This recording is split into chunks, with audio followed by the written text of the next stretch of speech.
Chapter 2000. Therefore, Yuchi Gong nodded and said, yes, you, is not in danger for the time being. If you really want to save you, you should pave the way first, so that you won't be in a hurry in the future. Pave the way? Zhang Feng frowned slightly and asked in confusion, what do you mean? Yuchi Gong did not answer, but turned to give Li Shimin a look. The latter understood, stepped forward, and said earnestly, Fengzi, I don't need to say anything. I think you know who those people in Jiangnan are, right? Zhang Feng nodded and said, they are all people of the 5 surnames and 7 hopes. Yes. Li Shimin nodded slightly and said solemnly, you had a conflict with the 5 surnames and 7 hopes before, and your business threatened their family business, so they are always thinking about how to deal with you. Am I afraid of them? Zhang Feng frowned and was a little angry. Those bastards are already dissatisfied with me, and this time they are even worse. I can't let them go like this. Don't stop me. Fengzi, Li Shimin patted Zhang Feng on the shoulder and motioned for him to be quiet. Then he said earnestly, I know you are not afraid of them, but you forgot one thing. Since those clans in Jiangnan hate you to the core, why don't they come to Chang'an City to deal with you? It's because they can't enter Chang'an City. But once you go out, you will undoubtedly be a sheep in a tiger's mouth, and there will be no return. They want to lure you out of Chang'an. If you go out like this, won't you fall into their trap? Moreover, with your current power, even if you can gain a foothold in Jiangnan, have you ever thought that there are so many clans in Jiangnan? If they unite, will you be a match for them? At this point, he glanced at everyone and said indifferently, not to mention you, Fengzi, even if any of us present here, we don't have the confidence to deal with the Jiangnan clan. Their strength is beyond your imagination. When the time comes, can you still save you? It was true that what he said was a little exaggerated, but it was true. There were really a few clans here who could deal with the Jiangnan clans. Even Cheng Yaojin and Yuchi Gong, who had always been arrogant and domineering, lowered their proud heads because they knew that Li Shimin was right, especially Cheng Yaojin. Although he looked rough, he knew it well. His wife was the Chui clan in Qinghe. Otherwise, why would he be so afraid of his wife? A dignified soldier was afraid of a woman. This would be a laughingstock if it was spread out, but it was not uncommon in Chang'an, especially in the imperial court. It was not only Cheng Yaojin, but also Zhangsun Wuji, Du Ruhui, and others. They all married the daughters of the clans, and some of them had the Chui clan's daughters. These marriages could make their families more powerful and prosperous. This was one of the reasons why many people wanted to marry the daughters of the clans. Zhang Feng naturally knew about this trend, but the anger in his heart had already burned him. He did not care about what Li Shimin said. He shouted, Lao Li, I know what you said. Do you want me to leave you, to die and not save her? He stared at Li Shimin with red eyes. At this moment, in his opinion, Lao Li was stopping him. Fengzi, don't be impulsive. Li Shimin put his hands on Zhang Feng's shoulders and comforted him. Didn't Lao Yu say it just now? You, is not in danger.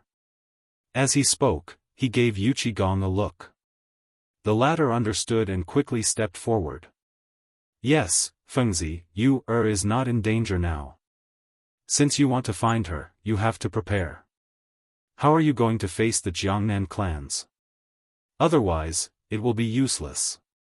No. Yu Shinan stepped forward and glanced at Yuchi Gong with his slightly muddy eyes. Not only can Fengzi not go to Jiangnan, but he can't deal with the clans and the Chui clan. He originally wanted to stop Fengzi from going to Jiangnan, but the more he listened, the more he felt that something was wrong. These guys were actually encouraging Fengzi to deal with the clans. Did they not know how powerful the clans were? Wasn't this sending Fengzi to his death? Moreover, he, Chu Suiliang, and the others were also from the clans, but they belonged to some small clans. Even if they were small clans, they still had some nostalgia in their hearts. Now that they heard that Fengzi was going to deal with the clans, what they were most worried about was not implicating themselves, but Fengzi's safety. Yuqi Gong was big and rough, so he naturally did not think of this. He looked at Yu Shinan and asked, "Old Yu, what do you mean? Why can't we deal with them now?" Yu Shinan glared at Yuqi Gong, stroked his beard, and narrowed his eyes. The Jiangnan clans usually look like a plate of loose sand, but once they encounter an external enemy, they will immediately unite. Moreover, now that the Jiangnan clans have united, Fengzi is even more difficult to deal with, so we can't act rashly. What do you think, Master? Zhang Feng looked at Yu Shinan and asked anxiously. He was naturally not worried about Yu Shinan and the others stopping him, but he was worried about those clans. Chapter 2001. Yu Shinan glanced deeply at Zhang Feng. Right now, the Jiangnan clans are gathering together. Naturally, we can't deal with them all at once. We have to break them one by one. Zhang Feng nodded. In reality, he already had an idea in his heart. Now that he heard his teacher's opinion, he was even more certain. He swept his gaze over the crowd and said solemnly, "Actually, there is a way." Speaking to this point, Li Shimin patted Zhang Feng's shoulder and interrupted, "Come, let's talk inside." Only now did Zhang Feng realize that they had been standing at the door all this time. He swept his gaze over the crowd. "Everyone, let's talk inside." This topic was too sensitive. He couldn't just stand at the door and talk with assurance. Otherwise, if someone with ulterior motives heard it, it might lead to a fatal disaster. Everyone also understood. They nodded and followed Zhang Feng's back as he walked through the door. In the hall, Zhang Feng ordered the servants to serve tea and then dismissed everyone at the door. Li Shimin gently sipped the tea and looked at Zhang Feng. "Feng Zi, to continue the topic just now, what plans do you have for the 5 surnames and 7 hopes?" The 5 surnames and 7 hopes had always been a thorn in his heart and also a thorn in the Tang dynasty. They were powerful and deeply rooted. They were basically old monsters that had been passed down for hundreds or even thousands of years. Since ancient times, they had enjoyed lofty prestige and status. Furthermore, the 5 surnames and 7 hopes were connected by marriage. In order to make the clan even stronger, they did not allow the daughters of the clan to marry outside, much less marry into the imperial family. The Li imperial family scoffed at this point. However, in their hearts, they still hoped to marry a daughter of the 5 surnames and 7 hopes. After all, marrying a daughter of the 5 surnames and 7 hopes was equivalent to half a person of the 5 surnames and 7 hopes. They could also obtain a portion of their support.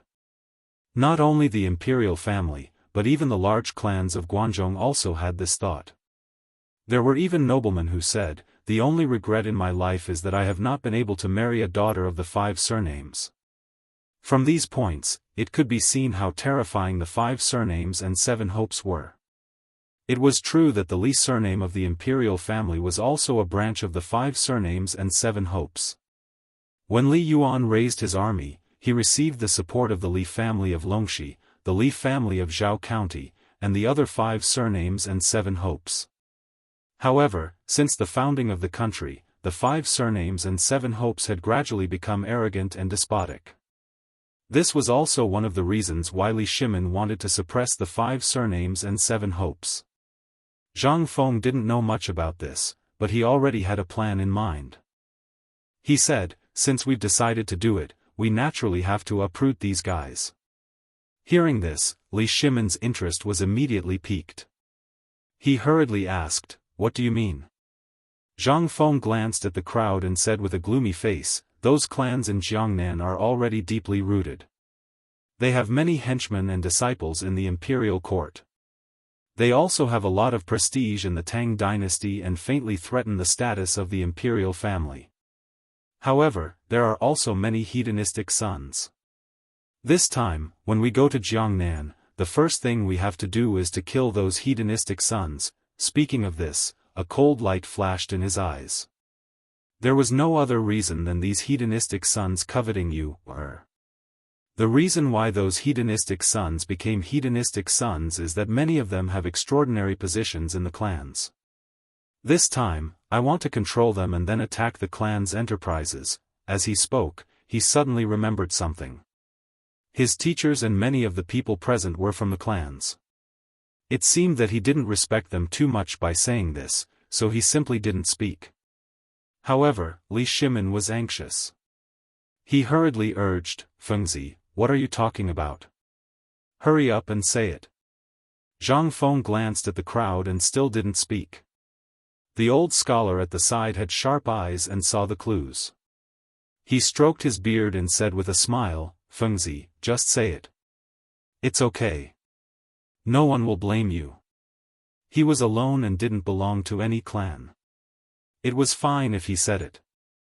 Moreover, now Fengzi's attention was all on the 5 surnames and 7 hopes. He didn't have any plans to go to Jiangnan. This was a good thing. Of course, he had to be encouraged. Yu Shernan narrowed his eyes and seemed to have seen something. He smiled and said, "That's right. Although there are many clans present, they are not people from the 5 surnames and 7 hopes. Fengzi, you can speak freely." Hearing these words, Fengzi's heart was finally at ease. He said faintly, "Actually, I have already thought about it before. The reason why the 5 surnames and 7 hopes can rise is because they have a large number of people and their unparalleled family business. Therefore, if we want to attack them, we must first start from these 2 aspects." "That's right." Li Yuan at the side nodded. He was the one who knew the 5 surnames and 7 hopes the best because he was born in the Li family of Taiyuan, which was a very large branch of the Li family of Longxi. When he started the war, he received great support from the Longxi group. However, later, these guys gradually became blind and arrogant. They thought that without them, the Li family couldn't be the emperor at all. Therefore, they spread some rumors among the people and began to rope in other clans. However, when he had just become the emperor, the royal family had no way to fight against the 5 surnames and 7 hopes. Even now, Erlang could only suppress them, but not completely suppress them. Otherwise, it would be counterproductive. Thinking of this, he frowned and said, "The whole Tang dynasty is full of people from the 5 surnames and 7 hopes. Not only the rural scholars, but also the inside and outside of the court can't be spared. However, they have a large number of people and can't be easily attacked." Chapter 2002. Everyone nodded in unison. They were in Guangzhong. Although they did not have much contact with the 5 surnames and 7 hopes, they could understand the terror of the 5 surnames and 7 hopes. No matter what happened in the world, these people could often predict the future and take people by surprise. Zhang Feng glanced at everyone, smiled, and shook his head. "You can't be so absolute. Although the 5 surnames and 7 hopes have a large number of people, most of them are mediocre people. The real power is still in the hands of a few people. Think about it. If you can control their population, won't you be able to control the development of the 5 surnames and 7 hopes? Control the population?" Li Shimin was slightly taken aback. In fact, he had thought of this method before. He had even discussed it with Zhangsun Wuji, Du Ruhui, Wei Zheng, and other officials, but the final result was not satisfactory. Because Wei Zheng believed that even if the population was controlled, it was nothing more than restricting the marriage of the 5 surnames and 7 hopes. However, this would definitely cause the dissatisfaction of the 5 surnames and 7 hopes, and gradually cut off their connection with the court. This was not a good thing for the court. Zhangsun Wuji believed that this could be done. Although the 5 surnames and 7 hopes were powerful, they were still the people of the Tang dynasty. As long as an imperial edict was issued, even if they secretly disobeyed the imperial order, they had to obey on the surface. Because they were a clan, they would not lose the face of the entire clan because of a small matter. In this way, they would have to marry some women to weaken the power of the 5 surnames and 7 hopes. In the end, the 2 sides argued endlessly, and this proposal was not issued for a long time. But he did not expect Fengzi to mention this today. Did Fengzi think of this method long ago? He was somewhat puzzled and asked curiously, Fengzi, did you think of this method before? Before? Zhang Feng laughed embarrassedly. In fact, this method did exist in history. He just used it temporarily. However, he could not reveal it to Li Shimin at this time, so he said half-jokingly, more or less. I thought of it, but I just said it today. Have you thought about how to implement it? Li Shimin asked. This was a problem that the two officials of the imperial court had been debating for a long time. If they could find the best solution from Feng Zi, he believed that the two old men, Zhang Sun Wuji and Wei Zheng, would have nothing to say. Zhang Feng narrowed his eyes as if he was thinking about something. No one made a sound for fear of disturbing Zhang Feng. Just like this, the hall was unusually quiet. After about a quarter of an hour, his eyes flashed and a smile appeared on the corner of his mouth. I can ask His Majesty to issue an edict to restrict marriage. All men and women with different surnames are prohibited from marrying. Li Shimin looked at Zhang Feng disappointedly. He thought that it would be some great trick, but in the end, it was still the same. He had already discussed it with Wei Zheng and the others. He said with a bit of disappointment, Fengzi, I'm afraid this method won't work. Think about it. On the surface, the edict can restrict marriage, but secretly, no one knows whether they are people with different surnames or not.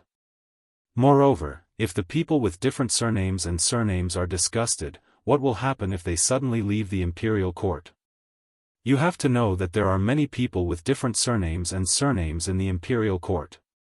This is very unfavorable for the imperial court. These words were basically Wei Zheng's original words. He did not notify the edict. If it backfired, it would not benefit the imperial court at all. Of course, Li Shimin also knew the pros and cons, so he dared to say it to Zhang Feng. Zhang Feng naturally didn't know about this, but he smiled with a hint of contempt. Old Li, I don't know who told you this, or if it's your own opinion, but in my eyes, it's a big mistake. Oh. How do you know? Li Yuan opened his mouth. He had heard clearly just now and knew that Erlang and Fengzi were talking about different surnames and surnames, so he did not interrupt. However, when he heard Fengzi say that it was very wrong, he could not help but be surprised because he and Erlang stood on the same position. First, they had to think about the royal family and the people. From the words just now, Fengzi obviously had a different view. Indeed, Zhang Feng had a different view because he and Li Shimin had different positions, so their attitudes were different. Now that he saw Li Yuan ask, he could not help but ask, Old Master Li, may I ask, when should the women of the Tang dynasty get married? Li Yuan did not expect Fengzi to ask such a common question.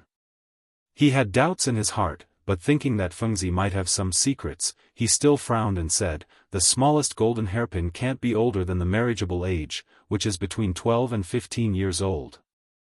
This age is suitable. Zhang Feng asked again, what about the man? Li Yuan's frown deepened. A weak crown is the most suitable. Zhang Feng smiled. Then the 5 surnames and surnames and surnames must be the same? Li Yuan did not answer immediately, but pondered because he felt like he had discovered something, but he could not say it. Seeing that Fengzi was a little anxious, he said, the 5 surnames and surnames and surnames are a little different from ordinary people. The children of their clan are often betrothed when they are children. Before they are born, they have already been married. When they grow up, they will naturally be married, but... Chapter 2003. Speaking of this, he frowned as if he had thought of something, but these are the minority. Only some children with status in the clan will be betrothed. The others are arranged by the parents of both sides, and they are not allowed to interfere. Some of them don't even know what the bride looks like on the day of the wedding. This is also one of the reasons why there are so many people in the 5 surnames and 7 hopes. No one dares to object. Hearing this, Zhang Feng could not help but sigh. The Tang dynasty was already so open, but those clans still did this. However, although this method was not very clever, it was very beneficial to the development of the clan. At the same time, he was also glad that they were not arranged by others. After sighing with emotion, he coughed twice and said, "So that's the case. Then the marriage restriction order is much more convenient." "What do you mean?" Li Shimin frowned and quickly said, "The marriage restriction order is an imperial edict, and these clans have always intermarried. In this way, those clans will definitely be dissatisfied." "Why do you say it's much more convenient?" Zhang Feng glanced at everyone and said with a smile, "Think about it, which man doesn't want to have 3 wives and 4 concubines?" Hearing this, everyone could not help but blush. Zhang Feng was right, but it was still a bit indecent to say this in public, especially Yu Shinan and the others. It was a bit harsh to hear, so they hurriedly urged, "Hurry up and continue." Oh, perhaps he felt his teacher's dissatisfaction. Zhang Feng repeatedly agreed and continued, "For those big clans, as well as those arranged marriages between 5 families and 7 sons, even if it can make the clan powerful, the young people in the clan will definitely be dissatisfied. Needless to say, the men will want to marry all of them, but what about the women? If they marry a good husband, then it's fine, but if they marry a prodigal son, then wouldn't their lives be ruined? Therefore, I dare to say that these women will definitely have resentment in their hearts, but they usually don't dare to speak out and suppress it in their hearts. Over time, these women shouldn't be able to live for long, right?" Li Shimin frowned as if he was thinking about something. Indeed, many women in the 5 surnames and 7 hopes died early, and many died as soon as they married into their husbands' families. But what does this have to do with the marriage restriction order? He asked in confusion. "Fengzi, even if what you said just now makes sense, what does this marriage restriction order have to do with it? It seems that you still don't understand." Zhang Feng picked up the cold tea and took a sip. He smiled and said, "Think about it. If the marriage restriction order is announced, who will be the first to be happy? Who would be the first to be happy?" Li Shimin furrowed his brows, unable to wrap his head around it. If this marriage restriction was announced, it would definitely be boycotted. Who would be happy about it? Moreover, the people in power with different surnames would not allow it. Who would be happy? What was in Feng Zi's head? Just as he was ridiculing Zhang Feng, he suddenly recalled what Zhang Feng had said earlier. A woman with 5 surnames and 7 looks? Those women whose marriages were arranged? If the marriage restriction order was announced, those women should be happy. Fengzi had just said that many of these women's marriages were unlucky, and some of them might be abused, especially those women from small clans. If they married into a big family like the 5 surnames and 7 hopes, it would be fine if they met a good husband, but if they met a bad one, they might regret it for the rest of their lives. Presumably, once the marriage restriction order was announced, they would have more freedom. They might even be able to freely choose a husband. For those women, it was undoubtedly a gamble. However, would they give up the conditions of marrying into a rich and powerful family? Li Shimin was puzzled. He looked at Zhang Feng and asked, "Fengzi, I roughly understand what you said, but why would those women listen? Whether they listen or not is a small matter." Zhang Feng waved his hand and did not care. He smiled and said, "The most important thing is the marriage restriction order." Li Shimin frowned and looked at Li Yuan. Then he turned to look at Zhang Feng. "What do you mean?" "Wait a minute." Zhang Feng waved his hand and interrupted Li Shimin. Then he took out a few cigarettes from his waist and scattered them on Li Shimin's table. Then he handed one to Li Yuan, Cheng Yaojin, Yu Shinan and the others. Then he returned to his seat and took out a lighter to light the cigarette.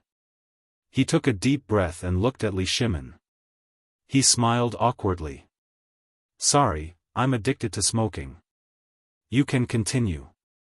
Li Shimin did not blame Zhang Feng because his addiction to smoking also came.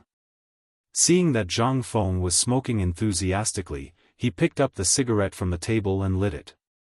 He took a deep breath and said slowly, just now I asked you why you said the most important thing is the marriage restriction order? Zhang Feng took the cigarette butt and looked deeply at Li Shimin. He said, the marriage restriction order is indeed only superficial. It may be able to deal with those small clans, but it's not enough to deal with the 5 families and 7 Wangs and the Guanlong clan. Because they have the strength to refute His Majesty, and even dare to refute His Majesty. Hearing this, Li Shimin's eyes narrowed and a murderous aura flashed. Chapter 2004. Indeed, these guys were powerful. Sometimes, not only would they not listen to the imperial edict, they would even refute it. However, this was only a small minority. Even if it was a small minority, it still made him feel ashamed.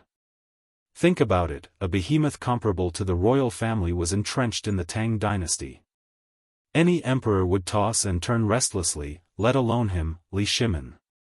How could an emperor allow such a thing to happen? However, he really had no good ideas now. He could only talk with Feng Zi. At this time, Feng Zi spoke again. However, with the marriage restriction order, it is equivalent to having a shackle that can trap the 5 surnames and 7 hopes. Those with status will naturally not be moved, but those at the bottom will definitely not be able to hold it in, especially those women. Their lifelong dream is to marry a good husband. Once this marriage restriction order is issued, those women will definitely speak out, and those with status will suppress those women. As time goes by, the two will have conflicts. In this way, the marriage between the 5 surnames and 7 hopes will be eased, but what? Li Shimin hurriedly said. He just understood that this kid was stuck, which made him very unhappy. However, this method will take a long time to be effective. Zhang Feng smoked his cigarette and narrowed his eyes, and it also needs someone to cooperate. Li Shimin frowned. Who do you need to cooperate with? Zhang Feng glanced at everyone and said solemnly, if you want the cooperation of other clans, as long as it is a famous clan, it will be fine. When the women of the 5 surnames and 7 hopes reach the age of 12 to 14, let the young masters of the clans come to propose marriage. This, Li Shimin glanced at Li Yuan, then looked at Zhang Feng, revealing a difficult expression. I'm afraid this is a bit difficult.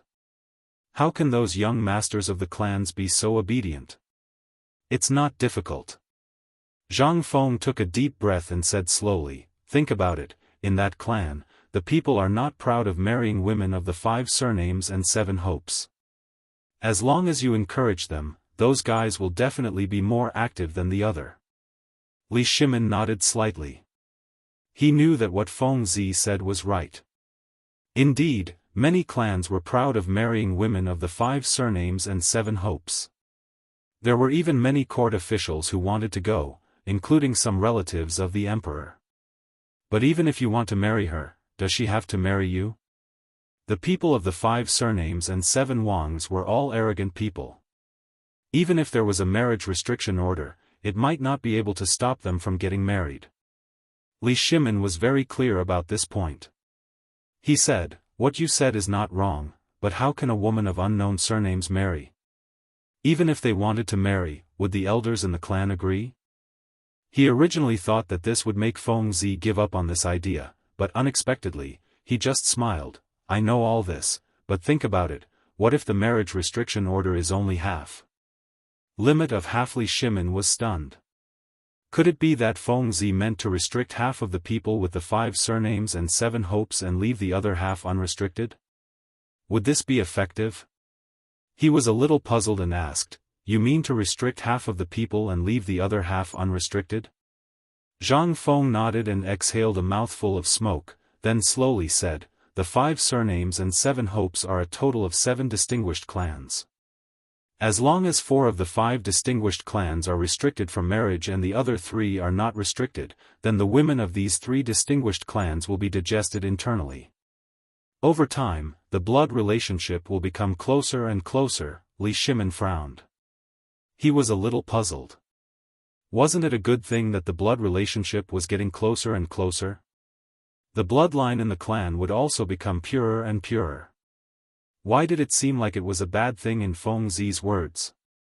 He interrupted in confusion, Feng Zi, isn't it a good thing that your blood relationship is getting closer and closer to the clan? Haven't they always hoped for this? Why do you look so happy? Everyone also nodded, because in their opinion, it was a good thing to marry close relatives, especially between cousins.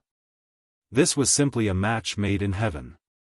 In particular, some big clans, such as the 5 Surnames and 7 Hopes, thought that their bloodline was noble, so they constantly adopted the method of marrying close relatives to ensure the purity of their bloodline. Moreover, they believed that if they married other women, it would tarnish their bloodline, so they could only marry close relatives to avoid the confusion of their bloodline. In addition, men in the Tang dynasty generally had 3 wives and 4 concubines. A man would have many concubines, and the women born by these concubines were all daughters of concubines, but they would be placed under the name of the master's wife. The most favorite was to marry their own cousin. On the surface, they were called cousins, but in fact, they might not have any blood relationship at all. It was just because they were placed under the name of the master's wife, and the master's wife was their aunt, so the women born by these concubines had to be called cousins. The third point was the point of strengthening the relationship. They all believed that in the 3rd generation, the relationship would gradually drift apart, and only through marriage could this layer of interest be locked again. Most importantly, they did not know the harm of marrying close relatives. Even if there were some deformities, they would often blame it on the women, saying that these women were indecent or were cursed. Chapter 2005. The people present did not know this, but Zhang Feng's heart was as clear as a mirror. He smiled and explained, what you said is not wrong. Everyone thinks that it is very good to marry close relatives, and it can prevent the family bloodline from being tainted. But do you know the harm of marrying close relatives? There is harm in marrying close relatives? Li Shimin looked at Zhang Feng with a shocked face. In his impression, many high-ranking officials were married close relatives, and there were also some clans with different surnames. These guys still thought that there was nothing wrong. Wait a minute, it seemed not necessarily. The concubine of the Taiyuan Wang clan master's illegitimate son gave birth to a baby a few days ago, and it seemed that there was something wrong with the baby's head. Moreover, this illegitimate son seemed to have married his cousin. Could it be that what Feng Zi said was true? The others also looked at Zhang Feng with a doubtful face. Because in their influence, many people were the products of close relatives. How could those people be fine? When it came to Feng Zi's mouth, why did it become a sinful thing? Li Yuan was somewhat puzzled. He looked deeply at Zhang Feng, trying to see something, but he could not see anything. He could only ask, Feng Zi, is what you said true or false? Zhang Feng nodded heavily, laughing in his heart at the ignorance of the ancients. But thinking that he was also an ancient person, he could only explain, there should be many examples of close relatives marrying close relatives around you, right? How are those people? Not to mention other things, at least half of the people who marry close relatives are mentally retarded. I can guarantee this. Hearing this, everyone lowered their heads and pondered. Scenes of marriage in the past appeared in their minds. The cousins of the Xian family, the cousins of the Gu family, the cousins of the Ji family, these were all close relatives. Their children really seemed to have some problems. Not to mention all of them, at least half of them were mentally retarded. However, the other half seemed to be more intelligent than ordinary people. What was going on? Li Shimin asked curiously, Fengzi, I admit that what you said just now makes sense. There may be some harm in marrying close relatives, but what about those who have been intelligent since they were young? Zhang Feng smiled, took a sip of tea, and said, those who have been smart since they were young are just lucky, but they also have misfortune. That is, their lifespan is shorter than ordinary people. Anyway, there is no benefit in marrying close relatives. You just need to know this. He didn't intend to explain too much. He couldn't possibly tell them about the genetic factors, the mutations that couldn't be produced by their descendants, and the harmful genes that were passed on to their descendants. Even if he did, the people present probably wouldn't understand. However, Li Yuan was a bit stupefied. Fengzi, just now, you talked a lot about the dangers of marrying close relatives. What exactly do you mean? Do you want to use this method to deal with the clan? Old Master Li is still the one who sees things clearly. Zhang Feng glanced at Li Yuan and didn't forget to praise him. Then, he glanced at everyone. The dangers of close relatives that I said just now are just paving the way for the marriage restriction order. Think about it. Once the marriage restriction order is issued, what will happen if 3 of the families are not restricted? They will definitely worry that the marriage restriction order will fall on their heads one day. Although they are not afraid, it is not good to refuse on the surface. Therefore, they will definitely cherish the resources and madly let the people in the clan marry. In this way, it is inevitable that they will marry close relatives. Of course, this is a good thing for them. However, they don't know the dangers of marrying close relatives. As long as there are 10 pairs, it is guaranteed that half of them will be mentally retarded.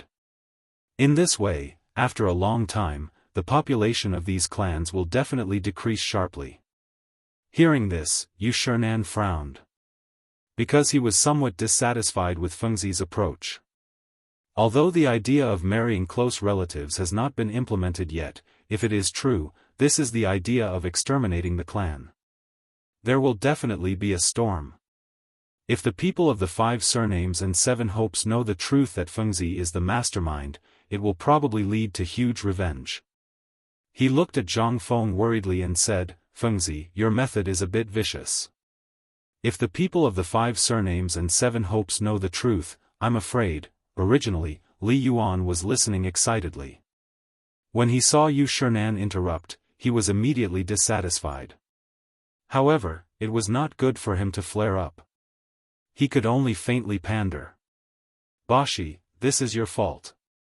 It's not like you don't know what kind of people these people of the 5 surnames and 7 hopes are.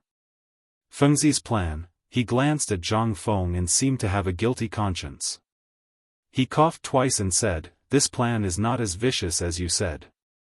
Besides, marrying close relatives has been happening since ancient times. Fengzi just raised a point of view. It doesn't matter. Moreover, even if marrying close relatives is really harmful, will those clans be worried? They can't wait for the whole clan to marry close relatives. There was nothing wrong with these words. The words were rough, but the truth was not rough.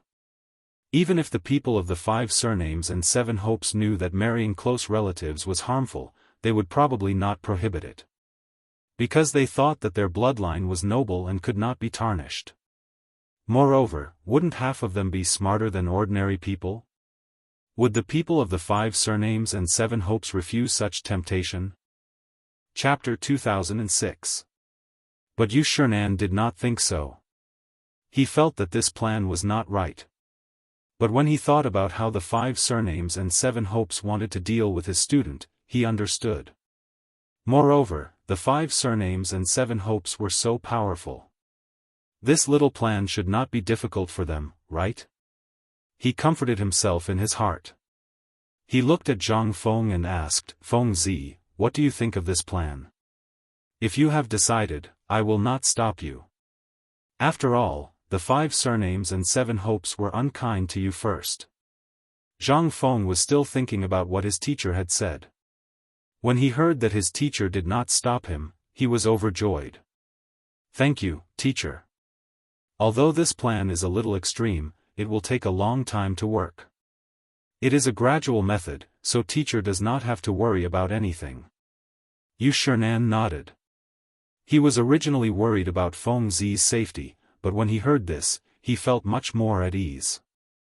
Li Shimin saw that Yu Shinan did not say anything. He quickly said, Fengzi, you said that marriage is not restricted to the 3 clans. What about the other 4 clans? Since they are restricted from marriage, then the situation you mentioned should not happen, right? Zhang Feng nodded. Indeed, the 3 clans that are not restricted are unlucky. As long as they are internally digested, their population will definitely decrease sharply. As for the other 4 clans, as he spoke, he glanced at everyone with a malicious smile. It is the method I just mentioned. Since these 4 clans are restricted from marriage, then the women in the clans can't not marry, right? At this time, the other clans will swarm over like flies smelling rotten meat. At that time, you can send people to instigate them. These 4 clans will definitely marry their women out. Hearing this, Li Shimin only had this thought in his mind. Brilliant, this move was really brilliant. The marriage restriction order restricted the women of the 5 surnames and 7 hopes within the clans. They could not marry between the first and second generation, right? This way, the women would gradually grow up and have to marry outside. At this time, the other clans could interfere and gradually divide the strength of the 5 surnames and 7 hopes. For a moment, he seemed to see the scene of the 5 surnames and 7 hopes marrying outside. However, he quickly regained his senses because he realized something else. What should he do if he was driven to desperation? Although these fellows would obey the imperial edict on the surface, what if they disobeyed in secret? One had to know that none of these guys were in Jianghu. Even if he wanted to find evidence, he couldn't do anything to them. Moreover, even if they didn't obey, he couldn't do anything to them. He was a bit distressed. Looking at Zhang Feng, he hurriedly asked, "Feng Zi, there's no problem with the schemes you mentioned, but I'm worried that the 5 surnames and 7 Wangs will do one thing on the surface and another in the dark. Moreover, what if they're driven to desperation?" Zhang Feng waved his hand and didn't mind because he already had a countermeasure in mind. He smiled and said, "You don't have to worry about that. Since I can come up with the marriage restriction plan, I naturally have a follow-up plan. Just now was just an appetizer. Let's call it the first plan. Now, we need to cooperate with the second plan." Plan B? Li Shimin frowned. He didn't know what other plan Feng Zi had. Could it be more powerful than this plan? Everyone also looked at Zhang Feng in surprise.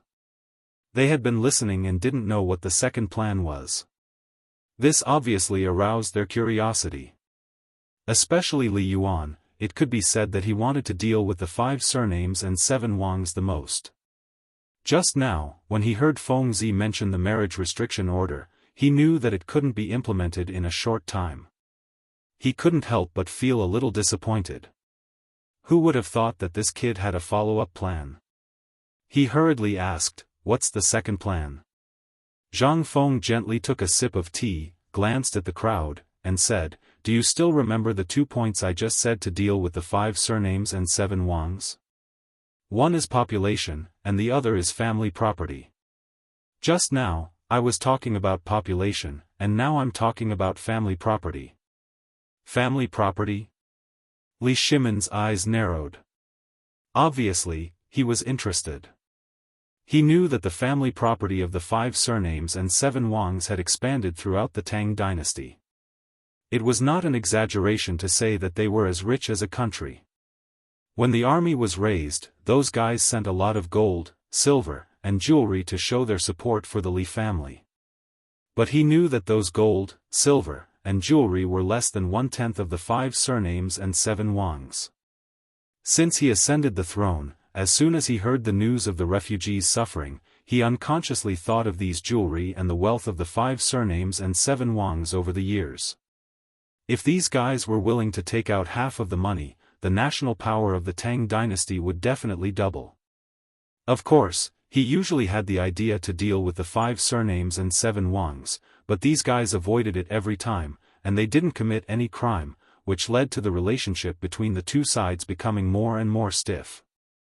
Now, Feng Zi was actually going to deal with the 5 surnames and 7 Wangs family property? Didn't this guy know that the 5 surnames and 7 Wangs were a hard bone to chew? Even he couldn't do anything. What could this guy do? Although this idea was good, it was really unrealistic. However, he didn't want to dampen Feng Zi's enthusiasm, so he had to ask, "Feng Zi, what can you do? Those guys are not easy to deal with. Don't get yourself into trouble." Chapter 2007. He felt that it was necessary to give Feng Zi a warning first, otherwise, it would not be good if this guy had any dangerous ideas. Unexpectedly, Zhang Feng did not care at all, waving his hand casually. You don't have to worry about this, I'm not going to fight with them openly, they just have a big family business, then I'll use the family business to play them to death. What do you mean? Li Yuan was interested. You should all know about the inventions I made before, like cotton-padded clothes, braised meat, and those clothes in the textile factory. Zhang Feng glanced at everyone, seeing that everyone nodded, he continued, now, people with 5 surnames and 7 hopes are looking for me to buy goods, it can be said that I'm their parent. Li Yuan had an idea, as if he thought of something. Feng Zi, you mean to stop the goods in their hands? No, no, no, Zhang Feng shook his head and put out the cigarette in his hand. Then he said, even if they stop selling the goods in their hands, they can choose not to use them and find other goods to replace them. They can also buy from other vendors. They will never lose money. Li Shimin frowned, then what do you mean? Keep their goods? That's right. Zhang Feng nodded slightly, revealing a meaningful smile, not only keep their goods, but also increase their goods, even give as much as they want. Li Shimin was a little confused. Wasn't this a blow to their 5 surnames and 7 hopes? Why keep the goods? Instead, increase the sales of goods? Wasn't this giving money to the other party? At this moment, he even felt that Feng Zi had really become a lunatic. However, when he saw the smile on Feng Zi's face, he felt that things were not so simple, there seemed to be something wrong, but he could not say what was wrong. In fact, everyone present had this feeling, they basically all knew Zhang Feng very well, although this kid was usually unruly, he was more serious than anyone when he was serious. Saying this now, there must be some mystery. Therefore, they chose to wait and see. However, Li Yuan could not sit still, he asked somewhat puzzled, Feng Zi, what do you mean by what you said just now? Why do you want to increase the goods of 5 surnames and 7 hopes? Zhang Feng smiled, listen to me tell you a story first. Everyone was a little confused, they came to listen to you about the things of 5 surnames and 7 hopes, not to listen to a story. What story was this Feng Zi telling now? But on second thought, since this Feng Zi could say it, it must be an important matter, so they kept quiet and waited and watched. Looking at Zhang Feng, he took a sip of tea and continued. The 2 brothers were both businessmen, they usually had a good relationship, they were usually the seller who bought the goods. One day, this seller wanted to see the relationship between the 2 brothers, so he thought of a way to start increasing the goods by 10%, the 2 brothers were very happy, thinking that they had met a good person. The next day, the seller increased the goods by 30%, the 2 brothers were even more grateful to this seller.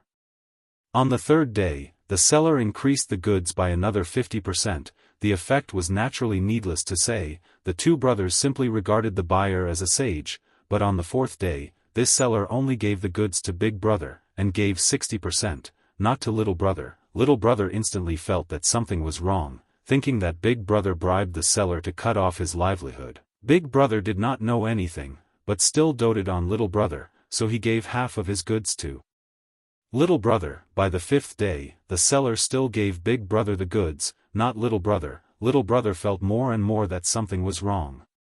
In the beginning, I still gave some face to Big Brother, later on, I directly questioned Big Brother. Big Brother naturally did not know anything. At this time, the seller came and said that only one person could buy his goods in the future. Little Brother instantly understood something, it was all Big Brother's doing, the 2 brothers broke off their relationship. Seller? 2 brothers? Li Shimin frowned and relaxed sometimes, he kept feeling that Feng Zi's words were not just on the surface, there seemed to be something else hidden, but he could not think of anything for a while. Seller? He repeated in his heart again. Suddenly, he understood something. Wasn't the seller Feng Zi? Then these 2 brothers were the 5 surnames and 7 hopes. Could it be that Feng Zi was preparing to use this method to deal with the 5 surnames and 7 hopes? He hurriedly said, Feng Zi, what you meant just now was that you are the seller, and the two brothers are the 5 surnames and 7 hopes. Everyone present was smart. Upon hearing this, they instantly understood. Feng Zi wanted to use benefits to divide the 5 surnames and 7 hopes, but, would the 5 surnames and 7 hopes be so easily fooled? They all looked at Zhang Feng, trying to find an answer from him. However, they saw Zhang Feng smile faintly, looking at Li Shimin. You are the boss, your brain is good. Yes, that is my idea. Now I am providing all kinds of supplies to the 5 surnames and 7 hopes. There are silk, cotton-padded clothes, food, and other necessities. If I suddenly increase the supplies to one of them, think about it, what would the other families think? Chapter 2008. Li Shimin narrowed his eyes and thought for a while before saying, if it's just the beginning, it shouldn't have any effect. At most, they'll just come and ask. But if it goes on for a long time, it will inevitably cause that young master's dissatisfaction. That's right. Zhang Feng nodded, took a sip of tea, and said, let them be dissatisfied. At the beginning, there may not be any effect, but after a long time, they will definitely come to question me. Speaking of this, he sneered, and I will avoid meeting them and not reveal any information. If they can't get any information from me, they will suspect that person. In this way, won't the conflict between the two sides arise? That's right. The corners of Li Shimin's mouth rose. Obviously, he was very satisfied with this plan. But soon, he seemed to have thought of something, and his expression changed. There is a conflict, but the people of the 5 surnames and 7 hopes are not stupid. They will not shed all pretense of cordiality because of such a small matter. After all, their businesses are still very big. This is nothing at all. Zhang Feng nodded, and said with a dignified expression, you are right. The 5 surnames and 7 hopes are not fools. They will not be so easily fooled. That's why I just said to give them benefits first. First, give them more goods, give them as much as they want. Once they taste the sweetness, then suddenly reduce one of them. This will cause them to have a conflict. Moreover, not only this, but also use other methods to break up their forces. What methods? Li Shimin asked subconsciously. Rumors. Zhang Feng sneered. The 5 surnames and 7 hopes seem to love each other like a family, but secretly, who can guarantee that they are not scheming against each other? That makes sense. Li Yuan's eyes were half narrowed, and he stroked his sparse beard. Because Feng Zi's words just happened to speak to the bottom of his heart. Indeed, the 5 surnames and 7 hopes were usually very harmonious, but secretly, they did not do little shady business.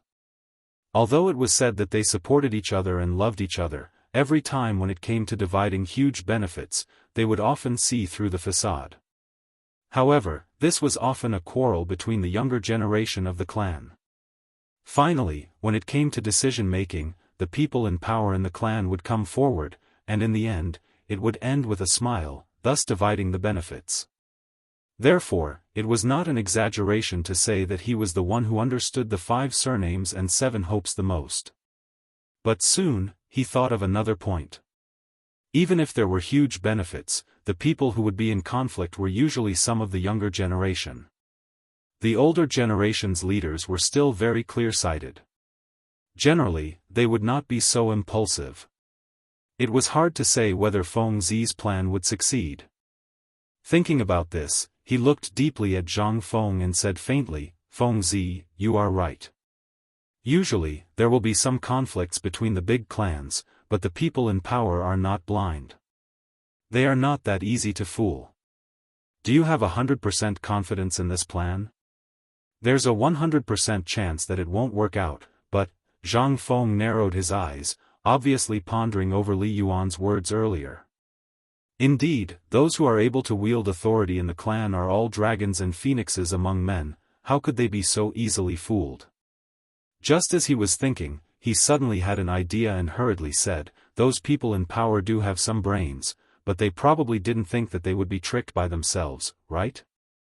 What do you mean? Do you have people with 5 surnames and 7 looks? Li Shimon's eyes widened as he hurriedly said. No, no, no. Zhang Feng waved his hand and shook his head with a smile. As the saying goes, 1,000-mile dike can be destroyed by an ant's nest. Don't look at how these hedonistic sons usually have nothing to do, but they are the first line of defense of the 5 surnames and 7 looks, and also the most important line of defense. As long as we take them down first, then it will be much more convenient. What do you mean? You want to deal with the hedonistic sons of the 5 surnames and 7 looks first? Li Shimon looked at Zhang Feng, somewhat in disbelief. Because in his opinion, since Feng Zi wants to take action from the population and industry, then what's the use of dealing with hedonistic sons?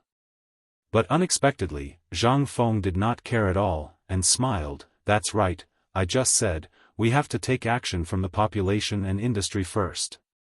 The breakthrough of population is those hedonistic sons, because they are the younger generation of the 5 surnames and 7 looks. The inheritance of the 5 surnames and 7 looks is basically on them. If we can instigate 1 or 2 of them, then for us, it is still very effective. Hearing up to here, Li Shimon finally understood. So this kid is planning to instigate 1 or 2 hedonistic sons of the 5 surnames and 7 looks, but how could it be so easy? Those fellows are all arrogant, and instigate them? He looked at Zhang Feng with a puzzled expression. I'm afraid it's not that easy. Moreover, what can hedonistic sons do? Then you're wrong. Zhang Feng smiled, looked at Li Shimon, and said, instigation is not easy, but hedonistic sons are very useful. Think about it, to be able to become hedonistic sons, most of them have a certain status in the clan. Since they have a status, then they have good resources, manpower, and so on. If we can rope them in, we can get the latest information as soon as possible. This way, we won't be flustered before things happen. Li Shimon nodded and smiled bitterly. That's true, but how are you going to instigate them? Chapter 2009. He knew that foppish people were called foppish because they were different from ordinary people. Bullying the common people and staying in brothels were common occurrences for them. Fengzi wanted to instigate a rebellion? Wasn't it as difficult as ascending to the heavens? Just like Cheng Chumo, Zhang Sun, and Chong Chong, weren't they all famous foppish people in Chang'an? Just by looking at what they did, one would know what a foppish person was. Zhang Feng naturally understood, but he didn't seem to care. He smiled and said, I know what you're talking about. To foppish people, you either cater to their interests or subdue them. These 2 methods are the best. As he spoke, he glanced at Cheng Yaojin. Don't you think so? Old Chen? Cheng Yaojin was drinking tea. When he was called, he almost spat it out. This was because he could hear that this kid was implying something.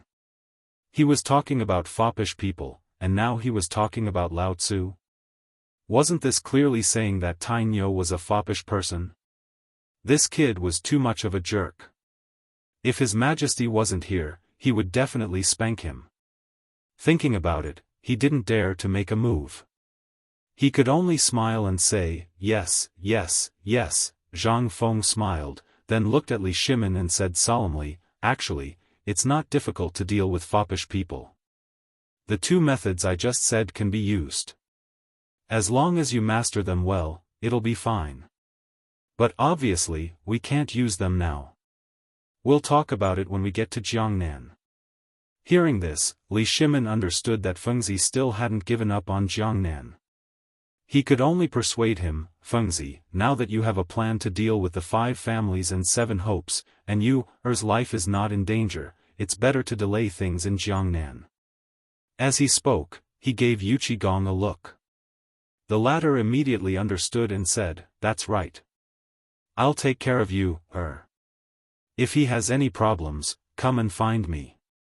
Right now, you should be thinking about how to deal with the 5 surnames and 7 hopes.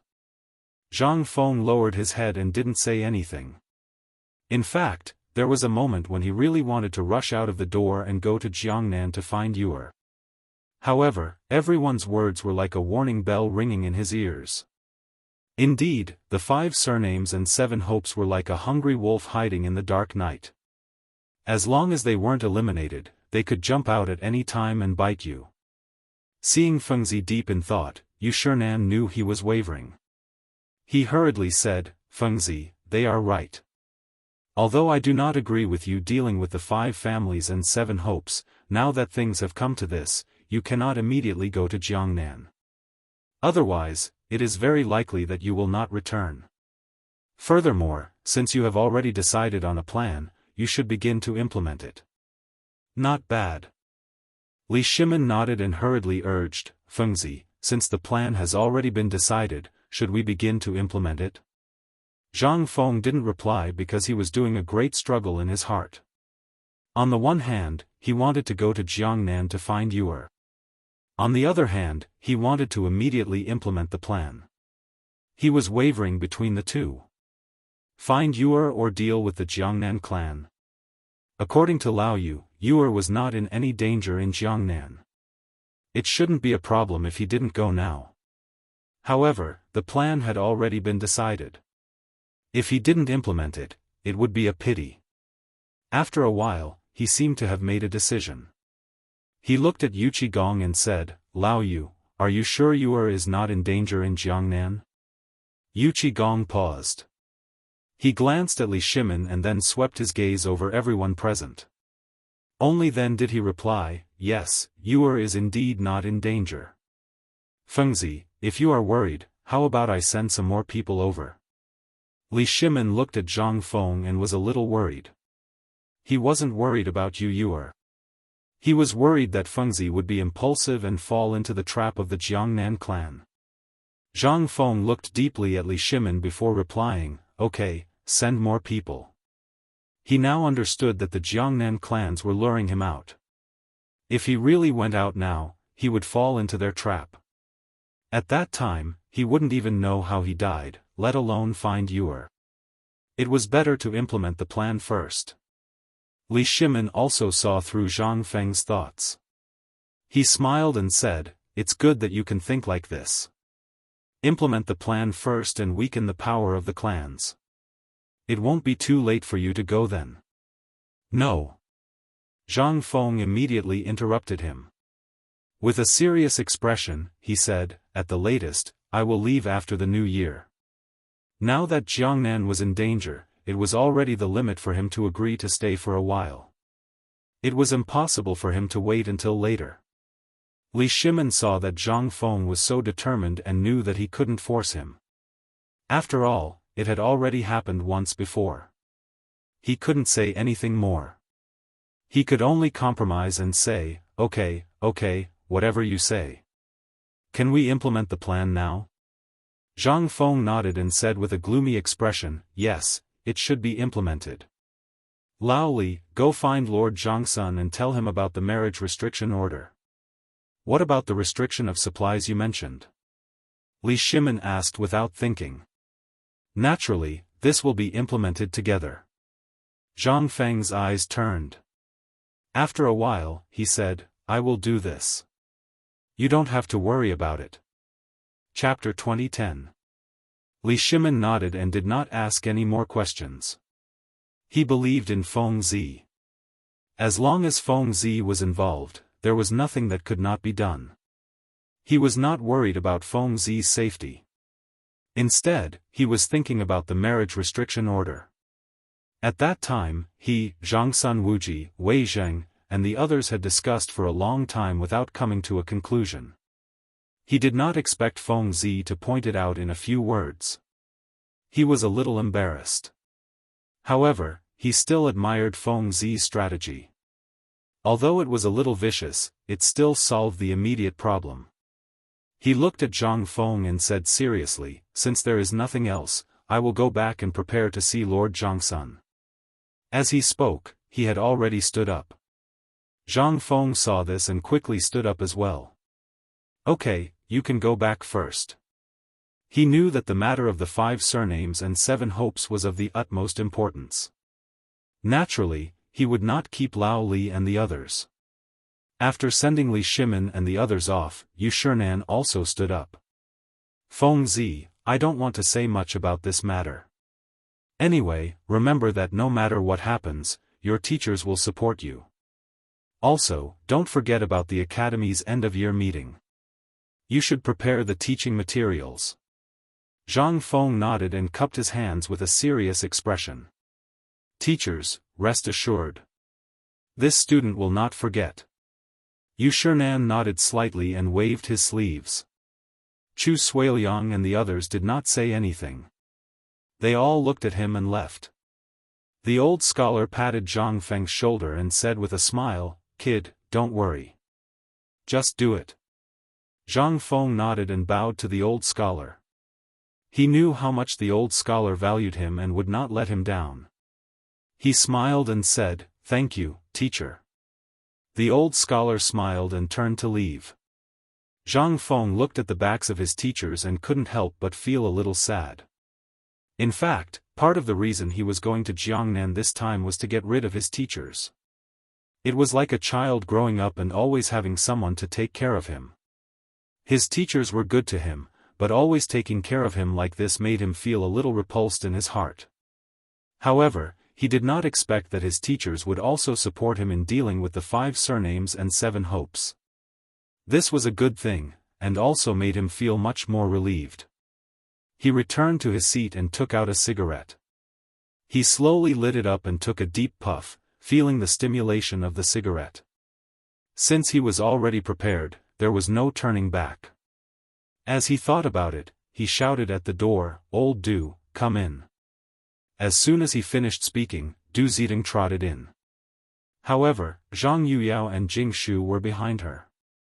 Both of them had tear stains in the corner of their eyes, as if they had just cried.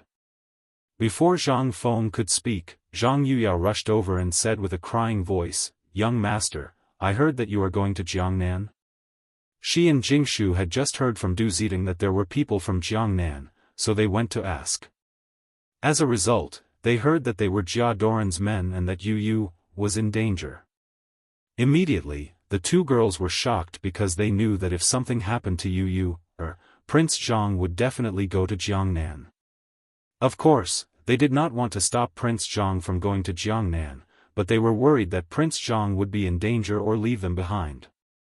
Therefore, the 2 girls eavesdropped outside the door for a while. They did not come in until Zhang Feng called Du Zidong. Zhang Feng naturally knew nothing about this. Seeing Zhang Yuyao like this, he thought that she had been bullied by someone. He comforted her and said, "What's wrong? Did someone bully you?" "No one bullied me." Zhang Yuyao slowly raised her head and said with a sad face. "Then why are you crying?" Zhang Feng was a little confused. Since no one bullied her, why would she cry? Zhang Yuyao slowly stood up and looked at Zhang Feng with tears in her eyes. "Prince Zhang, I heard that you are going to Jiangnan." Hearing this, Zhang Feng instantly understood that it was because of this. He turned his eyes and stared at Du Zidong. It must be this old guy who said it. Otherwise, how could the 2 girls know? Being stared at like this, Du Zidong felt a little guilty. The 2 ladies knew that it was indeed related to him, but they wanted to go. He was also helpless. Looking at Du Zidong's aggrieved eyes, Zhang Feng did not intend to pursue the matter. After all, paper could not wrap fire. The 2 girls would know sooner or later. He had to choose to confess. "Yes, I am going to Jiangnan, but not now. You don't have to be like this." Hearing this, the mood of the 2 girls was a little better. Jing Shu stepped forward and said, "Young master, when are you going to leave?" "After the new year." Zhang Feng glanced at the 2 girls and his face was a little bad. "I still have a lot of things to deal with now. I can't leave for a while." Jing Shu turned to look at Zhang Yuyao. The 2 girls exchanged a look, then looked at Zhang Feng and said, "Young master, can you take us with you when you go?" Zhang Feng did not immediately answer because he was a little hesitant. He did not want to take the 2 girls. If he said it now, it would definitely make them sad. But if he took them with him, it would be very dangerous in Jiangnan. If he went, it would not be easy to protect the two girls. Chapter 2011. However, he had promised the two girls before. If he said that he didn't bring them along now, he would feel that he was going back on his word. Jianghu seemed to have seen through Zhang Feng's difficulties and said with a pleading look, "Young master, can you bring us along?" "Yes, young master." Zhang Yuyao also went forward to plead. She didn't care if Prince Zhang was looking for you, she only cared that Prince Zhang didn't abandon her. Zhang Feng was a little helpless. He was worried about the danger if he brought the two girls along, but he felt sorry for them if he didn't bring them along. Just as he was hesitating, a guard passed by the door. He instantly had an idea. These guards used to be soldiers. If he brought them along, they might be fine. Even if there was danger, they should be able to stand on their own. If he trained the guards according to the training methods of the special forces in the future, coupled with the resources of the forge, they might become a special force. Thinking of this, he looked at the two girls. "I can bring you along, okay?" The two girls were overjoyed and almost jumped up. They hurriedly said, "Thank you, young master." With that, Jingshu pulled Zhang Yuyao out of the door. "We won't disturb young master anymore. We'll leave first." Since Prince Zhang had already agreed, there was no need to stay any longer to avoid angering the young master. Moreover, the young master seemed to have something to say to the butler. Sure enough, after the two girls left, Zhang Feng looked at Du Zidong with a gloomy face. "Old Du, did you tell them that I was going to Jiangnan?" Du Zidong's face immediately fell. He hurriedly explained, "Master, it wasn't me. They saw Huan Yan and guessed it themselves." "Enough." Zhang Feng waved his hand and didn't intend to pursue the matter. Instead, he looked at Du Zidong with a serious face. "Old Du, how is the situation with the Jiangnan clans and the 5 clans and 7 hopes buying from us these few days?" These words seemed to have touched Du Zidong's heart. He raised his head and smiled like a Maitreya Buddha. "Master, to tell you the truth, those clans are all buying from us. They want a lot every day. Now, the supply is a little short of supply. Not only that, they want us to give them a little more every day." "All right." Zhang Feng was overjoyed, but a trace of coldness flashed in his eyes as he sneered, "From tomorrow onwards, give them 10% more every day, and 20% more the day after tomorrow, no less." Du Zidong was a little confused.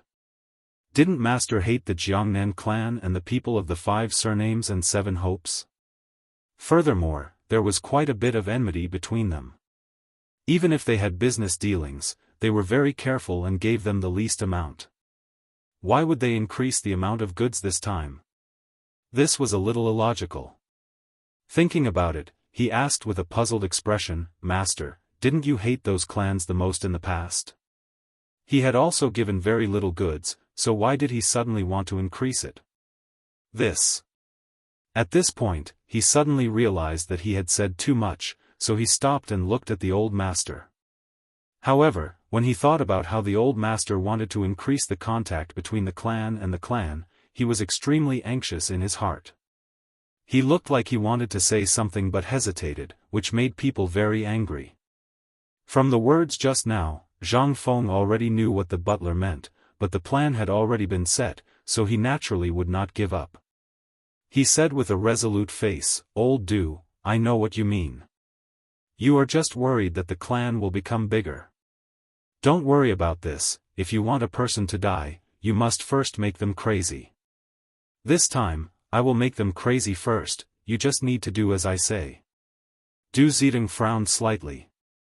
Although he could not understand Master's thoughts, he deeply knew that as long as Master was right, and most importantly, Master had a grudge with the clan, he could not let him go. After thinking about it, he nodded and said, "Yes, Master. Then I will go and inform them now." With that, he turned around and prepared to leave. "Wait." Zhang Feng waved his hand to stop Du Zidong, and said with a serious face, "Right now, how many guards are there in the manor?"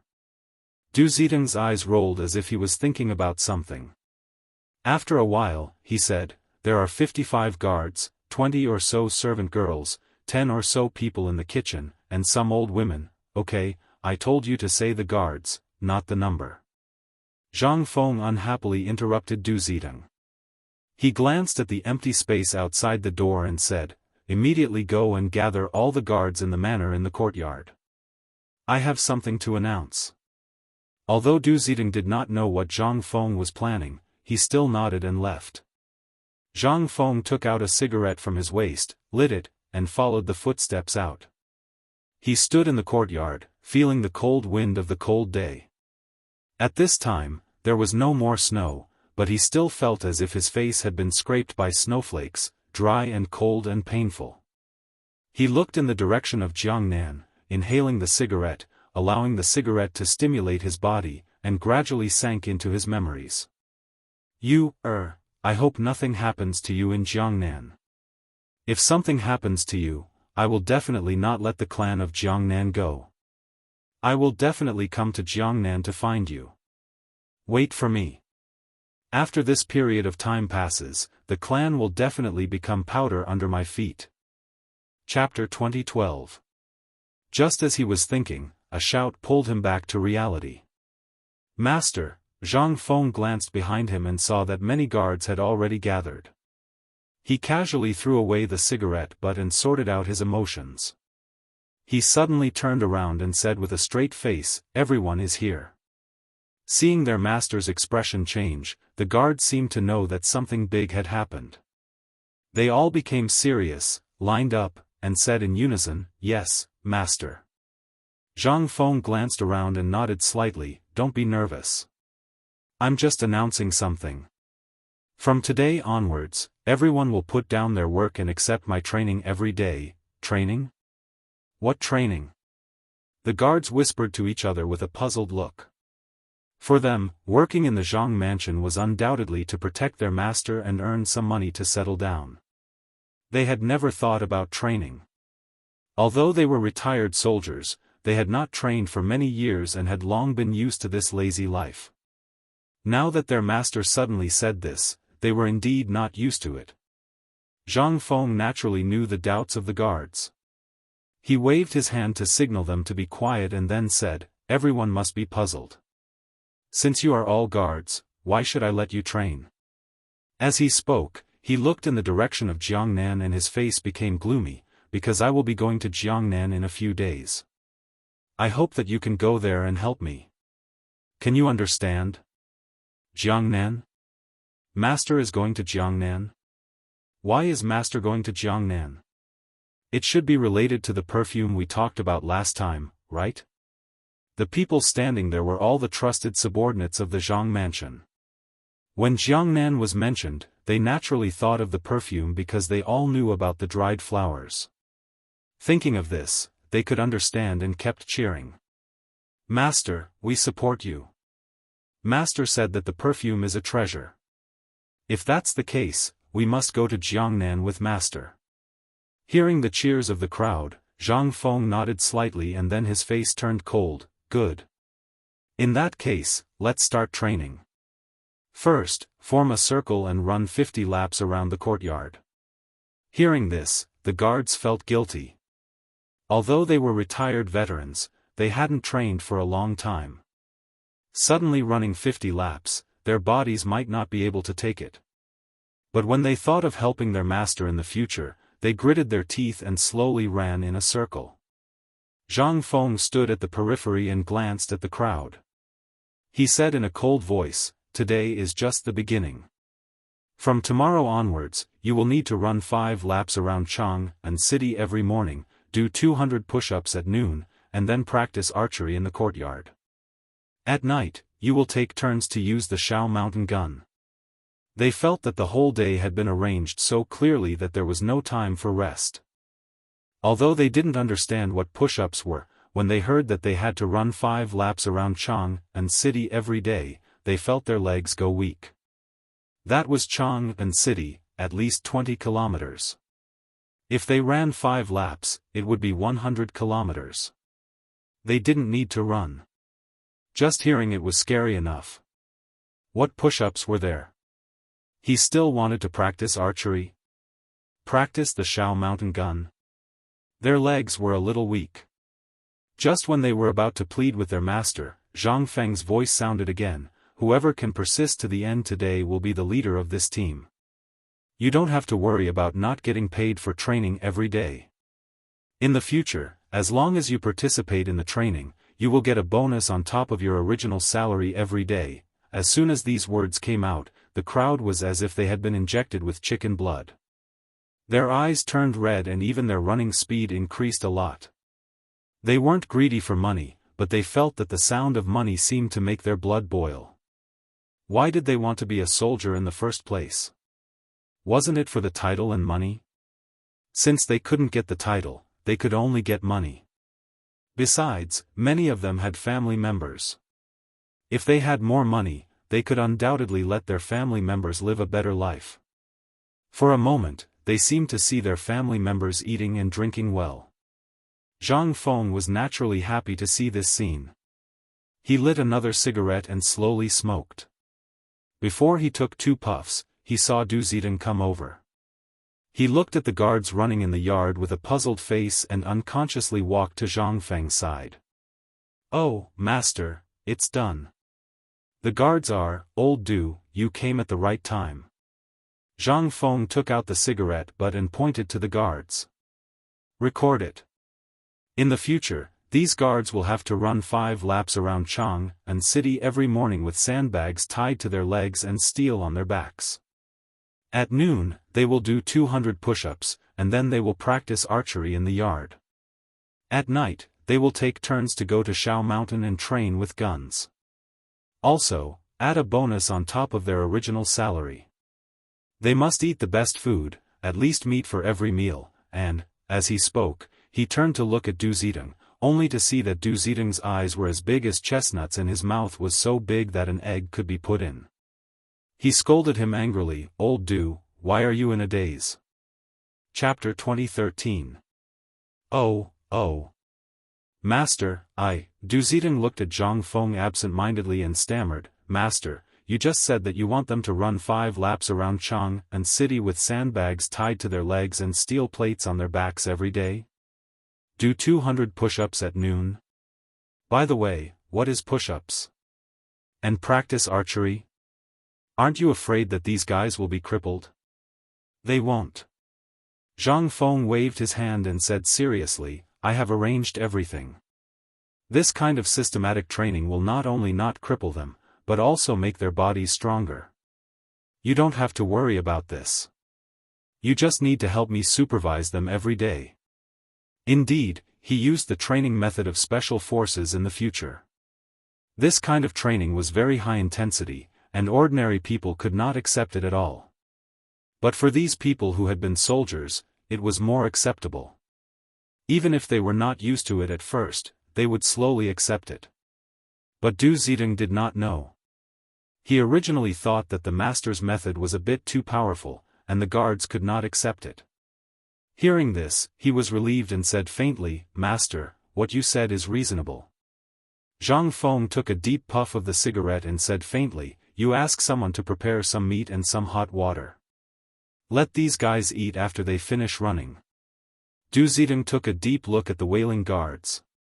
For a moment, he was actually envious of these fellows.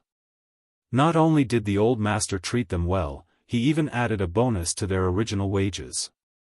This was simply a gift from the heavens. He even wanted to join in.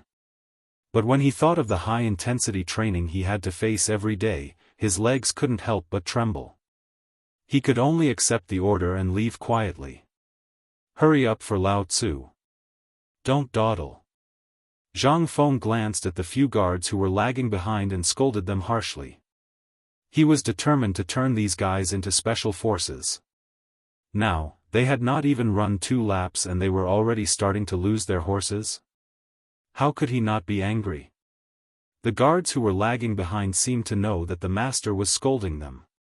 They looked at Zhang Feng bitterly and quickly wiped the sweat on their foreheads. They kept their long tongues and continued to catch up with the runners in front of them. The yard echoed with the guards panting.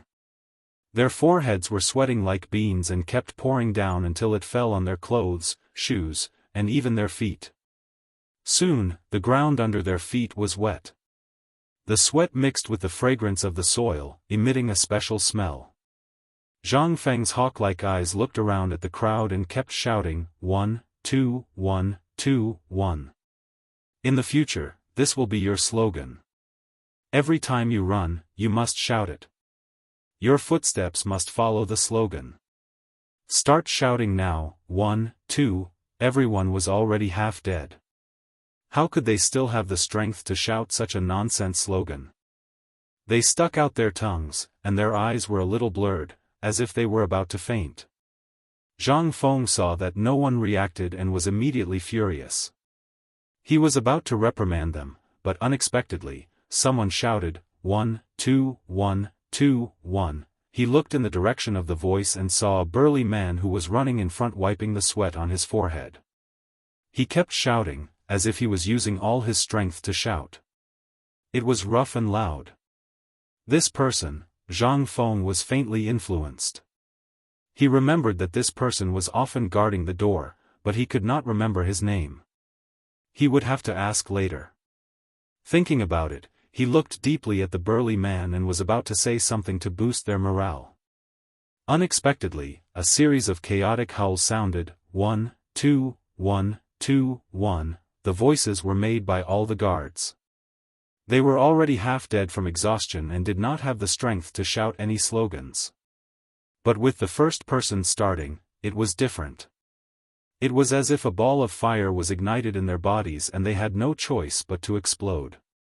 Indeed, Zhang Feng's slogan had a basis, and it had a very strong attachment. As long as the first person took the lead, the people behind him would be infected, and all of them would involuntarily roar. This was equivalent to throwing a spark on a prairie.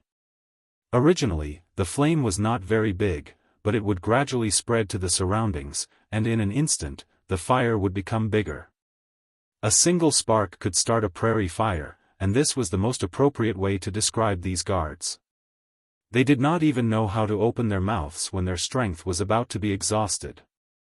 In any case, since there was the first person, they would follow and shout.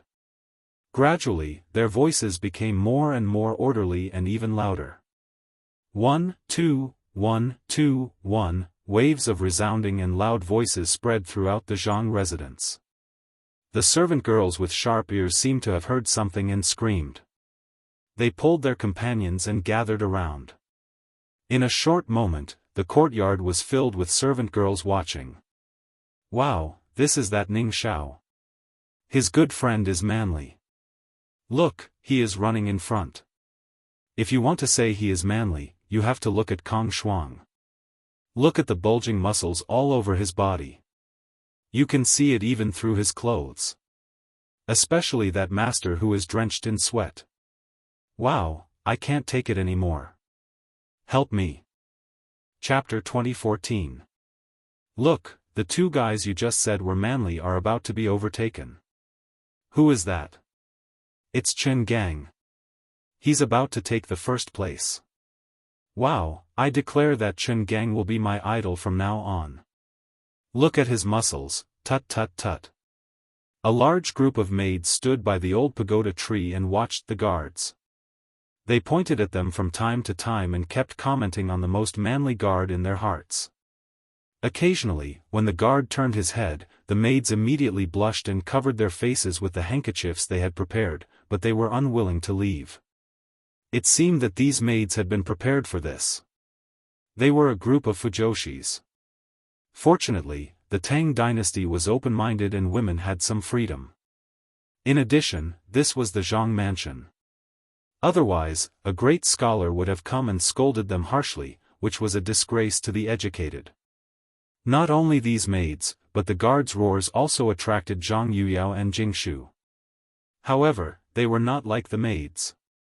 Instead, they went to Zhang Feng and glared at Zhang Feng, as if to say that he only knew how to make trouble all day. Although they were a little angry in their hearts, their eyes were still focused on the guards. From time to time, they used handkerchiefs to cover their shyness. After all, such a scene was very rare, especially in this era. It was as difficult as climbing to the sky to see such a scene. On the other hand, when these guards saw that many maids were watching, they instantly seemed to have taken stimulants. Their faces turned red and their eyes popped out. One by one, they rushed to be the first, for fear that they would be looked down upon by the maids if they fell behind. There were even a few guys who rolled up their sleeves and deliberately showed their muscles as they ran. Immediately, the maids screamed again and again, and their pretty faces were almost bleeding. Especially those who were running in front. They were already sweating a lot, and their clothes should have long been soaked. If you want to get wet, then so be it. Why did you have to deliberately tear your clothes and let out wolf howls? It was as if you were deliberately showing off your muscles. However, to be honest, these guys who tore their clothes did have good figures. In any case, they used to be soldiers. Their muscles were glossy under the contrast of their sweat. Seeing this scene, a few more servant girls couldn't help but scream. They deliberately used their handkerchiefs to cover their faces. When the guards weren't paying attention, they secretly took away their handkerchiefs to take a look.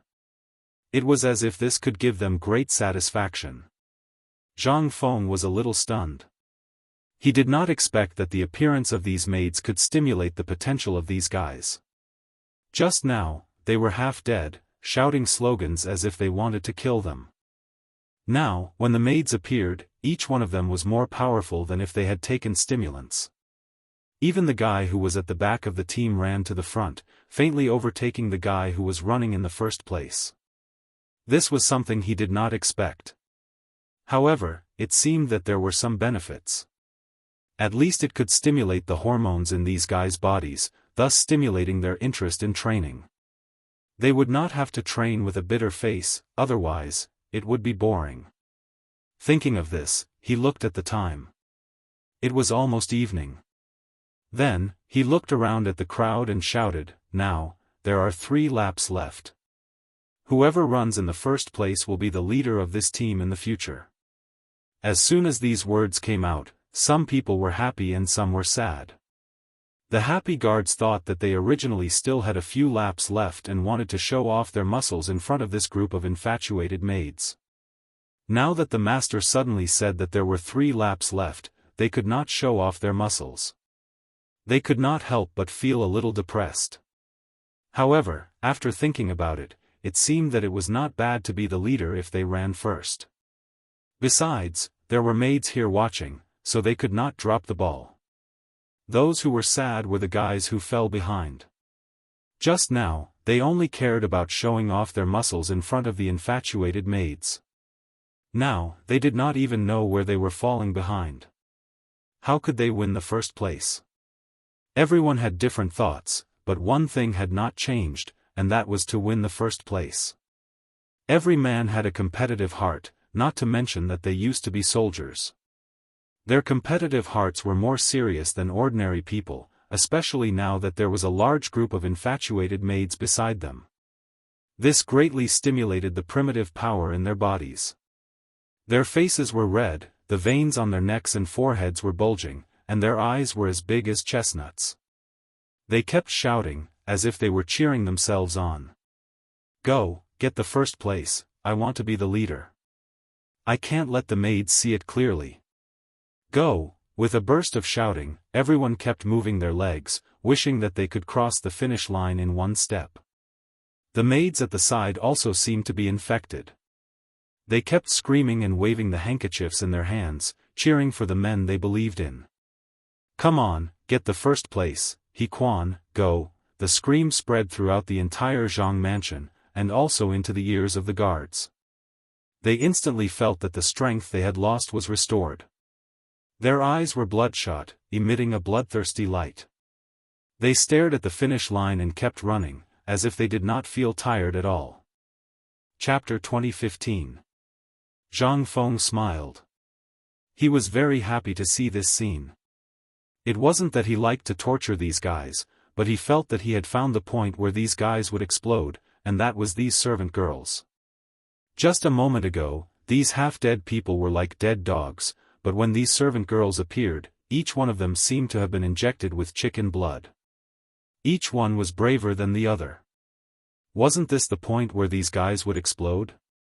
Admittedly, the servant girls were the point where the guards would explode, but they didn't have any malicious thoughts in their hearts. Everything was caused by their pride and competitiveness. The appearance of the servant girls greatly stimulated their competitiveness and pride, which made them display a more courageous side than before. However, although this was a good thing in a sense, these guys wouldn't drop the ball at a crucial time in the future, right? Thinking about it, if there was any danger, these guys wouldn't only save the woman and not the man, right? Hiss, it was a little scary just thinking about it. He had to find a chance to change these guys' bad habits. He couldn't let a woman scream and not stop the car. If that happened, it would be terrible. Just as he was thinking, a series of howls sounded. Ah, Zhang Feng's heart jumped. Could it be that something had happened? He suddenly turned around and saw a burly man half kneeling on the ground with both hands covering his face. He seemed to be crying, but also seemed to be laughing. In any case, it was the kind of half-crying, half-laughing appearance. This person, it seemed to be the He Quan that the servant girls had called out. But why was this guy crying? His face darkened and he strode forward. Are you called He Quan? Why the F***ck are you crying? There are no cowards in the Zhang residence. If you lose, you lose. If you cry again, get out of Lao Tzu's house. The man named He Quan slowly raised his head when he heard this. The moment he saw Zhang Feng, he laughed again, but didn't say a word. He only cared about wiping the hot tears on his face. This made Zhang Feng's mind go blank. Why the F***ck are you talking? Are you dead? He Quan hurriedly nodded, still smiling. Old master, didn't you just get first place? What's there to be proud of? He glared at He Quan and then looked at Zhang Feng. Master, this old man suddenly sped up when I wasn't paying attention and overtook me. I was supposed to be in first place. Master, please approve. I want to fight him one-on-one. Hearing this, Zhang Feng finally understood. He Quan had gotten first place, and this burly man had gotten second place. He was unhappy and wanted to settle the score now. It was laughable. They were all members of the Zhang family, and yet they still wanted to fight until their faces were red. If word of this got out, where would Lao Tzu put his face? However, he still had to ask about the dispute of the first place. He turned to look at He Quan and said seriously, He Quan, did you sneak away when this guy wasn't paying attention? No. He Quan's face flushed red, feeling as if he had been wronged. He tried his best to explain, Master, when Song Tai was running just now, he looked at the servant girl and even showed off his muscles. He Quan, you're bullshitting. Song Tai's face was red, and his eyes bulged. He reached out his hand and was about to hit He Quan.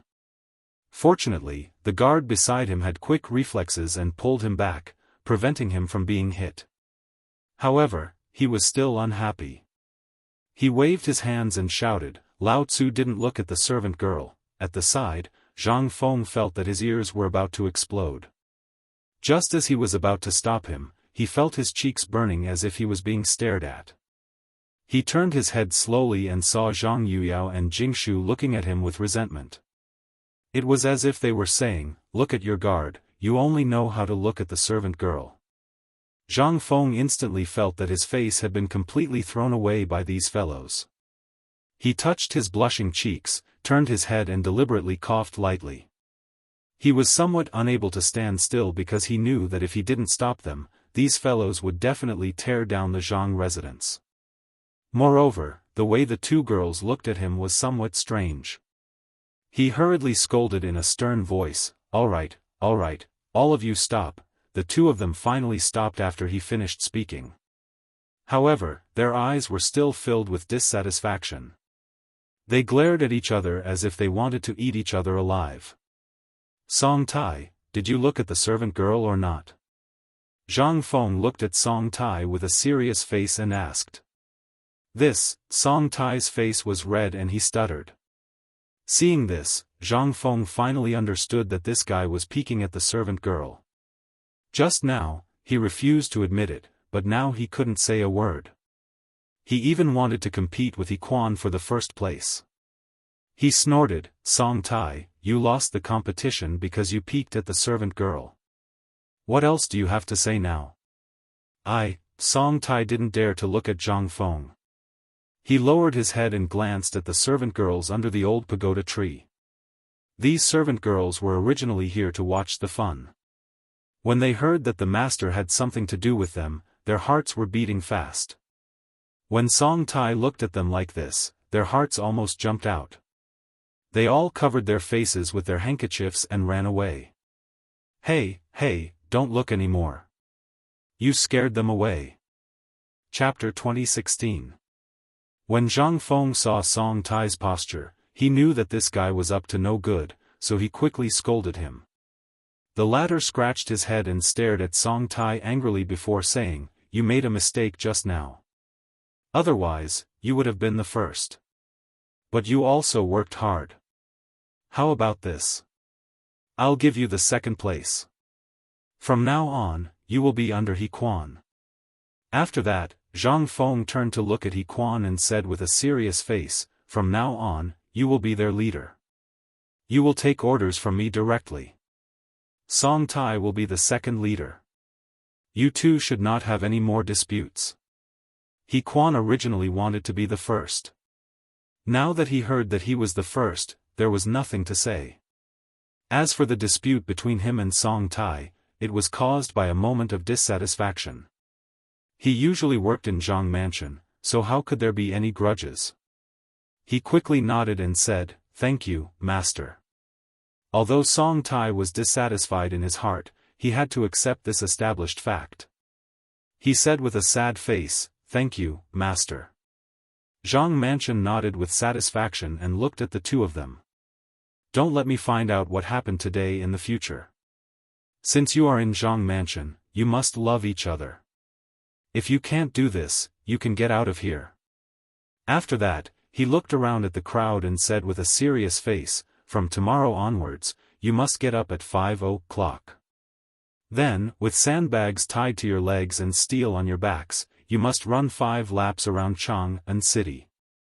When you come back, do 200 push-ups, get up at 5 o'clock. My God, isn't it too early? Yes, it's not even dawn at that time." Before he could finish his sentence, the guards howled in unison. Although they just knew the terrible news, no one expected that they would have to get up at 5 o'clock. At that time, it was not even dawn. How could they go out for a run? Even Zhang Yuyao, who was standing at the side, was a little puzzled. What if he ran into danger? She hurriedly advised, "Young Master Zhang, isn't it a little too early?" The moment these words were spoken, all the guards looked at Zhang Yuyao in a different light. In the past, it was respect, but now it was gratitude. This mistress was really good. She knew how to worry about the guards. In contrast, Mistress Jingshu stood to the side without saying a word or pleading for mercy. In fact, it was not that Jingshu did not want to plead on behalf of the guards, but she could understand Prince Zhang. This time, Prince Zhang was going to Jiangnan, so he naturally had to bring some subordinates. He was worried about bringing others, so he could only bring the guards. That was why he strengthened the training to ensure that everyone could be trained into an elite soldier. Although she could not understand Prince Zhang's training methods, she would not say anything. After all, if she interjected at this time, wouldn't that be questioning Prince Zhang? She wasn't that stupid. It was good that Zhang Yuyao was worried about the guards, but in Zhang Feng's eyes, she was meddling in other people's business. However, it was not good to say anything in public. He could only explain seriously, as the saying goes, the best plan of the day is in the morning. Although it is still early, it is the best time of day to train. As he spoke, he turned his head to look at the guards, and his face darkened. You fellows are used to lazing around in the Zhang residence. Although you used to be soldiers, how many of you still retain the bravery of a soldier? This time, not only do I want to stimulate your courage, I also want to make you into a sharp blade that kills without spilling blood. I have already made the plan. If you want to be a coward, a softy, or a coward, you can say it now. I will not force you. Those who withdraw from the plan can still work in Zhang manner. Indeed, in the past, these people had been among the top men in the military camp, and the famous Guanzhong men. But once they came out of the military camp, they became lazy. Even if they were not like normal people, they likely had thrown their previous training to the back of their minds. This time, he wanted to stimulate these people's courage on the battlefield. Clearly, these words seemed to be effective. The guards seemed to have been poked at their sore spot. Their recovered eyes bulged again, and the tendons on their necks bulged again. Because of what Old Master had just said, none of them wanted to be a coward, a softy, or a coward. Normal people from Guangzhou would not be able to bear these words, much less these people who had once been soldiers. At this time, they seemed to feel their blood boiling. Their buried souls were waking up. We are not cowards. We want to train, we want to be the strongest. The guards tacitly raised their right fists. Their eyes were red, and they kept shouting. Zhang Feng smiled proudly because he saw what he wanted to see most. Although these guys just shouted a few times, he knew that this might be the key to open the depths of their souls. These guys were finally going to show their fiercest side. His face darkened. He looked around at the crowd and said sternly, "Very well. Since you want to be the strongest, then train according to my method. I promise that you will be reborn in a week and become the bravest warriors of the Tang dynasty. Although you are retired soldiers, you are not bad at all. In my heart, you are the strongest." Chapter 2017. The strongest one, the eyes of the guards were red, and the veins on their necks were clearly visible. This was a declaration that belonged to the retired soldiers. Their blood was boiling, and when they thought of the last words of their dead comrades, they felt as if they had endless energy in their bodies. Zhang Feng smiled with satisfaction and waved his hand to signal everyone to be quiet. "Well, I've told you the plan just now. I believe you are hungry, right? Old Du has prepared meat and bathwater for you. Go and take a bath." "Thank you, Master." "Oh, take a bath," everyone cheered, and their faces were full of excitement after the vow. They wiped the sweat on their bodies and walked to Du Zitung's residence. But at this time, someone shouted, "Master, what is the push-up you just said?" This voice instantly attracted everyone's footsteps. They stopped and looked at Zhang Feng with a puzzled face.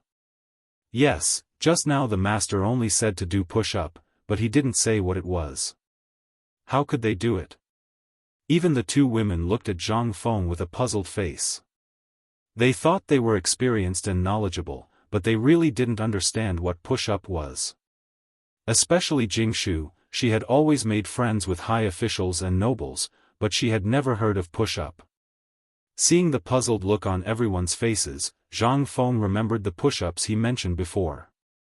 He hadn't explained it clearly to everyone yet. He deliberately coughed twice and said, "Ahem. You guys watch carefully. I'll show you once." With that, he rolled up his sleeves and half knelt on the ground, ready to start. Unexpectedly, Zhang Yuyao came up. She supported Zhang Feng and persuaded, "Young master, what are you doing? The ground is so dirty. Why are you kneeling on the ground?" She was very puzzled. Prince Zhang said to do push-up. Why was he half kneeling on the ground? Wasn't he worried about his clothes getting dirty? "I'm fine. Don't worry. I'm going to show them." Zhang Feng smiled and waved his hand to indicate that he was fine. He knew that this little girl was worried about him, but he wasn't in any danger. Zhang Yuyao didn't believe it, but since Prince Zhang had said so, she didn't stop him. She turned to look at Jingshu, and the latter gave her a reassuring look. Only then did she stand aside quietly. Now that no one was stopping him, Zhang Feng could finally show off his skills. He lay on the ground and turned his head to glance at the guards. "All of you, watch carefully. This is a push-up." The guards were puzzled at first, but when they saw their master's posture, they seemed to have understood something. They looked at each other and revealed a smile that all men understood. "That's right. Which man wouldn't know how to do that? I practice every night. It's not like it's that hard. Other than those who were not married yet, who didn't know how to do it. Wouldn't it be fine as long as he had hands?" However, it didn't seem right for Master to do this in public, right? Moreover, he did it in front of the two matriarchs. It had to be said that Master was really fierce. At this moment, everyone worshipped Zhang Feng. Zhang Yuyao was puzzled. She didn't know what Prince Zhang's posture was, nor did she know why the guards were laughing. She could only turn to Jingshu and ask for help. "Jingshu Mimi, what is Prince Zhang's posture? Also, what are the guards laughing about?" "Sister," Jingshu hurriedly tugged at Zhang Yuyao's sleeve, indicating that she should stop talking. She blushed and angrily glared at Zhang Feng, who was doing push-ups. Then, she leaned over to Zhang Yuyao's ear and said, "That's there." Before she finished listening, Zhang Yuyao felt her ears burning. After a while, her whole face turned red. She shyly glared at Zhang Feng and quickly pulled Jingshu away. Zhang Feng, who was doing push-ups, felt that something was wrong. He glanced in the direction of the two women, but found that the two women had left. He asked with a puzzled expression, "Hey, why did you two leave? I was about to show my perfect posture." Zhang Yuyao originally felt that this posture was strange. After hearing Jingshu's explanation, she naturally didn't want to bother with Zhang Feng. However, she felt the gaze behind her. Driven by curiosity, she secretly took a look. Instantly, her face turned red again. Why was Prince Zhang still in that posture? Wasn't it too unsightly? She angrily glared at Zhang Feng, took Jingshu's arm, and walked to the boudoir. As for Jingshu, she didn't have any opinion at all. She just told Sister Yuyao what she knew. Thinking of Sister Yuyao's big reaction, she couldn't blame herself. Watching the two women leave, Zhang Feng was a little confused. He was just doing push-ups. Why were the two women looking at him with disgust? They even glared at him coquettishly. He didn't do anything to let them down, right? For a moment, he doubted life because he knew that the two women had always been very obedient by his side. Why did they suddenly change today? Everything happened too fast, right? Just as he was feeling puzzled, the guy next to him said in a lukewarm tone, "Master, you're quite amazing." N. Zhang Feng frowned and was a little confused. Chapter 2018. What did that mean? Why did it feel weird? It was as if there was a hidden meaning in those words. He turned his head and glanced at it, but he didn't know who said it.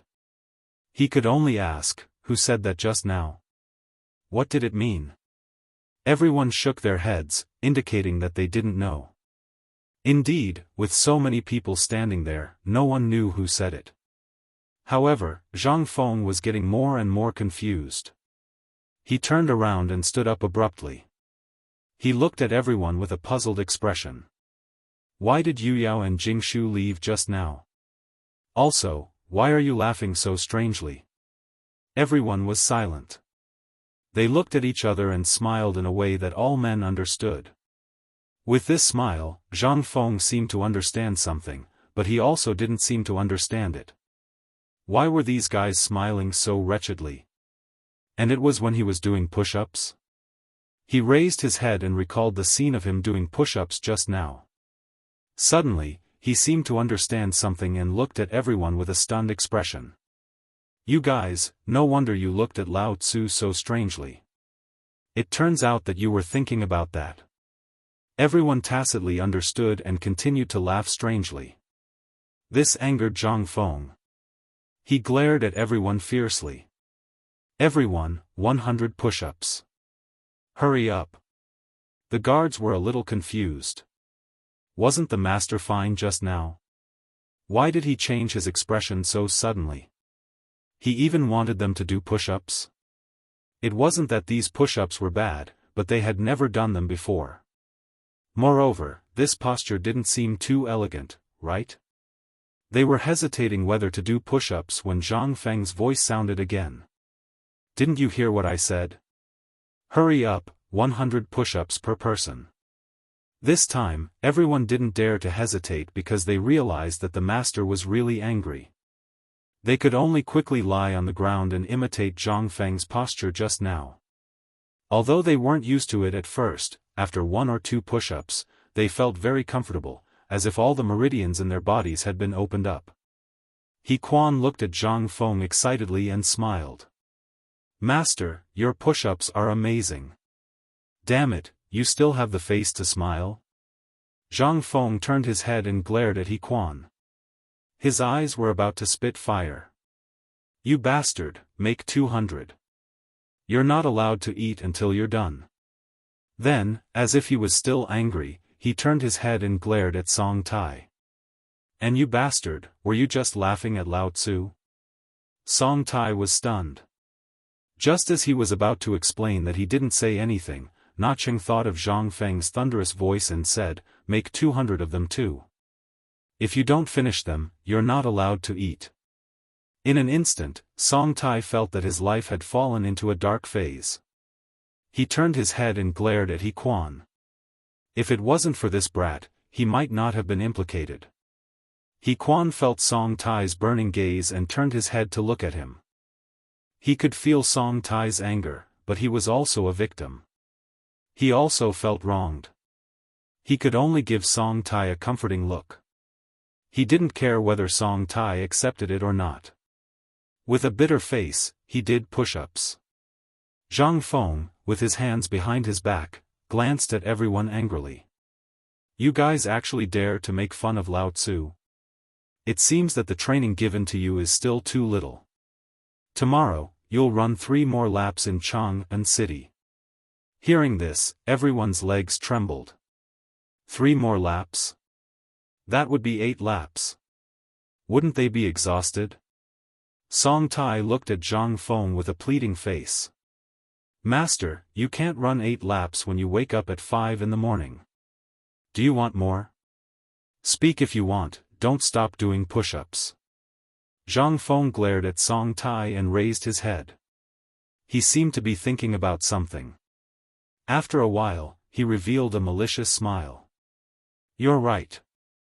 I can't run 8 laps when I wake up at 5 in the morning. Hearing this, Song Tai was delighted.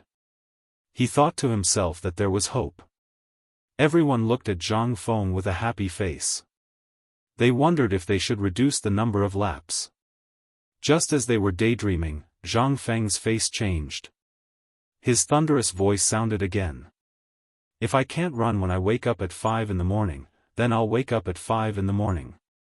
Anyway, I can't miss any of the 8 laps. As he spoke, he turned his head to look at He Quan and Song Tai. He revealed a malicious smile. He Quan, Song Tai, you two supervise. If there's 1 less lap, the 2 of you will run 10 laps each.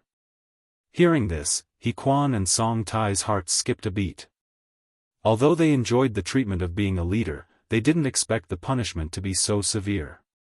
However, thinking about it, when they were in the military camp, the treatment was worse than this. Master's punishment was considered good. After thinking about it, the 2 of them could only bite the bullet and reply, yes, Master. Zhang Feng nodded. He turned around and glanced at everyone. With a serious face, he said, don't think that I'm bullying the weak by making you train. I'm doing this for your own good. At the same time, it's also for my own good. After you retired from the military camp, your muscles and bones have been lazy. This training is to let you pick up the pride of the past. Also, during the time when I go to Jiangnan in the future, I need you. Chapter 2019. These words could not be considered impassioned or even motivating, but in the ears of the guards, they became a declaration. Indeed, they had all been soldiers. After leaving the military camp, their lives were more or less lazy, but this was not what they wanted. The environment was like this, and they had no choice. Now, since the old master was interested, how could they let him down? Which retired soldier did not want to return to their former glory? There was no one who did not want to, including them.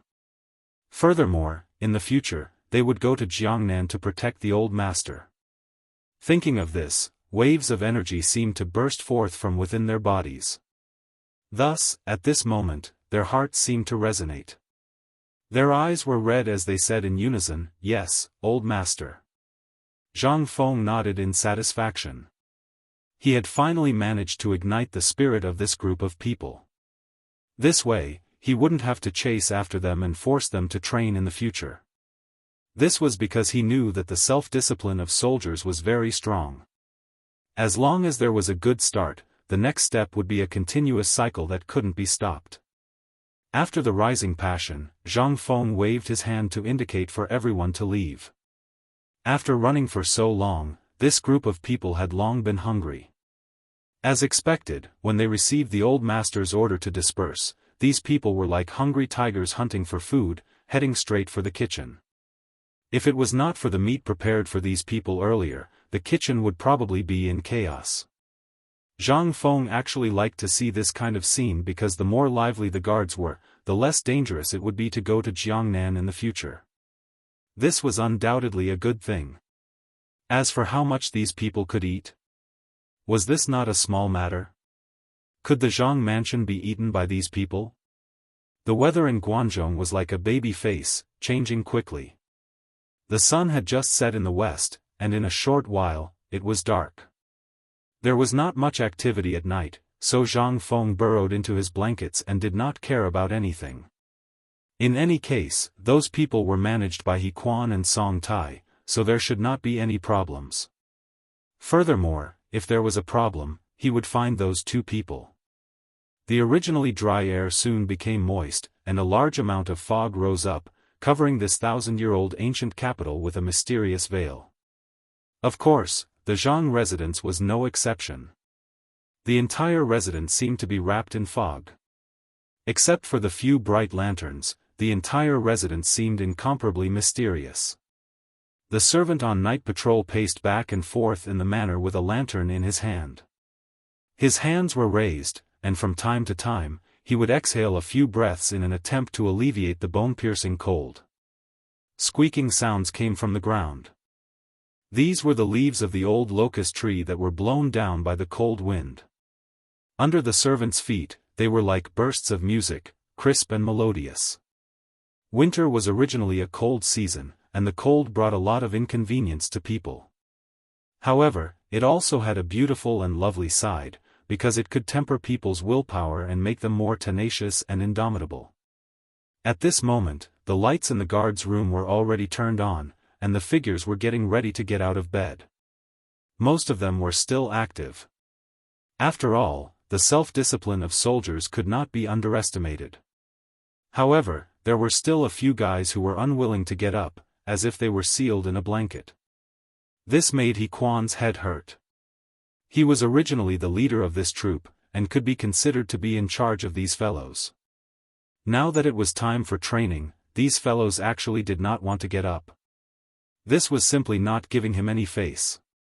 What was even more infuriating was that old master had previously instructed these fellows to still laze in bed. This was simply a slap to old master's face. He really could not hold it in any longer. He pointed at those fellows who were lazing in bed and scolded them to their faces. "You bastards, what a waste of old master giving you such good training resources. You actually dare to laze in bed? Do you want to die? Do you believe that Lao Tzu will end you right now? Motherf asterisk Ker, hurry up and get up for Lao Tzu." The corner of Song Tai's mouth twitched when he heard this. He had never seen He Quan so angry before. Even when the two of them quarreled yesterday, it was not like this.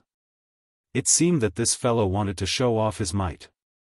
No, he was still the second in command. He could not let this fellow gain the upper hand. As he thought about this, he glared at those fellows who were lazing in bed and started scolding, "You bastards, hurry up and get up for Lao Tzu, do you hear me?" As he spoke, he rolled up his sleeves and was ready to get started. This gave those fellows who were lazing in bed a huge fright. They originally wanted to laze in bed for a while and get up immediately.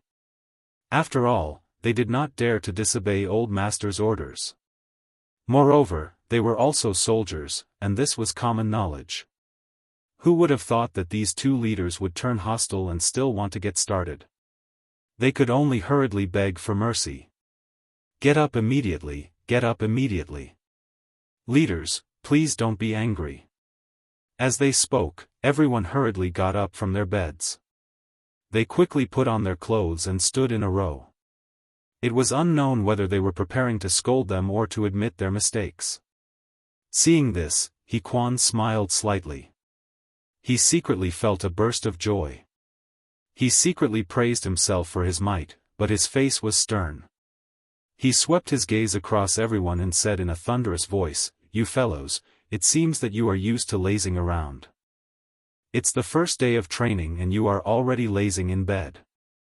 Is it because Old Master is not here that you are slacking off?" Chapter 2020. Everyone looked at He Quan with hidden bitterness. They wanted to say something but hesitated. They wanted to explain that it was still early, but on second thought, this explanation didn't seem to be of much use, so they simply didn't say anything. But in He Quan's eyes, it was different. He thought they were not satisfied, so he said sternly, "Don't King cover it up.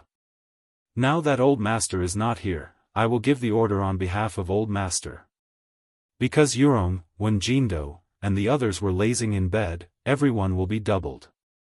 As the leader personally appointed by Old Master, he naturally had to take responsibility. This point, he knew from the first day he entered the military camp. When the superior was not around, the subordinates had to take full responsibility. Now Old Master was the superior, and he was the subordinate. Now that the subordinates made a mistake, naturally everyone would be punished. He was no exception. This was the consciousness of a soldier. Everyone present used to be soldiers, so they naturally knew this. They usually played around and even joked with Old Master, but at this moment, they all became serious. Because they knew that Old Master had created these powerful training methods for them. They could not let him down. Moreover, they also knew that in the future, they would go to Jiangnan to protect Old Master. Therefore, at this moment, they seemed to resonate with each other. Without exception, they became serious. No one complained about He Quan's punishment, because this was their collective honor. If one person made a mistake, everyone would be punished. Even Song Tai, who had always been prejudiced against He Quan, was shocked at this moment. He realized that he could not recognize this guy. Don't be fooled by his usual sloppiness. At the critical moment, he was like a different person. He had the demeanor of a general. He even felt that he was not as good as this guy. He Quan did not know that this enemy would praise him. He glanced at everyone seriously and shouted, "Everyone, let's go. Start running around Chang'an City." As soon as these words came out, everyone's body shook. They felt as if their former glory had returned. At this moment, it was as if they were in the military camp. Their eyes bulged, and they shouted in unison, "Yes." As soon as they finished speaking, they all ran out of the door. Dong dong dong, the orderly footsteps echoed throughout the Zhang mansion, attracting the attention of the guards who were patrolling at night. They looked at the guards with admiration. In fact, they wanted to join in yesterday, but they knew their physical fitness, so they could only watch and sigh. The sound of footsteps gradually faded away. The guards had already left the mansion. At this time, the sky was just beginning to brighten, and the air was filled with a thick fog. It was impossible to see a person clearly from a mile away. However, the guards did not give up. They shouted and ran towards Chang and Main Street despite the dampness on their bodies. 1-2. 1-2-1, his voice was loud and clear, spreading to the depths of Chang An Avenue. It was unknown whether the sound was magical or not, but as soon as it spread, many people on the streets of Chang An turned on their lights. After a while, wooden doors were pulled open, and many people came out of their houses. Some of them were carrying carts, and some were pushing carts. They were the people of Chang An who were doing business.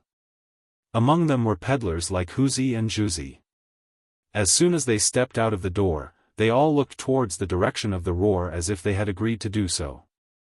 However, the fog was too thick and they couldn't see anything. They could only vaguely hear the roar, which confused them. They looked at each other and started to discuss spiritedly. Where is this sound coming from?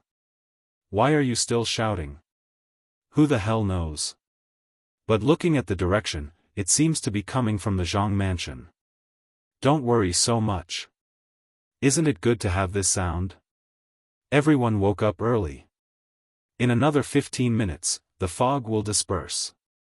Right now, going to grab a good spot to set up a stall is the most important thing. What's the use of discussing that sound? These words instantly reminded everyone. They nodded and hurriedly picked up the carts on the ground. Some women pulled their women, some children pulled their children, and they walked towards the stall they had their eyes on. The men moved the chairs, and the children helped set up the tents. Sometimes, the large men at the side would come over to help. Businessmen were like this. Today, I helped you, and tomorrow, you might help me. Especially the large men of Guangzhou. They emphasized simplicity. Only by helping each other could they develop in the long run. After a while, sheds were erected one after another. Right now, it was winter. The common people basically sold wontons, fermented glutinous rice, steamed buns, and other things with hot soup. These large men were not an exception. Once the sheds were set up, they started to boil the soup. As they did so, they shouted. Although there weren't many passers-by on the road, they were already used to this kind of method. They would make a name for themselves early on so that the returning customers would know that they had opened a stall. There was another point, and that was if there were people not far away, it was very likely that they were from the Zhang residence. As long as they heard their voices, these people might come over later.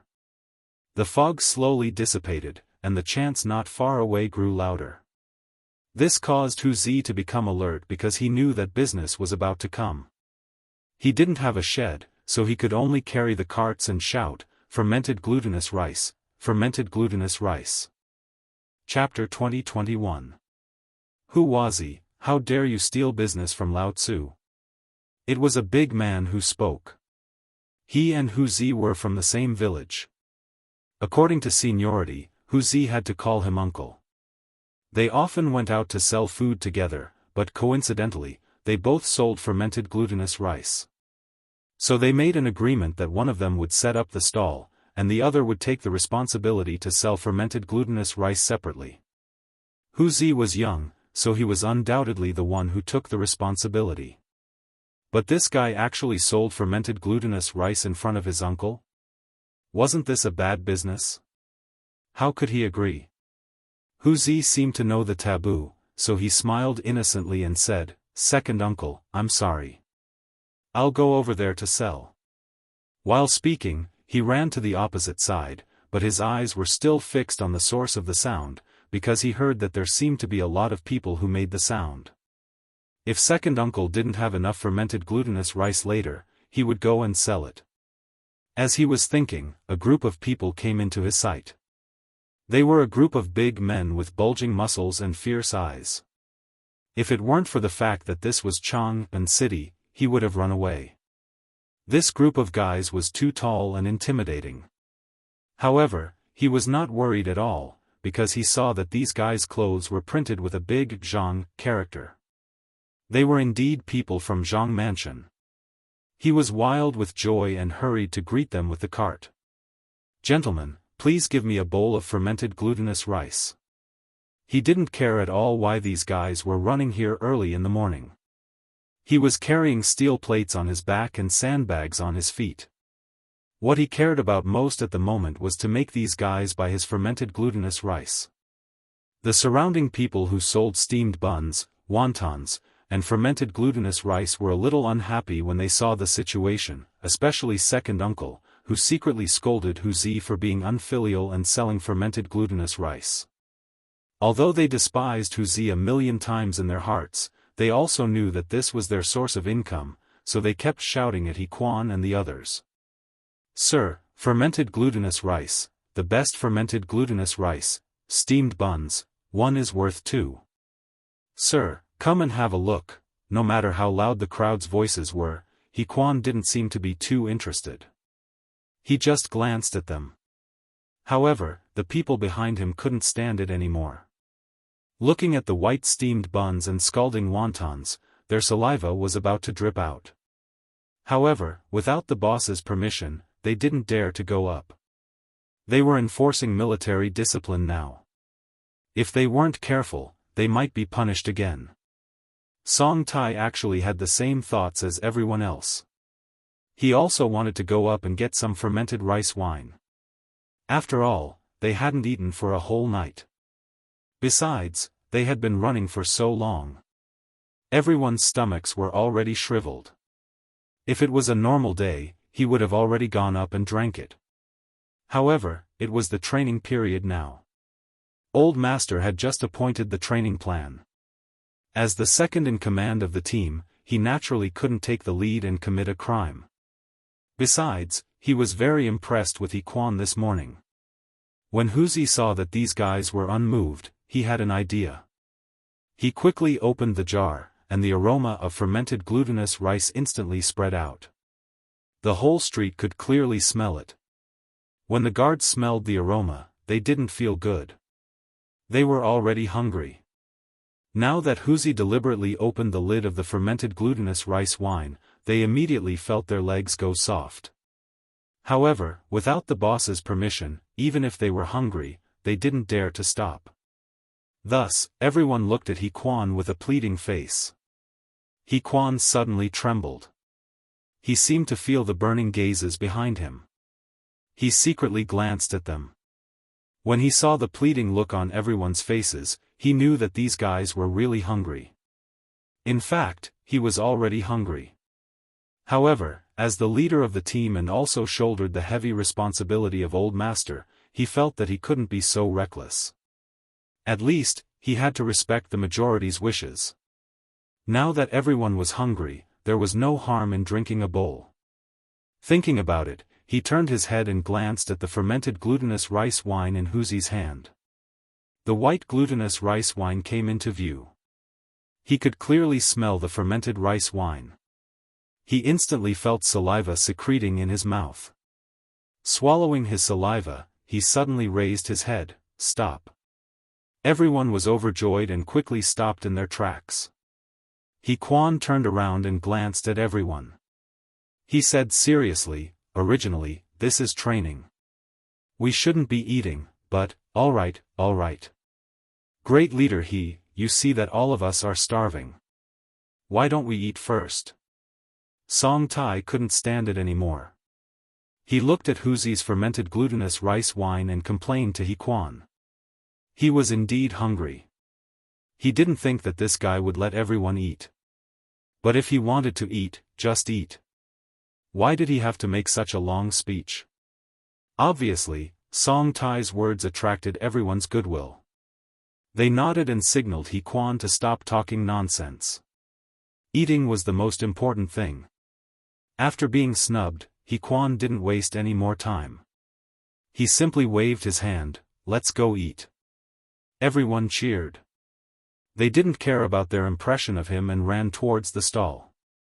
Chapter 2022. The vendors had been waiting for this moment. The wontons in the pot had already been put into the pot, and the fermented glutinous rice was almost heated up. Now that so many people had come, they immediately opened the pot.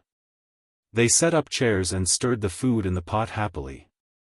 "Dear guests, please wait for a moment. It will be ready soon. Come, come, come, please sit here. The fermented glutinous rice is here. 2 steamed buns. For a moment, the shouting spread through the streets of Jianghu. A large group of 50 people sat on the street. They drank the fermented glutinous rice and ate the steamed buns. At this moment, they had nothing else to ask for. Just as they were eating heartily, a scream came from not far away. Hey, isn't this He Quan? Why are you here? And Song Tai, why are you 2 old men here? Why is there such a large group? He Quan and Song Tai looked in the direction of the voice and saw a group of 10 people slowly walking towards them. There were many old faces among them. They hurried to greet them. Zhou Ji, Changxi, why are you 2 here? The man called Zhou Ji laughed and patted He Quan on the shoulder. He said, I'm taking everyone down the mountain to buy something. What about you? Why are you bringing so many people? Are you here to drink fermented glutinous rice? As he spoke, he glanced at the guards who were drinking fermented glutinous rice with a trace of contempt. In fact, he knew these people. They used to be soldiers together. After they retired, they were assigned to work under Zhang Feng. He was a guard at the academy and thought that he was better than these guys in front of him. Indeed, people in this era had the view that all things were inferior and only education was superior. Guards at the academy were definitely better than guards at other places, not to mention those in the forging workshop and the textile factory. He Quan saw all this. Although he usually played with his brothers, he could not be looked down upon by this guy. He clapped his hands and glanced at Zhou Ji and the others contemptuously. You know nothing. This is the training method that the master specially developed for us. He said that it would make us return to the peak of the army. It would be a piece of cake for us to defeat the general. What? Zhou Ji suddenly stood up from his stool and stared at He Quan with his eyes wide open. Are you telling the truth? He was also a soldier. He knew that retired soldiers would slowly become lazy and their strength would not be able to keep up with active soldiers. Therefore, he often thought about how to recover his strength. However, without the systematic training of the military camp, it was impossible. Now, this guy, He Quan, actually said that the old master could make people return to their peak. How could they not be excited? He had no doubts at all, because he believed that his master could definitely do it. What a joke, his master could even ascend to the heavens, how could he not be able to do such a small thing? How could this be? He Quan looked at Zhou Ji with a playful expression. He seemed to enjoy this feeling very much. He took off the steel plates on his body and waved the sandbag on his leg. With a proud expression, he said, "Open your dog eyes and look. This is Master's secret weapon." What? Zhou Ji stared at the thing in front of him with his eyes wide open. He used to be a soldier and had seen people train while wearing sandbags, but he had never seen anyone train while wearing steel plates. Could it really be the Master's secret weapon? Hiss, he could not help but suck in a breath of cold air. If he could get this secret weapon or join He Quan and the others, he might be able to return to his peak. Thinking about this, he changed his attitude and said with a pleading expression, "He Quan, we are all good brothers. Tell us about your training methods." These words also reminded the people behind him. They were still immersed in the master's training methods. Now that they heard Zhou Ji's words, they instantly understood. That's right, since the master's training methods were so powerful, he should also give them a copy.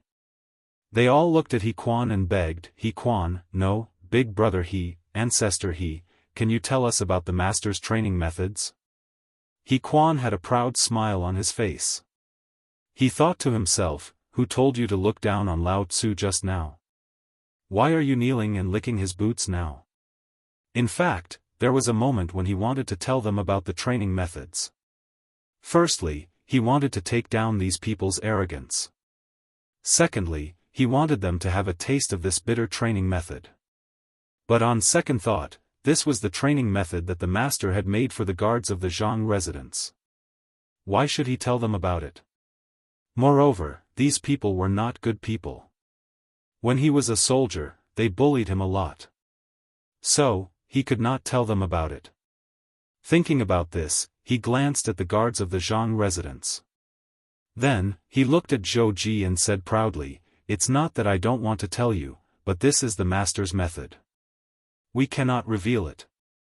Moreover, the master is going to Jiangnan soon." What? The master is going to Jiangnan? The people behind Zhou Ji all exclaimed. This could be said to be the most important news they had heard. The master was going to Jiangnan? No wonder the master wanted to train these people. This was probably to prepare for his trip to Jiangnan. Chapter 2023. But why didn't their master tell them that he was going to Jiangnan? Couldn't they protect their master? Their competitive hearts were born one by one. At this moment, they had already decided to learn this training method. Even if it wasn't for themselves, they had to do it for their master. What if their master went to Jiangnan without anyone to protect him? He Quan didn't know this and was still bragging, "Master is going to Jiangnan. When he goes, we have to guard." The stall owners next to him were shocked when they heard this and quickly discussed it with the people around them. Just now, the guard of Zhang Mansion said that Prince Zhang is leaving? Yes, I also heard about it. Why do you think Prince Zhang is going to Jiangnan? I heard that it's for some perfume. I wonder when he's leaving. As they spoke, everyone once again looked at He Quan, because they knew that the news that the guards of the Zhang Mansion could send out would definitely not be wrong. Young Master Zhang's departure was definitely a piece of heavy news. Sure enough, He Quan spoke with assurance again. Master said that he will leave by the end of the year at the latest. This time, not only did Zhou Ji and the others exclaim, but the surrounding vendors also couldn't sit still. This was because young Master Zhang had done them a great favor before. It could even be said that he was their second parent. Many of the people present had become rich because of young Master Zhang, and some had become rich because of young Master Zhang's craftsmanship. Now that they heard that young Master Zhang was leaving, the first thing they wanted to do was to see him. Thinking of this, the stall owners hurriedly began to pack up their chairs without waiting for He Quan and the others to finish eating. This caused the group of guards to be dumbfounded. They hurriedly asked, "We haven't finished eating yet. Why are you packing up?" The vendor hurriedly packed up his stall and said without turning his head, "I'm going to see young Master Zhang." The guards were even more confused and asked again, "Why do you want to see our master?" "Prince Zhang is leaving. If you don't see him, you won't be able to make it." The stall owner was a little impatient. As he packed up, he urged the guards, "Hurry up and leave. I won't charge you today." As they spoke, the peddlers packed up their furniture, supported each other, and ran to Zhang Mansion in twos and threes. The guards were dumbfounded. Just now, they said that the master was leaving, but they didn't say that he was leaving now. Did these guys need to be in such a hurry? However, this might be a good thing. At least it showed the importance of the old master in the hearts of the people of Chang'an. Once they heard that he was leaving, they all went to visit him. He Quan didn't care about this. He was still thinking about training. He glanced at everyone and said, "Line up and continue training." After that, he looked at Zhou Ji and sneered, "Do you still want to follow us?" Initially, Zhou Ji wanted to follow He Quan. However, after hearing what He Quan said, he immediately changed his mind. If he followed this guy, he would lose face. It was better to look for master and join the training as soon as possible. Also, he had to inform some of the forging workshops and textile factories to come over. Thinking of this, he casually replied, "No, next time." With that, he turned around and left. He Quan glanced at Zhou Ji's back and turned to look at everyone. "Continue with the training. Let's run." As soon as he finished speaking, everyone started to move forward again. At this moment, a sedan chair swayed over. The curtain of the sedan chair was pulled open and a middle-aged man stuck his head out. It was Zhang Sun Wuji, who was preparing to go to court. He glanced at the group in the distance and said to the servant, "What were those people shouting just now? Also, who are they?" The servant frowned slightly and glanced into the distance. After a long time, he said, "Master, they seem to be from Zhang Mansion. As for the number they were shouting, it seemed to be 12121. Zhang Mansion's people?" Zhang Sun Wuji frowned and stroked his beard. He muttered to himself, "What is this Fengzi up to now?" He thought for a while but still couldn't figure it out. He waved his hand and said, "Let's go to court." The servant nodded and looked deeply at the departing figure. Then, he ordered the sedan chair bearers to go to the palace. There were no obstacles along the way. Zhang Sun Wuji soon arrived at the palace. At this moment, quite a number of imperial officials were already waiting outside the main hall. Zhang Sun Wuji went up to exchange some pleasantries with Wei Zheng and the others. A moment later, the door was pulled open. A strong man stood at the door and shouted with a sharp voice, "All officials present for an audience." The officials didn't hesitate and walked to the main hall together. As soon as they stood still, Li Shimin walked out in his dragon robe. He sat on the dragon throne and looked down at the officials. "Officials, I have something to report." A grand scribe bowed and came forward. "Your Majesty, recently the military supplies have run out. Your Majesty, please allocate more supplies. In addition, a lot of military equipment is damaged. Your Majesty, please send people to repair it." Hearing these things that required money, Li Shimin felt a headache. Originally, the Tang dynasty was considered rich, but when money was used on the military, it felt like no amount of money was enough. Food, clothes, daily necessities, and so on, everything was several times more expensive than the expenses of ordinary people. However, he couldn't refuse. He had to bite the bullet and replied, "For the supplies, go to the Ministry of Revenue. For the equipment, go to the Ministry of Works." Chapter 2024. Speaking of this, he suddenly remembered something. He asked the Ministry of Works to repair the burned West Market and East Market in Jianghu City. He wondered how they were doing. Thinking of this, he glanced at the officials. "Where is the Minister of Works?" As soon as he finished speaking, a man in his 50s stood up. He was the Minister of Works, Duanluan. Duanluan stepped forward and bowed. "Your Majesty, I am here." Li Shimin nodded slightly and said seriously, "Minister Duan, I suddenly remembered something. How is the West Market and East Market that I asked you to repair?" The corner of Duanluan's mouth twitched. Last time when the West Market and East Market of Jianghu City were burned, His Majesty did order the Ministry of Works to repair them.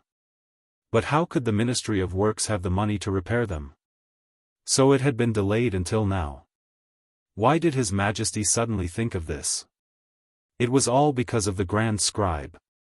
If he had not reported, why would His Majesty suddenly think of this? Thinking of this, he turned around and glared at the Grand Scribe. The poor Grand Scribe was confused. He did not know what had happened. He had only reported some military matters. Why was the Minister of Works glaring at him?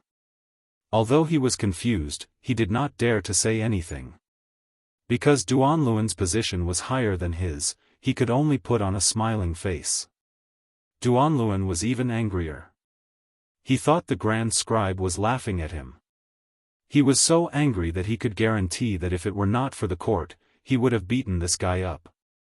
But at this moment, Li Shimin's dignified voice sounded again. "Minister Duan, why are you not saying a word?" Duanluan was shocked. He slowly turned his head and looked at Li Shimin with trembling eyes. He did not know what to say. Li Shimin seemed to have noticed something. He frowned and said with dissatisfaction, "Minister Duan, have you not repaired them?" Hearing this, Duanluan's legs went weak. He did not care about anything else. He quickly knelt on the ground and shouted, "Your Majesty, please forgive me." Seeing this, the other Ministry of Works officials behind him did not dare to hesitate. They quickly knelt on the ground and begged for forgiveness. As expected, Li Shimin sneered. These bastards really did not repair them. No wonder he dallied for so long. He snorted and said, "Why wasn't it repaired?" Duanluan didn't reply immediately. Instead, he secretly glanced at Dai Zhou. Dai Ren shuddered, feeling a bad premonition, but he couldn't put his finger on it, so he coughed twice and pretended to be calm. On the other hand, Duanluan trembled as he raised his head to look at Li Shimin. He said softly, "Your Majesty, it's not that the Ministry of Works doesn't want to repair it. It's just that we don't have the money or the workers." No money? No workers? Li Shimin's mouth twitched. He felt that his intelligence had been insulted. He could believe that the Ministry of Works did not have money, but how could they not have workers? Then what was the use of such a large Ministry of Works? He suddenly stood up and glared at Duanluan. "Duanluan, do you think I'm easy to fool? How could the Ministry of Works not have money?" What was even more ridiculous was that there were no workers. Do you know what the crime of deceiving the monarch is?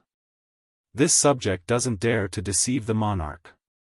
Duanluan broke out in cold sweat and his legs began to tremble. "Your Majesty, the Ministry of Works has been repairing the inside and outside of the palace, as well as the barracks, the residences of the emperors and ministers. Normally, they should receive a lot of money, but there are still many debts that haven't been settled. This is why they can't make ends meet. The Ministry of Works has long run out of money to repair the West and East markets." Li Shimin was startled. He didn't think that there would be such a thing. Indeed, other than repairing the inside and outside of the palace, the Ministry of Works would also repair the barracks for the ministers. This way, they could earn some money and wouldn't empty the national treasury. The wages of the Ministry of Works workers would also increase. But he didn't think that the Ministry of Works still had debts that hadn't been collected. If that was the case, did he blame this fellow wrongly? He deliberately coughed twice to cover up his embarrassment and said, "Then why didn't you borrow money from the Minister of Revenue, Dai Zhou?" Here it came. Dai Zhou trembled and felt a chill run down his spine. He faintly remembered something. Duanluan had once come to him to borrow money, but he didn't lend him any. Now that the emperor suddenly asked, this old fellow wouldn't reveal it, right? No wonder this old fellow looked at him strangely just now. So it was here. With that thought, he narrowed his eyes and turned to look at Duanluan. Duanluan spoke again, "Your Majesty, this subject went to Minister Dai last time, but Minister Dai said that he didn't have any money." Li Shimin frowned slightly and turned to look at Dai Zhou. He asked with a puzzled expression, "Beloved official Dai, the Ministry of Revenue doesn't have any money?" Dai Zhou was slightly taken aback and hurriedly stepped forward. He bowed and said, "Your Majesty, it's not that this subject doesn't want to lend money to Minister Duan, but the Ministry of Revenue doesn't have much savings. Moreover, Minister Duan didn't explain clearly last time, so this subject thought that he was joking, so, as he spoke, he smiled awkwardly, this subject is also powerless." Hearing this, Li Shimin understood. Duanluan probably really didn't have any extra money, so he went to borrow money from Dai Zhou. Dai Zhou didn't lend him money for various reasons. It could be that he didn't have enough money, or he deliberately didn't lend him money. But none of this was important. Since Dai Zhou didn't lend him money, he naturally had his own reasons. Chapter 20-25. But the burned West Market and East Market still needed to be repaired. Thinking about this, Li Shimin looked at Duanluan and Dai Zhou and said seriously, "I don't care if you have money or not, but the West Market and East Market still need to be repaired. You two have to figure it out yourselves." After that, he glanced at the officials. "Is there anything else you want to report? If not, you can leave now." The officials looked at each other and stepped forward as if they had reached some kind of agreement. Farewell, Your Majesty. Li Shimin nodded and left. The officials got up and prepared to leave the palace one after another, especially Dai Zhou. He wanted to slip away as soon as he got up because His Majesty just asked him and Duanluan to repair the West Market and East Market together. This was a joke. He was the Minister of Revenue, not the Ministry of Works. He was not that stupid to ask him to participate in this for money. Thinking about this, he quickened his pace. But at this moment, he heard a voice behind him. Minister Dai. The voice made Dai Zhou's heart jump. He knew it was his enemy Duanluan without looking. Even though he wanted to leave as soon as possible, he had to turn around and smile. Minister Duan, what's the matter? Duanluan's mouth twitched. He cursed this old man in his heart. Just now, His Majesty said that he wanted to repair the West Market and East Market. Now he was asking what was the matter. But on second thought, he could understand this guy. Because the Ministry of Works often repaired things, he didn't have enough money or owed money. So he went to the Ministry of Revenue to borrow money. In the past, Dai Zhou welcomed him with a good face and would lend him some money. Now that he went frequently, he was lucky not to be scolded. But now it was His Majesty's order. He didn't believe that this guy wouldn't pay. Thinking about this, he sneered and said, Minister Dai, you can't just leave like this. His Majesty just asked us to repair the West Market and East Market. Hearing that he needed money, Dai Zhou's face fell. The Ministry of Revenue had allocated a lot of money to support the Battle of Chotzi. He didn't lend money to this old man last time, and he was still holding a grudge. Dai Zhou waved his sleeve and said angrily, no money. You, Duanluan pointed at Dai Zhou, his face flushed red, unable to speak. The last time he went to borrow money from these old fellows, they didn't give him any face. Originally, he thought that since His Majesty had given the order this time, he should be able to borrow money. Who would have thought that this fellow would still be so stingy? He said angrily, this time, it was His Majesty who ordered you to find a way to repair the eastern and western markets. Are you not going to listen to His Majesty's words? Of course, Your Majesty's words must be obeyed. Dai Ren cupped his hands in the direction of the palace. Then, he looked at Duanluan and snorted coldly, do you think that money is dirt? You can have as much as you want. My Ministry of Revenue also needs to make a living. Where would I get the money to give you? There was nothing wrong with this statement, but it sounded different in Duanluan's ears. This was because the last time they went to borrow money from Dai Zhou, not only did they not succeed, but they also got snubbed. In addition, the relationship between the two of them was not very good. They were the kind of enemies. When he heard this, Duanluan felt that the other party was targeting him. He immediately strode forward and pointed at Dai Zhou's nose and scolded, Dai Zhou, Minister Duan, shut up. Zhang Sun Wuji quickly stepped forward. He was about to leave the palace, but when he heard these two fellows arguing, he had to come back. After pulling Duanluan down, he said with a serious face, Minister Duan, isn't it just money? Why are you arguing? He also heard it clearly in the imperial court just now. It was nothing more than the matter of repairing the eastern and western markets. Duanluan flicked his sleeves and suppressed the anger in his heart. He looked at Zhangsun Wuji seriously, Lord Zhangsun, you don't know. This fellow Dai Zhou is unwilling to pay for the repairs. Just now, His Majesty clearly asked me to repair with him, but this fellow is unwilling to pay at all. All right, Zhangsun Wuji patted Duanluan's shoulder, then looked at Dai Zhou and said with a serious face, Minister Dai, why are you unwilling to pay? This is what His Majesty said before. Have you forgotten? Dai Zhou smiled bitterly, Lord Zhangsun, it's not that I'm unwilling to pay, but the Ministry of Revenue doesn't have much money to begin with. In addition, we support the Battle of Chotzi. How can we have extra money to repair the eastern and western markets? Aren't you making things difficult for me?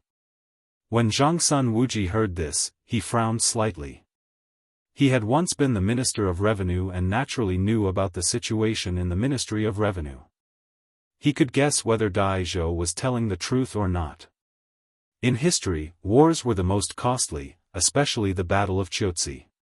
Thinking, he turned to look at Duanluan. Minister Duan, what do you think? Duanluan didn't answer. He just thought that this fellow Dai Zhou was unwilling to pay, but after listening to the conversation between Zhangsun Wuji and Duanluan, he found that he could understand Dai Zhou a little. However, understanding was one thing. The eastern and western markets still needed to be repaired. After all, this was His Majesty's order, and he didn't dare to disobey. After thinking about it, he cupped his hands and said, Lord Zhangsun, I was wrong just now, but the repairs of the eastern and western markets were ordered by His Majesty. This official doesn't dare to disobey. Chapter 2026. Zhangsun Wuji smiled bitterly. He was a little regretful now. Why did he jump out to be the peacemaker? Not only did he not get any benefits, but he also got himself into trouble. Duanluan had no money to repair the east and west city, and neither did Dai Zhou. He couldn't possibly pay for it, right? While he was distressed, a figure popped up in his mind. Feng Zi. Feng Zi had a big family and business, and there were so many students in the academy. Maybe he could take on this job. Besides, there was no harm in this job. It could also be a good practice for the students. Thinking of this, he glanced at the two and said with a smile, You two don't have to worry. One of you can solve the crisis of the East and West City. Who? Dai Zhou and Duanluan said in unison. Now the two of them were basically grasshoppers tied to the same rope. They were bound together for good or ill. Naturally, they were looking forward to it. Zhangsun Wuji was very satisfied with their reaction. He smiled and said, Zhang Feng. Zhang Feng? Duanluan frowned slightly. He was a little confused. How could Zhang Feng solve the crisis of the East and West City? But soon, he understood something. Zhang Feng had the academy, and there were a lot of students in the academy. Before entering the academy, Zhang Feng had promised these students that if they didn't have a good job in the future, they could enter the Ministry of Works or the Ministry of Revenue. Moreover, this guy had a big family business. If Zhang Feng was willing to help, then the East and West City could be repaired immediately. Dai Zhou naturally understood. Zhang Feng didn't dare to say anything else, but he had a lot of money.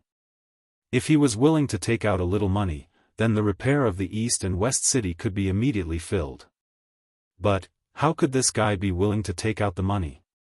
He turned to look at Zhangsun Wuji and said with a puzzled face, Lord Zhangsun, you are right. But how could Zhang Feng be willing to take out the money?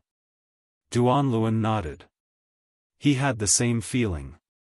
Wasn't it a fool's dream to ask someone to take out the money for no reason?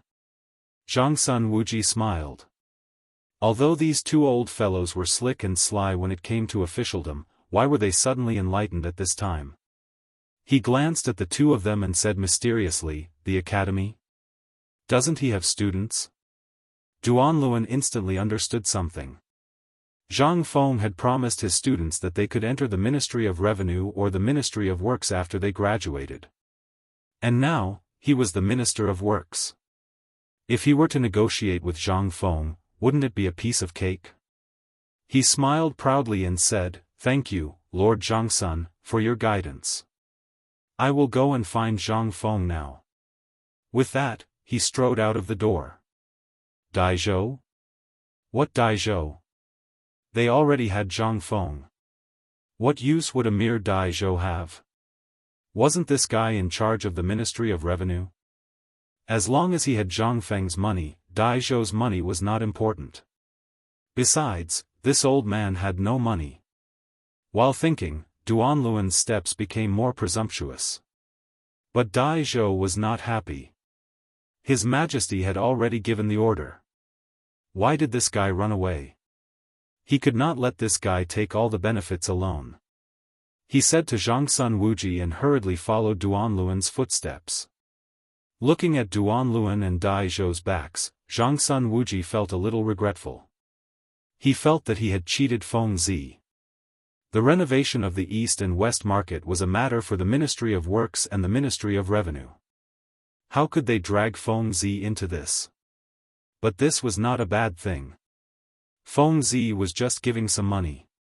He hoped that these two fellows would not expose him when they went to Feng Zi. Otherwise, he would become a sinner. Feng Zi, the old man did this for your own good. Please forgive him. After comforting himself, Zhangsun Wuji walked to the imperial study. They did not speak along the way. Soon, they arrived at the imperial study. Zhangsun Wuji walked straight in. He saw Li Shimin sitting on the dragon throne and reviewing memorials. He even held a cigarette but in one hand. He looked very comfortable. Zhangsun Wuji hurriedly stepped forward and cupped his hands. Your Majesty. Li Shimin put down the memorials and glanced at Zhangsun Wuji. He said lightly, "Get up." Then, he seemed to have thought of something and asked, "How is the matter between Dai Zhou and Duanluan going?" Zhangsun Wuji's mouth twitched. He did not know how to answer. Just now, it was his idea to let these two fellows find Madman. If Erlang knew, would he be angry? Just as he was thinking, Li Shimin's voice sounded again. Why aren't you saying anything? Could it be that those two fellows have not solved the problem in the East and West Market? No. Zhangsun Wuji replied subconsciously. But as soon as he said it, he regretted it. He was worried that if he continued, His Majesty would be unhappy. But he had already said half of what he wanted to say. If he did not continue, he would seem guilty. He could only bite the bullet and continue. Just now, Dai Zhou and Duanluan were arguing endlessly. I gave them an idea. Speaking of this, his face was a little red. Let them go to Feng Zi. Go to Feng Zi? Li Shimin frowned slightly. This was a matter between the Ministry of Revenue and the Ministry of Works. Why go to Feng Zi? And this fellow, why did he give Duanluan and Dai Zhou ideas? He asked in confusion, why did you urge Dai Zhou and Duanluan to go to Feng Zi? Chapter 2027. Zhangsun Wuji smiled awkwardly. Just now, Dai Zhou said that the Ministry of Revenue didn't have much money to support the Battle of Qiuzi, and Duanluan urgently needed money to repair the East and West Market, so I gave them this idea. Well, Li Shimin nodded slightly. He now understood that his brother-in-law wanted to cheat Feng Zi. However, it didn't seem to be a bad thing. First, the officials of the imperial court would owe Feng Zi a favor, and Feng Zi's future as an official would be much easier. Second, there were many students in Feng Zi's academy, and it was time for them to gain experience. As for the money to repair the East and West Market, it was not worth mentioning to Feng Zi at all. Instead, he could earn a favor. It was a good deal. It seemed that Zhangsun Wuji cheated Feng Zi, but in fact, Feng Zi made a lot of money. In this case, there was nothing to blame. Thinking of this, he smiled and said, "You did the right thing. Don't blame yourself." Huh? Zhangsun Wuji didn't recover for a while. He thought that he might be scolded if he told Li Shimin about this matter. He didn't expect that not only was he not scolded, but he was also praised. This was really a pleasant surprise. In fact, what he didn't know was that he thought that he was on the first level. Li Erlang might not like the idea of making a madman lose some money and then scold him. However, Li Erlang was on the second level. He didn't care about the money that Zhang Feng lost at all. He only cared about the repair of the East and West Market and the favor that the officials owed Feng Zi. It should be known that a favor was much more important than money. Now that Li Shimin was not angry, he was relieved and said with a smile, "Thank you for your praise, Your Majesty. I did it for the sake of the Tang dynasty." Li Shimin nodded and didn't praise him much. He knew that his brother-in-law was arrogant and complacent sometimes. Then he changed the topic and said, "What has Feng Zi been doing recently?" Hearing this, Zhang Sun Wuji's interest was instantly piqued. He smiled and said, I really don't know what Fengzi has been doing recently.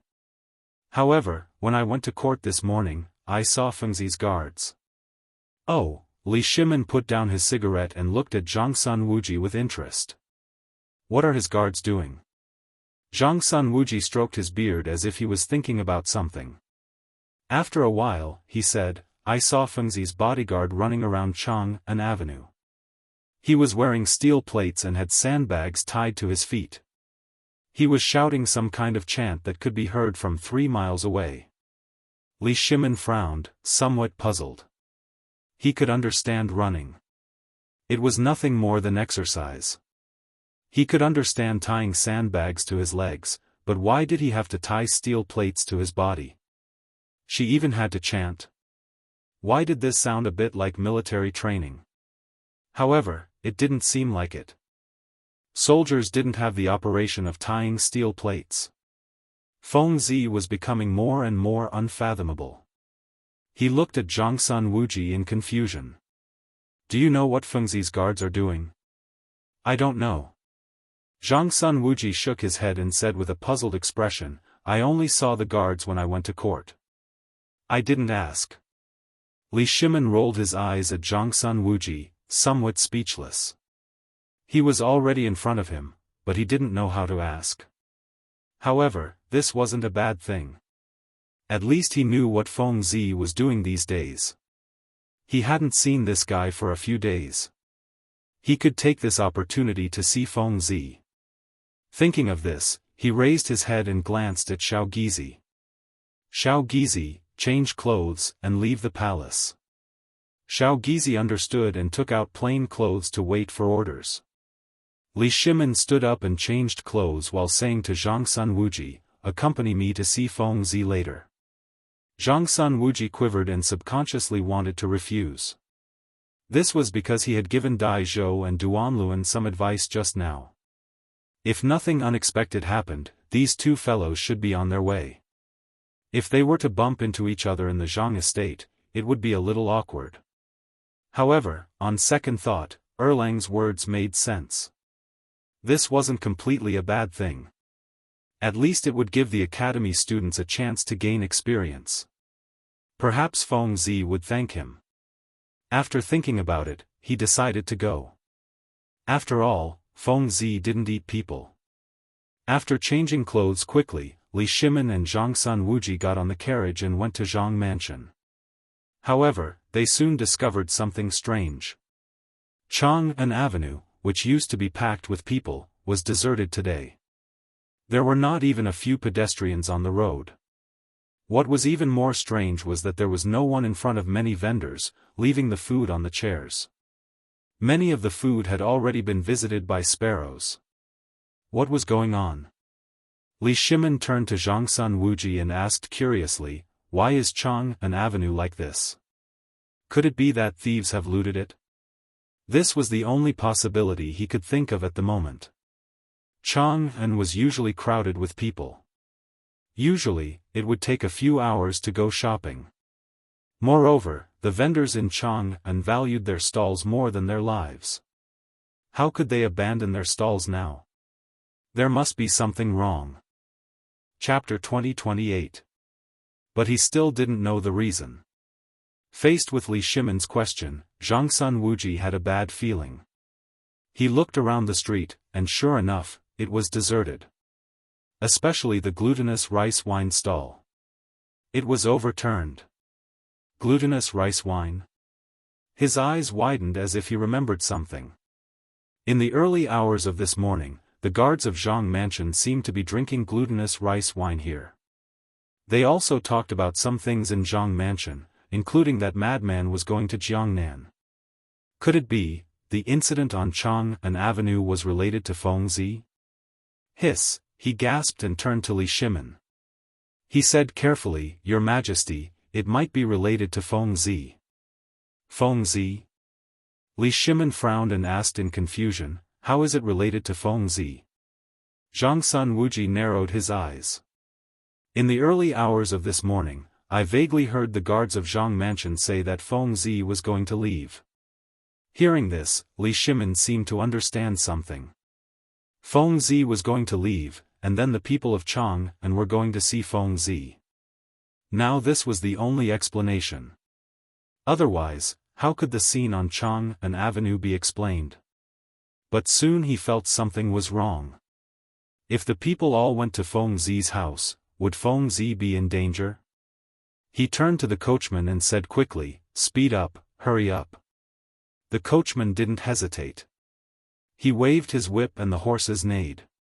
They went straight to Zhang Mansion. But not long after, the coachman said, "Master, there's a jam in front." Li Shimin frowned and reached out to lift the curtain of the sedan chair. He saw that the roadside was crowded with pedestrians. There were peddlers, merchants, scholars, and even some child beggars. Almost everyone that could be seen in Chang'an was here. In their hands, there were things like eggs, pancakes, and books. It looked like they were there to deliver gifts. If only the old man had such a big crowd when he left. Zhang Sun Wuji stroked his beard and sighed from the bottom of his heart. Indeed, Fengzi was about to go to Jiangnan, and so many people had come. This was enough to show Fengzi's position among the common people. However, Li Shimin wasn't in the mood to lament about this. He rolled his eyes at Zhang Sun Wuji and asked, "How do we get to the Zhang residence now?" This, Zhang Sun Wuji smiled awkwardly and glanced outside the window. He turned to look at Li Shimin and said faintly, "There are so many people on the road now. I'm afraid that the carriage won't be able to pass through. It seems that we can only walk." Walk? Li Shimin frowned slightly. To be honest, he was not willing to walk. After all, he was used to having a high bed and soft pillow for a long time. He was still repulsed by the sudden need to walk through the crowd. However, looking at the current situation, he was afraid that he had to walk. He sighed and could only say, "Then let's walk. Let's look for the back door of the Zhang residence and enter from there." Zhang Sun Wuji nodded. He called the coachman and helped Li Shimin get off the carriage. Unexpectedly, as soon as they got off the carriage, a man bumped into them. Zhang Sun Wuji immediately became angry and roared, "Don't you have eyes? Why don't you look where you are going?" When the man saw that they were wearing silk, he knew that they were not to be trifled with. He put on a smile and said, "Gentlemen, I'm sorry. We are all going to the Zhang residence to see Prince Zhang. Please forgive us." How could Zhang Sun Wuji forgive him? He bumped into the emperor. His face darkened and he was about to continue cursing when Li Shimin's eyes narrowed and gave him a look. He instantly understood and could only stand to the side. Li Shimin smiled at the man and said, "Little brother, please don't take offense. My family's servants are always like this. Did you just say that you were going to the Zhang residence to see Prince Zhang?" When the man saw Li Shimin's words and actions, he knew that this was the real deal. He didn't waste any words and cupped his hands and said with a smile, "Master, you must be joking. This humble one is only a businessman. How could I dare to forgive you? However, since you mentioned Prince Zhang, then I will talk with you." When he said this, he couldn't help but look proud. Previously, this humble one's family was just a poor man. However, ever since Prince Zhang announced the method of braising meat, I began to imitate it. My life slowly improved and now I can be considered wealthy. I can sell my meat for 5 coins a day. However, when I heard that Prince Zhang was leaving, my heart felt like it was being cut by a knife. Thus, I brought 2 caddies of braised meat to see Prince Zhang. As he spoke, the man raised the braised meat in his hand and smiled. "I presume that you are also here to see Prince Zhang?" He, yes, Li Shimin smiled awkwardly. It was true that they were here to see Feng Zi, but other people were either carrying eggs or braised meat. He didn't have anything. It felt like he was here to freeload. The man also felt that something was wrong. He glanced at Li Shimin and saw that he didn't have anything in his hands. He cast a look of disdain and left. "Master, what should we do now?" Zhang Sun Wuji came up and looked at Li Shimin helplessly. Li Shimin rolled his eyes at Zhangsun Wuji and said, "Go to the back door." As he spoke, he walked towards another path. Zhangsun Wuji hurriedly followed behind. However, they didn't expect that the other path was also packed with people. However, compared to the main entrance, this path was slightly better. There were fewer people. Chapter 20-29. Li Shimin saw that there was no other way and rushed into the crowd without saying anything. Zhangsun Wuji did not dare to delay and rushed forward to make a path for his brother-in-law. After a while, the two finally arrived at the door. The noise and curses were endless. Li Shimin could only turn a deaf ear and talk to the guard.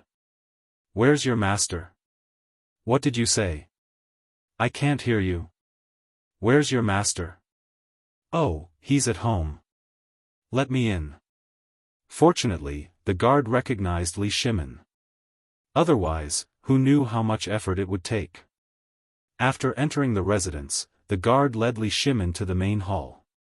As soon as he entered the main hall, he saw Zhang Feng sitting on a chair with a cigarette in his hand. He was smoking and looking very comfortable. Li Shimin quickly went forward and pulled Zhang Feng up. He shouted anxiously, "Fengzi, your door is in such a mess and you're still smoking here? Lao Li, why are you here?" Zhang Feng looked at Li Shimin curiously. However, he soon realized that he was focusing on the wrong thing. He shook his sleeves and sat back on the chair. He said helplessly, "What can I do?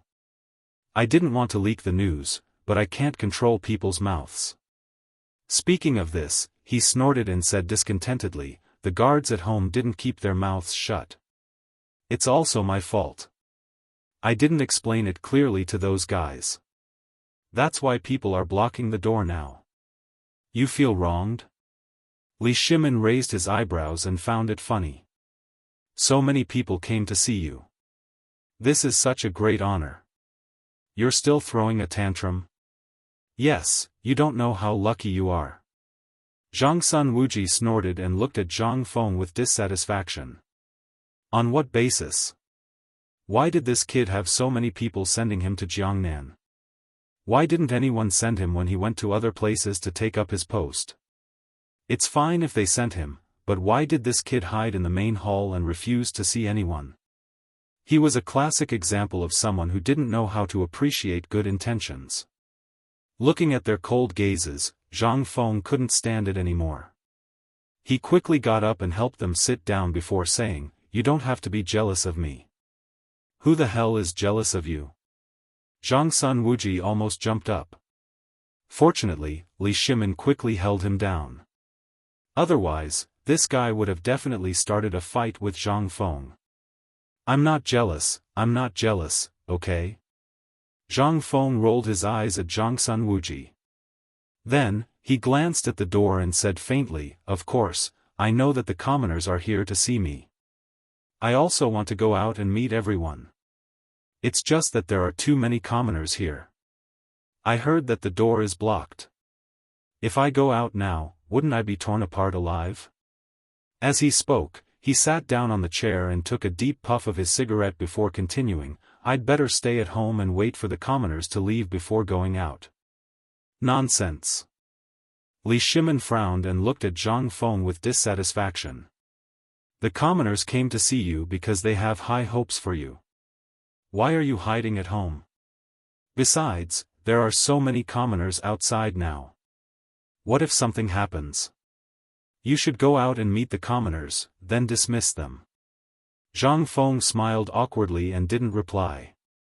In fact, he also wanted to dismiss the commoners, but he was worried that if he went out, the commoners' emotions would rise again. This way, the situation would be even more difficult to deal with. If someone died, it would be difficult to clean up. However, if he didn't go out, the commoners would continue to gather at the door. After thinking about it, he decided to go out. After making up his mind, he looked at Li Shimin. "You're right. I can only solve this if I go out." As he spoke, he stood up and walked to the front yard. The servant at the door was holding the door. When he saw the master, he quickly said, "Master, the commoners want to come in. What do we do now?" Du Zidong was also very anxious. "Master, the area is completely blocked. Why don't you?" Zhang Feng waved his hand to tell Du Zidong to stop. He then looked at the servant. "Open the door.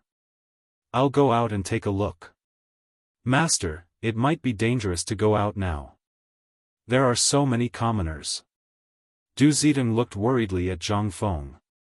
Normally, it was a good thing that the commoners came to see the master.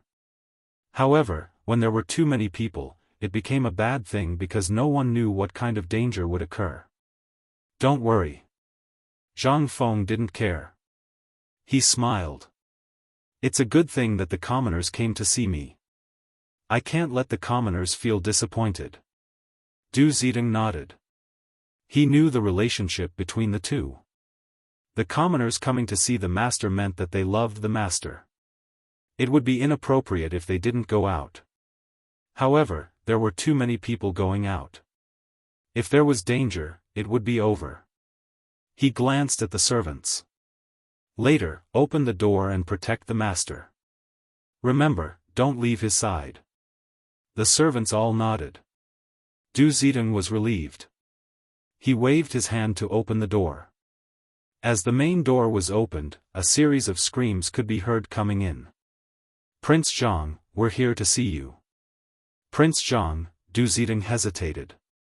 He turned his head to look at Zhang Feng. Zhang Feng didn't care. He waved his hand to open the door. Chapter 20:30. When the door was fully opened, a sea of people came into view. Many common people and businessmen were holding all kinds of things in their hands, such as eggs, braised meat, silk, and so on. They stood at the door together.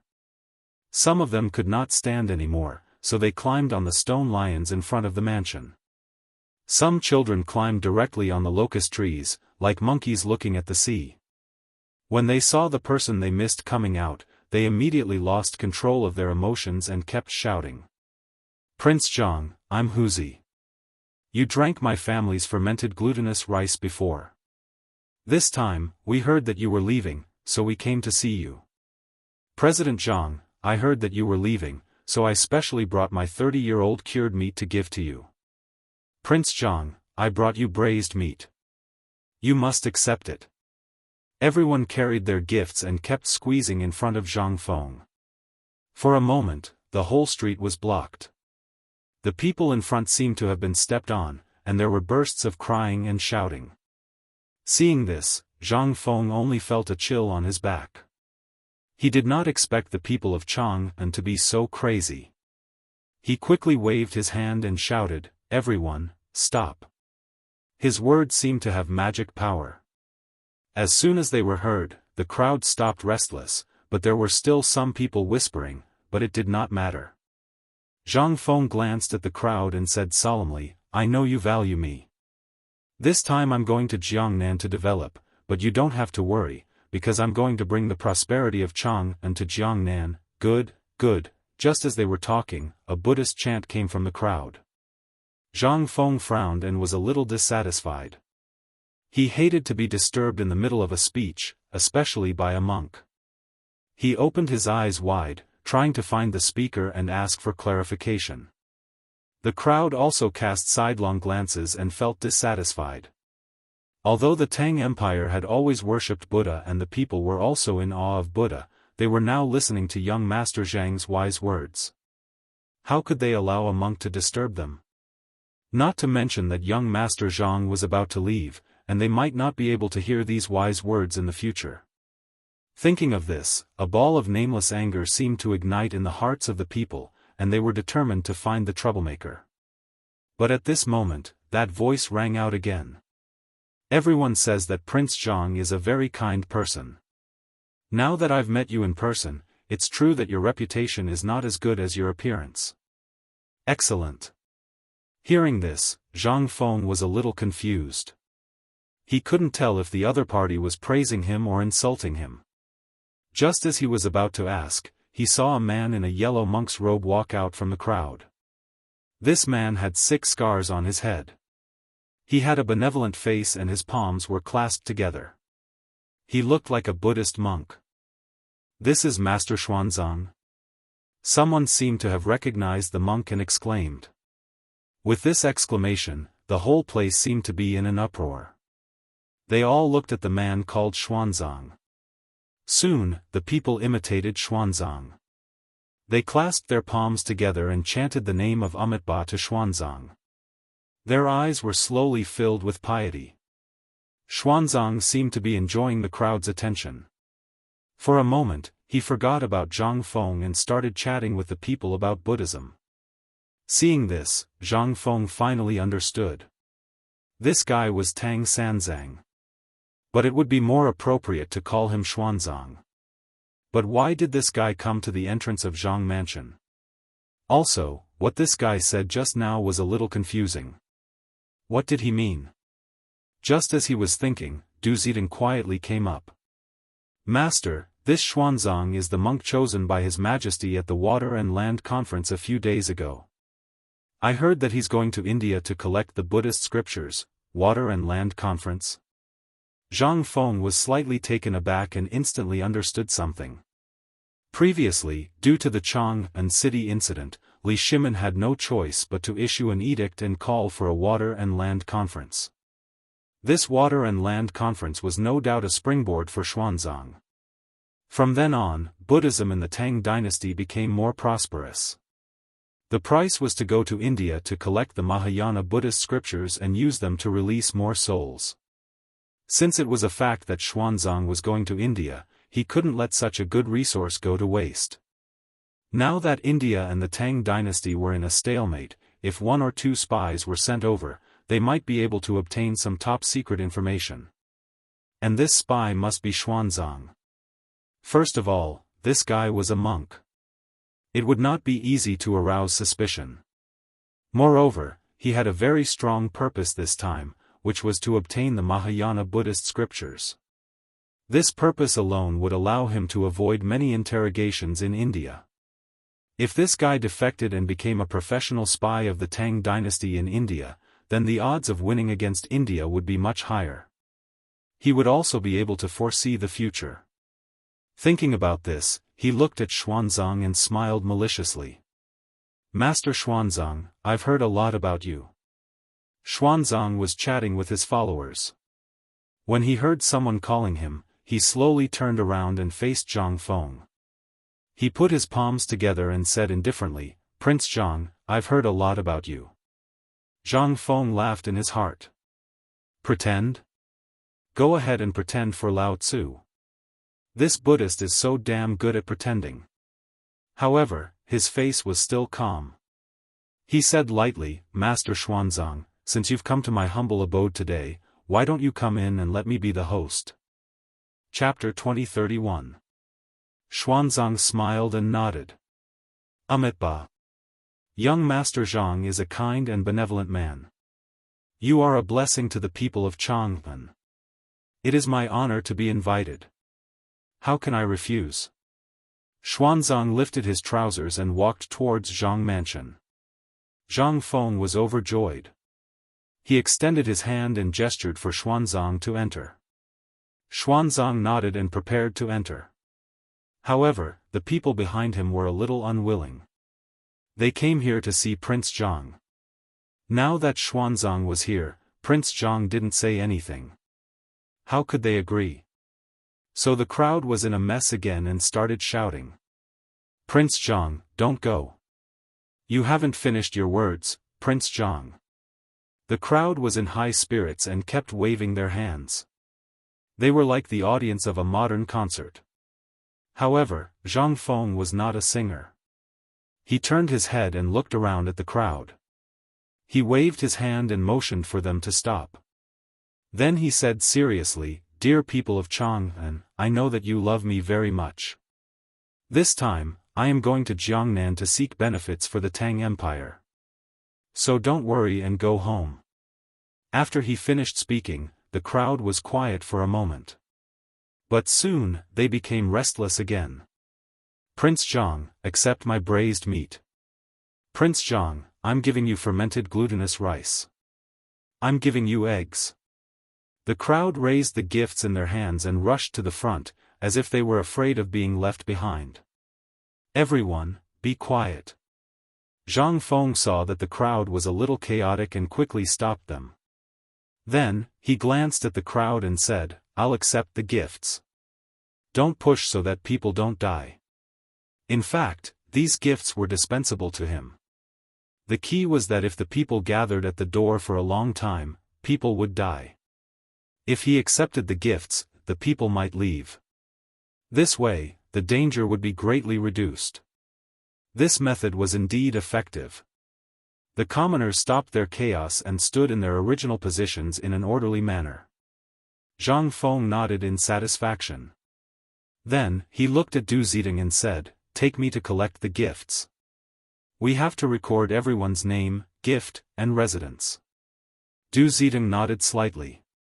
He knew that Old Master wanted to record the information of every citizen who gave gifts so that it would be convenient for him to help or return the gifts in the future. Old Master was like this. If someone treated him well, he would treat them well. After giving his orders, Zhang Feng led Xuanzang into the mansion. As soon as he stepped into the residence, Xuanzang couldn't keep his cool. White cotton was spread all over the front yard and there were many servants plucking the cotton. Although he had seen cotton-padded clothes before, he had never seen how cotton-padded clothes were made with his own eyes. He couldn't help but be curious. He walked forward and looked at Zhang Feng. He asked curiously, "Prince Zhang, is this how cotton-padded clothes are made?" Zhang Feng was overjoyed. No matter how knowledgeable you are in the future, you are still dumbfounded. However, he didn't pretend to be proud. Instead, he smiled and said, "Yes, these are the cotton-padded clothes that are popular in Chang'an. What do you think, Master Xuanzang?" Xuanzang nodded slightly and smiled. "Almsgiver Zhang is kind and generous. I believe that Buddha will bless you for the good of the people." He had heard of Zhang Feng's reputation before and thought that he was a kind and talented person. Today, not only did his understanding of Zhang Feng completely change, he also believed that Zhang Feng was a person who loved and protected the people. Now, he only had respect for him. Of course, Zhang Feng didn't know this. He smiled and said, "Master Xuanzang, you must be joking. Please come to the hall." With that, Zhang Feng led Xuanzang to the main hall. Xuanzang reluctantly looked at the cotton and followed Zhang Feng to the hall. As soon as he entered the hall, Xuanzang was stunned because he saw someone. It was Li Shimin. His mind was in a mess. Why is His Majesty here? Prince Zhang may have some reputation, but it shouldn't be enough for His Majesty to come here, right? Just as he was wondering, he realized something. His Majesty was wearing plain clothes? And Lord Zhangsun was also wearing plain clothes? Could it be that His Majesty was out in plain clothes? Was there something going on between Prince Zhang and His Majesty?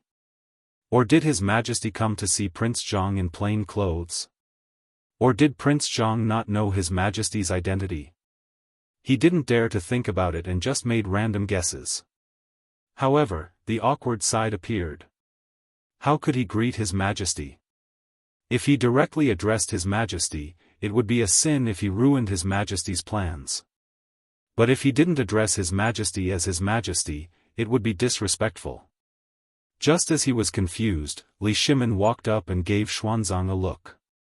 He smiled and said, "You must be the famous Master Xuanzang in Chang'an." When Xuanzang first came in, he was also shocked. Fortunately, this guy was stunned.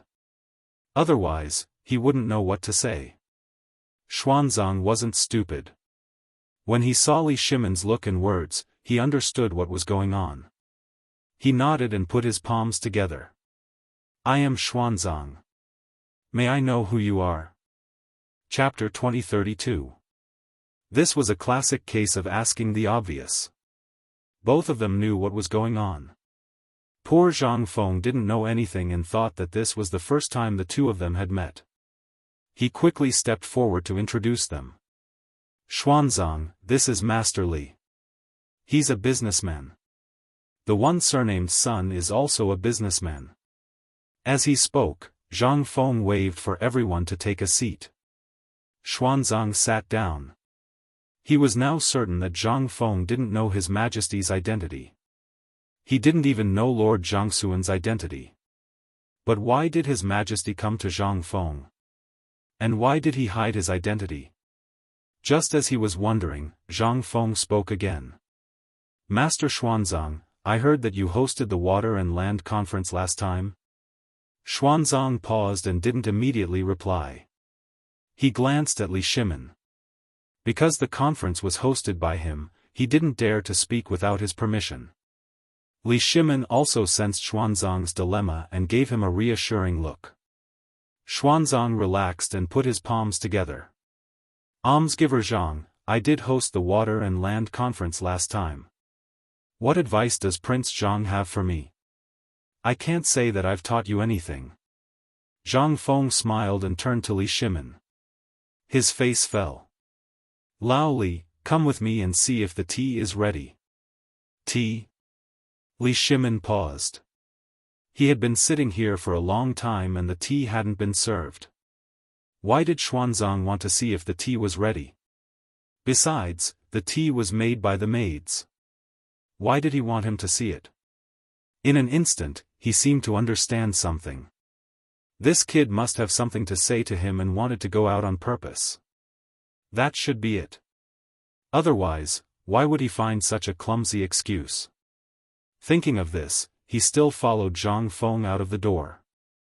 Xuanzang, on the other hand, was stunned. It was because Zhang Feng addressed Li Shimin as such. Lao Li?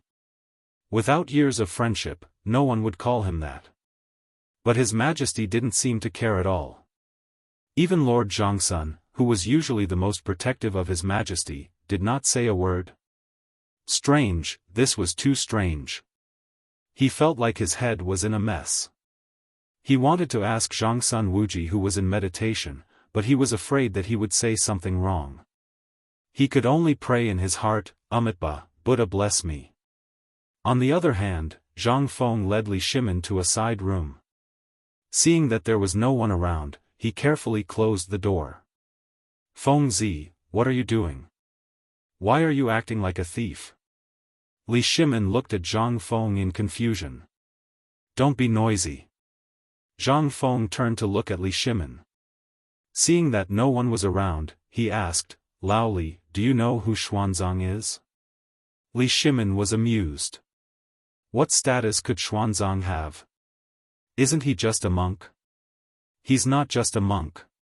Zhang Feng stared at Li Shimin solemnly. Last time, he hosted the Water and Land Conference and was greatly appreciated by His Majesty. I heard that he's going to India to get the scriptures soon. Li Shimin was slightly stunned. Zhang Feng was well informed. Indeed, during the last Water and Land Conference, Xuanzang talked about Hinayana Buddhism and said that it could release the souls of the dead. This instantly attracted the attention of the people below the stage. The Tang dynasty worshipped Buddhism. With Xuanzang's lecture, the people quickly became restless. They all asked Xuanzang if he could release the living from their suffering.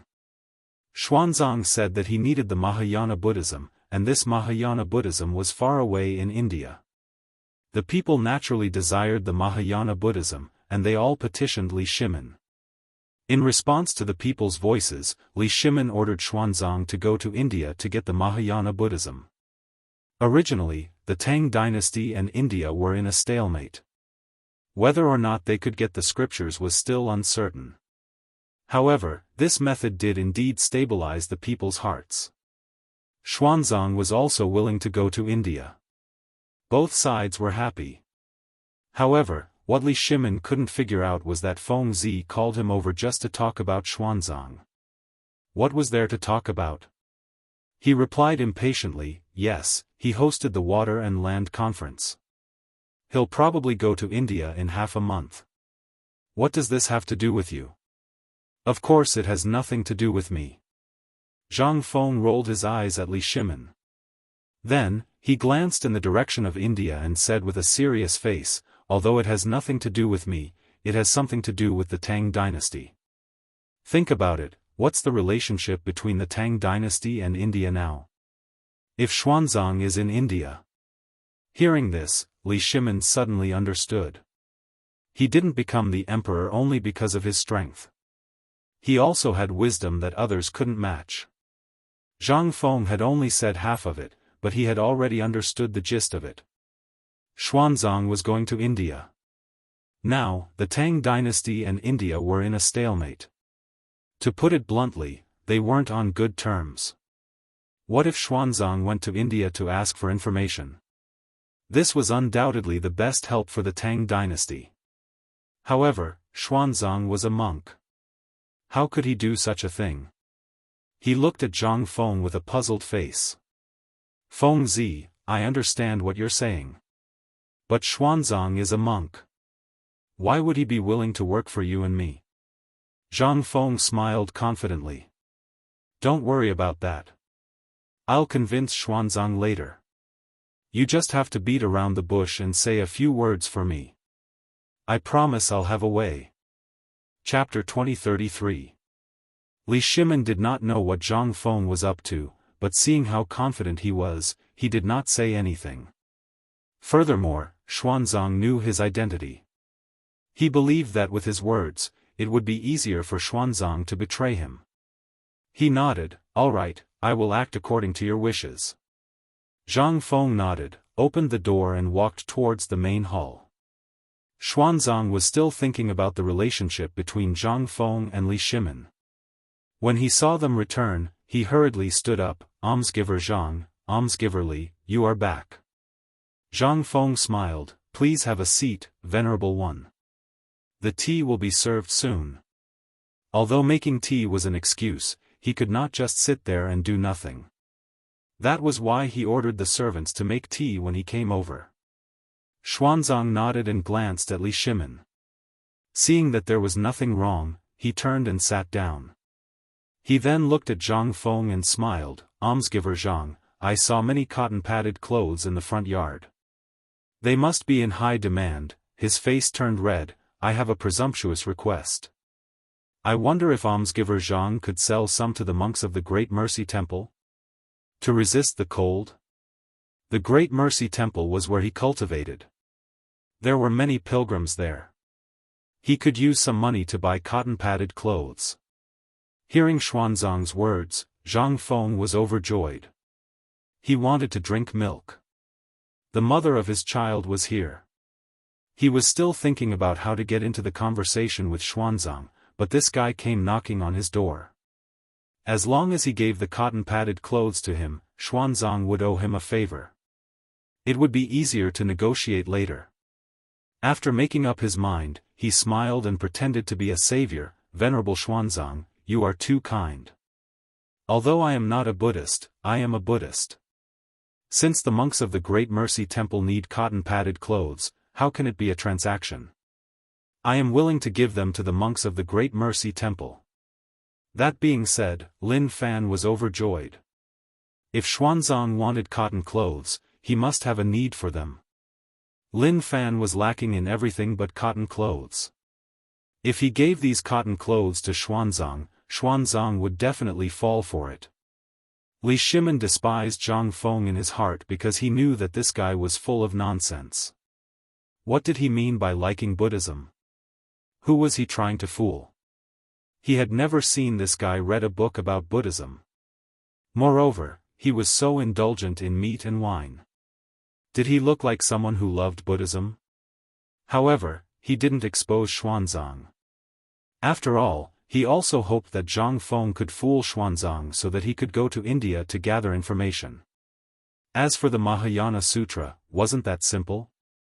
When India was destroyed, what Mahayana Sutra would they not have? He could even get his hands on top-grade sutras.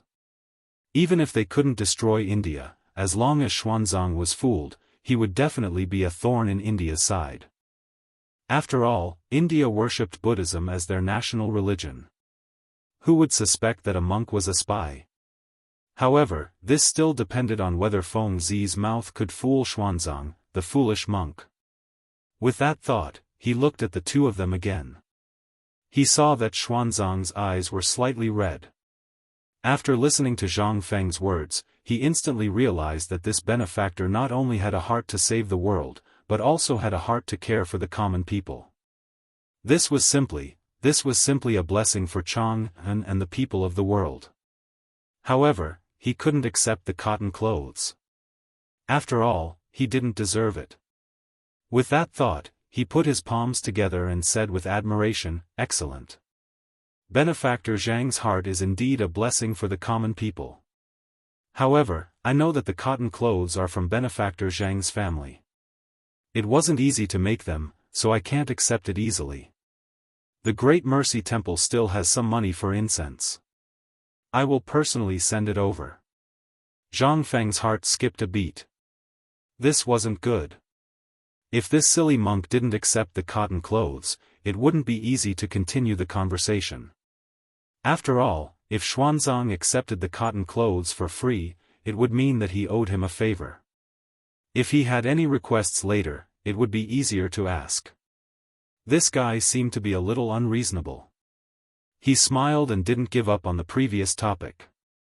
He continued to insist, "Master Xuanzang, all the monks in the world are one family. You have been exorcising evil spirits and restraining demons for the Tang dynasty for many years. This cotton clothes is just a small token of my appreciation. Please accept it." As he spoke, he winked at Li Shimin, indicating that he should speak. Li Shimin instantly understood and said with a smile, "Lin Fan is right. Please don't refuse." Xuanzang didn't want to accept it at first. After all, he was deeply influenced by Buddhism. However, when he heard Li Shimin's words, he felt that it would be disobeying the imperial order if he didn't accept it.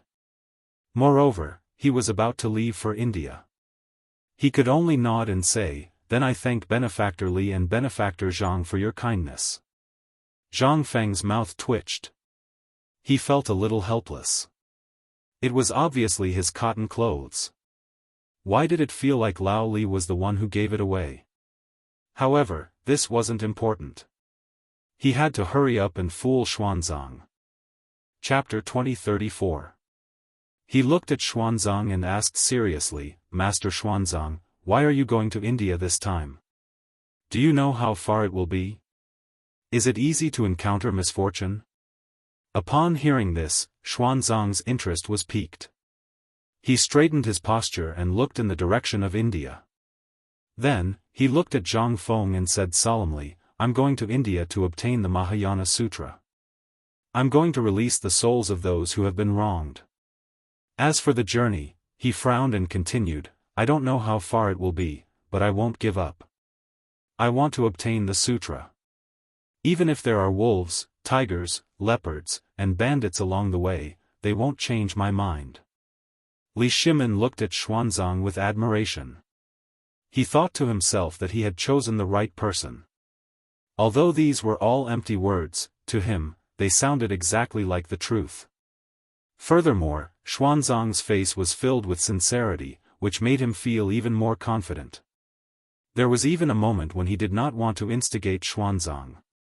But on second thought, how could a monk be more important than India? He should still be a spy. Besides, Xuanzang was less likely to arouse suspicion. Zhang Feng felt the same way. He even wanted to give this guy a thumbs up. The journey to the west was 50,000 miles. That was still considered a small number. If you added in the wasted roads, it would be more than 90,000 miles. Who would have the willpower to persevere? But this guy in front of him did it. He had to admit that this was worthy of admiration. However, no matter how powerful this guy was, he could not avoid being a spy at Zhang Mansion today. Zhang Mansion smiled and asked, "Master Xuanzang, how do you know that the Mahayana Sutra can release souls from their suffering? Have you seen it before?" He dared to ask this because he was sure that Xuanzang had never seen the Mahayana Sutra. Before Xuanzang came back from his journey to the west, there was no Mahayana Sutra in the Tang dynasty. Later, this guy took the sutra and put it in the Wild Goose Pagoda. It was true that Xuanzang had never seen Mahayana Buddhism, but he didn't seem to mind Zhang Feng's question. He just smiled and said, "Almsgiver Zhang, you must be joking. This poor monk may not have seen Mahayana Buddhism, but I've heard countless monks talk about its wonders." Although he said that, his mind was already racing. "That's right, I haven't seen the Mahayana Buddhist Dharma before. Is this Mahayana Buddhist Dharma as magical as the legends say?" For a moment, he had a trace of doubt. But he quickly dismissed the thought because he felt that he was a monk and couldn't have such doubts. Also, he was about to go to India and couldn't have such thoughts. Zhang Feng seemed to have noticed something and looked at Xuanzang with a faint smile. "Master, you just said that you've only heard about it from others and have never seen it with your own eyes. This means that you don't know the wonders of the Mahayana Sutra at all. Can it release souls from their suffering? Can it allow people to go to paradise? If you don't know these, how can you get the West Sutra?" This, Xuanzang frowned and didn't know how to answer. Indeed, he didn't know anything that Zhang Feng asked. First of all, he had never seen the Mahayana Sutra, so it was even more impossible for him to know if it could release souls from their suffering. However, he intuitively believed that the Mahayana Buddhist Dharma must be so magical. This was the intuition of a monk. However, facing Zhang Feng's question, it wasn't appropriate for him to not answer. He could only answer stubbornly, "Almsgiver Zhang, this penniless monk really doesn't know what you just said." However, this penniless monk still believes that Mahayana Buddhism can release vengeful souls from purgatory and can also send people to nirvana. Zhang Feng felt a little helpless. What a stubborn fellow. But then again, which monk wasn't stubborn? However, this was not a problem for him. He smiled and continued, "Master Xuanzang, let's put this aside for now. Can you tell me what the Pure Land is?" Xuanzang immediately perked up and clasped his hands together. "The Western Paradise is also known as the Pure Land of Bliss, the Land of Bliss, the Land of Bliss, the Land of Bliss, the Land of Bliss, the Land of Bliss, the Land of Bliss, the Land of Bliss, the Land of Bliss." Henceforth, the world headed west. After passing through 1,000,000,000,000 Buddhist lands, one would reach the Pure Land of Bliss. Regarding the situation of this Pure Land, there is a detailed explanation in the Amitabha Sutra, and Amitabha Buddha is still teaching there today. According to the Amitabha Sutra, those who are born in this Pure Land will experience various kinds of happiness. For example, their bodies are like the 32 faces of Buddha, and they have 5 eyes and 6 supernatural powers. The relationship between the 5 senses is very subtle, and the heart is relaxed and refreshed. They listen to the Dharma in their heart and worship the Buddha and Bodhisattva, and they will be enlightened. However, in this Pure Land, there are so-called borderlands, doubtful cities, palaces, and so on. These are the places where the saviors of Amitabha Buddha will be born. "No, no, no," Zhang Feng smiled and said seriously, "the Pure Land should be a place where there are no disputes in the world, where there are no differences in culture, where there are no conflicts between people, where there are only virtuous and capable people, and where there is harmony. Old friends don't only have relatives, and children don't only have children. So that the old have a purpose, the strong have a purpose, the young have a strong point, and the lonely have a purpose. There is a place for men, and a place for women. Evil goods should be discarded from the ground, and there is no need to hide them. Evil forces should not come from the body, and there is no need to do it for oneself. It is a place where conspiracy is closed but not flourishing, where theft is not done, and where outsiders are not closed. This is the Pure Land. As for what you said, it is a virtual world, and it can't be realized." Chapter 2035. No conflict in the world? Xuanzang was stunned. No difference in culture? No conflict in the world? These words kept pouring into his mind like a bucket of water. Yes, as long as there was no conflict in the world, people would be able to enjoy bliss even if they didn't go to the Western Paradise. Now that the world was divided and reunited, there were endless wars. Didn't he become a monk to find a pure land for people? If there was no conflict in the world, the Western scripture wouldn't be important. There was no difference in culture. As long as everyone could read and use the same language, there would be no obstacles in communication and wars wouldn't happen easily. One had to know that many wars were caused by disagreements and not being able to understand each other's language. If there were really no cultural differences, then there wouldn't be wars and people wouldn't die. But how could this be achieved? As long as there were people, there would be wars. This was inevitable. But since almsgiver Zhang said so, did he have a corresponding solution? He looked at Zhang Feng expectantly. Almsgiver Zhang, what you said just now is really wise. How can we do it? It's very simple. Zhang Feng smiled. As long as there is no war in the world, it can be done. The corner of Xuanzang's mouth twitched. He felt helpless. He knew there was no war, but how to do it was the most difficult. He asked again with a sincere face, Almsgiver Zhang, I know there is no war. But how can we do it? Zhang Feng looked at Li Shimin. They were finally getting to the point. He smiled and turned to look at Xuanzang. He said seriously, now there are wars around the Tang dynasty. Only by quelling these wars can we do it. First of all, the Turks, Tubo, Tuyuhun, and India. As long as the Tang dynasty quells these wars, the people of the Tang dynasty may go to the Western paradise. After hearing this, Li Shimin really wanted to give Zhang Feng a thumbs up. Don't be fooled by this brat's usual playfulness.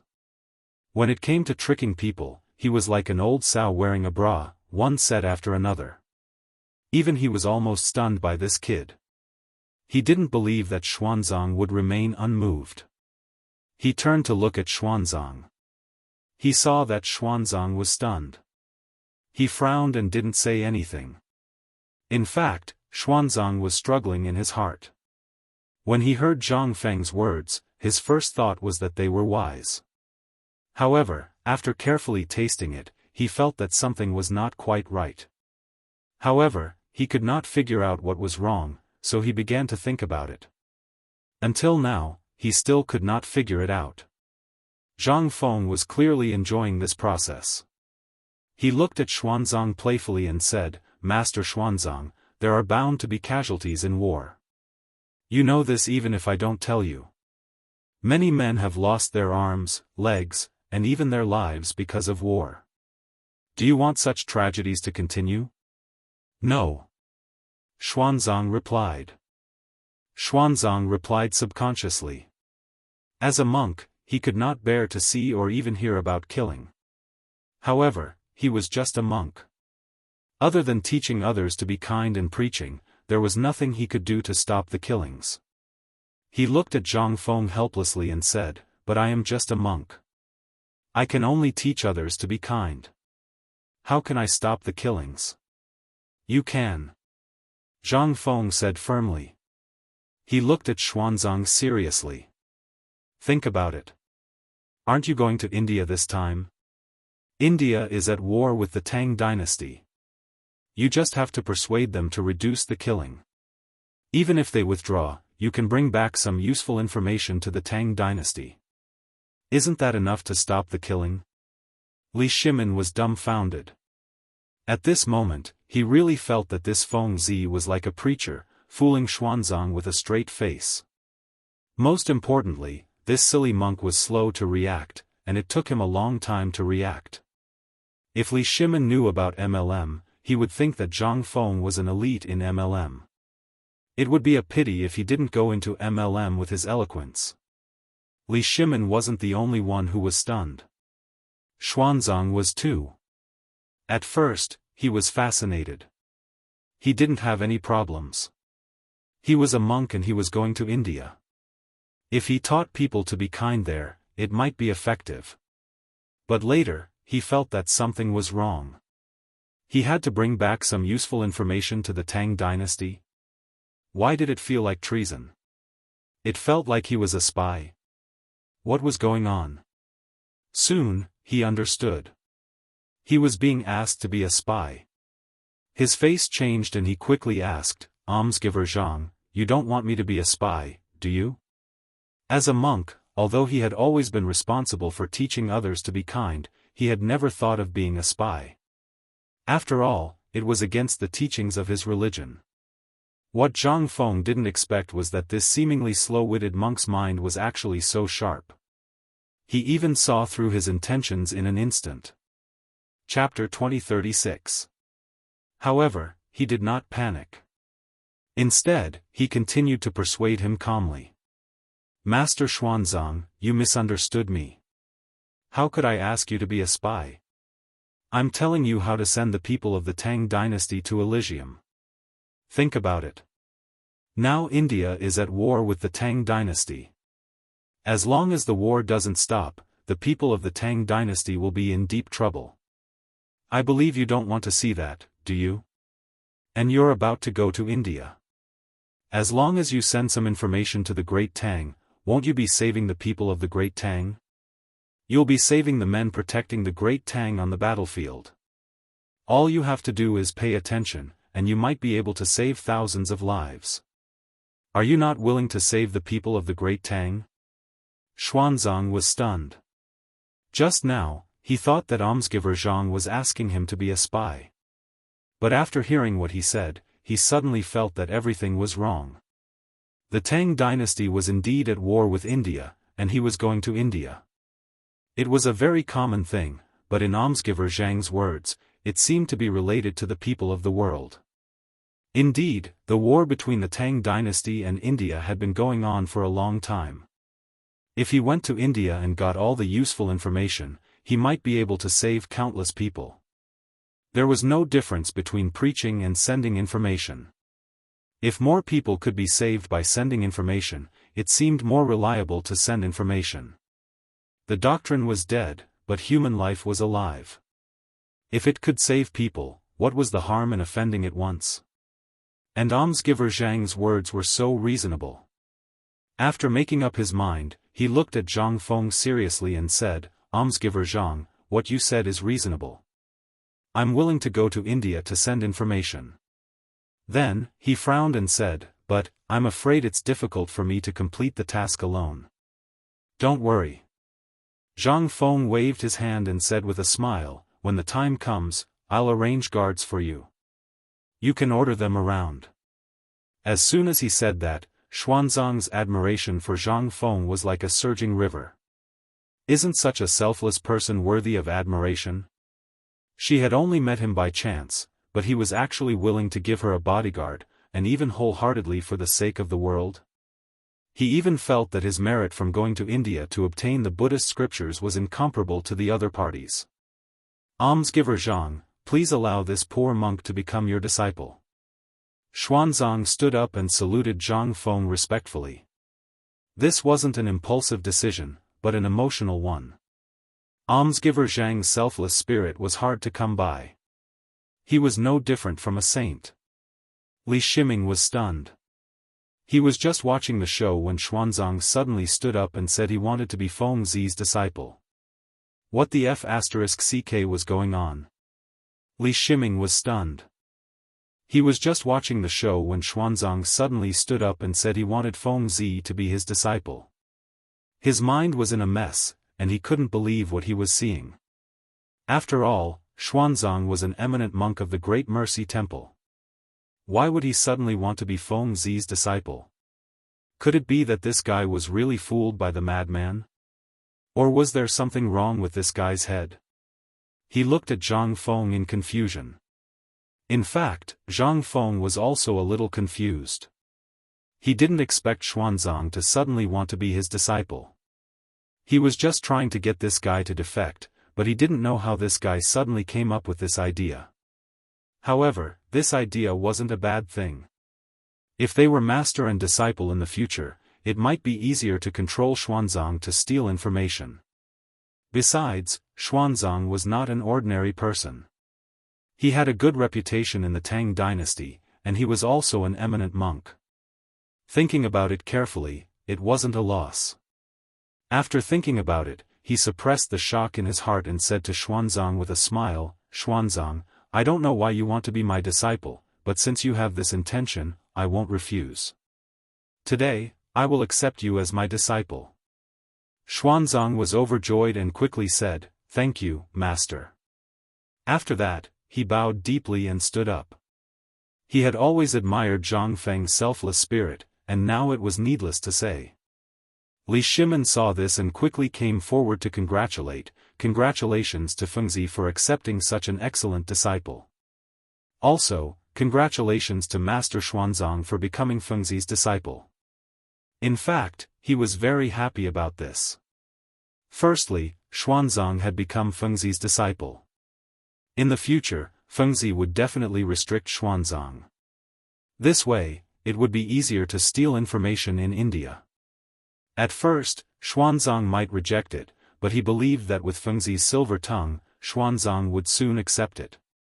Secondly, this would also be a good way to restrain Xuanzang. Even if he went to India, he would wholeheartedly think about the Tang dynasty. Zhang Feng had foreseen this. Otherwise, how could he accept Xuanzang so easily? He smiled and decided to brainwash Xuanzang to a deeper extent. "Xuanzang, now that the world is in chaos, the people of the Tang dynasty have no way to make a living. Although you are a monk, you can't sit back and do nothing." Xuanzang nodded heavily. "You are right, master. Please teach me what to do." Chapter 2037. Zhang Feng smiled. Xuanzang finally understood. He looked at Xuanzang seriously and said, "Xuanzang, the first thing you need to do when you go to India is to make friends with the local Buddhists. You should know that Buddhism is the national religion in India. You can participate in national and political affairs. As long as you make friends with the local Buddhists, you might be able to get some information." This, Xuanzang was hesitant. He was a monk, and a monk who adhered to his principles. It was indeed difficult for him to make friends with the Buddhists in India. Zhang Feng saw Xuanzang's hesitation and quickly said, "Xuanzang, don't you want to save the people of the Tang dynasty? You must know that your information could save tens of thousands of lives and soldiers. It might even resolve the conflict between the two countries." Save tens of thousands of lives and soldiers? Resolve the conflict between the two countries? Xuanzang was shocked. He felt his blood boiling. Why did he become a monk? Wasn't it to save the people? If what Master said was true, then he would have done a great service. He nodded without hesitation and said, "Master, I am willing to go." Zhang Feng was overjoyed. He smiled and said, "Good. When the time comes, Master will arrange for guards to protect you." Xuanzang nodded. His heart had already flown to India, wandering in the world of salvation. Li Shimin gave Zhang Feng a look of admiration. To be honest, this was the first time he met someone who was so good at talking. Even the officials in the imperial court were not as good as Zhang Feng. Moreover, Xuanzang actually believed him. It was really strange. However, this was a good thing. As long as Xuanzang went to India, it was equivalent to stabbing a thorn in India's side. It would be impossible to pull it out in the future. "Master, since the matter is settled, I will take my leave." Xuanzang stood up. He had to go back and prepare for his trip to India. Leaving so soon? Zhang Feng looked reluctant. In fact, he had long wanted this guy to leave. Although this cheap disciple was a good person, he was a little dull and talkative. Zhang Feng couldn't stand it, but he couldn't show it because he still needed this guy to go to India. He could only force a smile and said, "I wanted to talk to you through the night. I didn't expect you to leave so soon." Xuanzang put his palms together and said sincerely, "Master, I have to go back and prepare for my trip to India. I will listen to your teachings when I come back." "When you come back?" Zhang Feng deliberately raised his voice and looked at Xuanzang with a sad face. "We have just met today and we have to leave. How long do I have to wait?" Li Shimin's mouth twitched as he watched from the side. He didn't believe that Feng Zi would have such deep feelings for Xuanzang on their first meeting. He even put on a sorrowful expression. He was obviously trying to bribe Xuanzang. When he looked at Xuanzang, the corners of his eyes were moist. He looked at Zhang Feng and said, Xuanzang appreciates master's kindness. But for the sake of imparting the Buddhist scriptures, I have to go to India. When I return in the future, we can reunite. Wait. Zhang Feng stopped Xuanzang and said sincerely, Xuanzang, I didn't expect you to be so sincere to me. Let me give you a big gift. After that, he didn't wait for Xuanzang to respond and shouted, Old Du, prepare me a brush, ink, paper, and inkstone. Xuanzang was a little confused. What was this cheap master trying to do?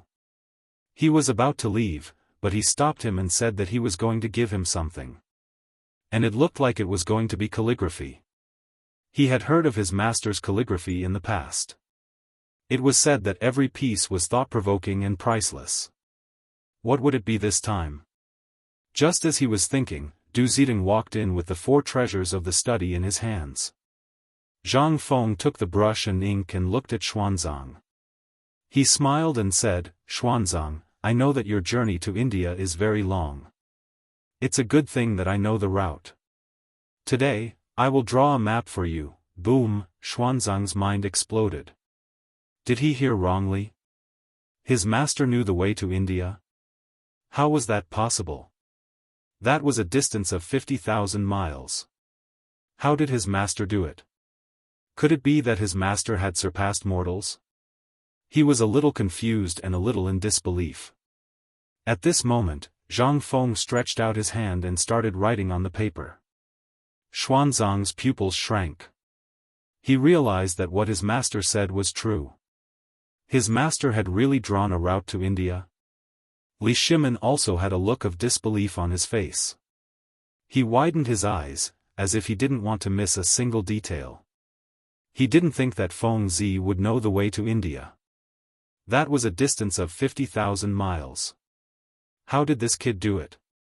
Just as he was puzzled, Zhang Feng said, Xuanzang, if you depart from Chang'an, you'll probably have to pass through Gaochang, Jibishu, Jianghu, and a few other countries. Then, you'll reach Chiuzi City, and then Sahu Jianghu. Chapter 2038.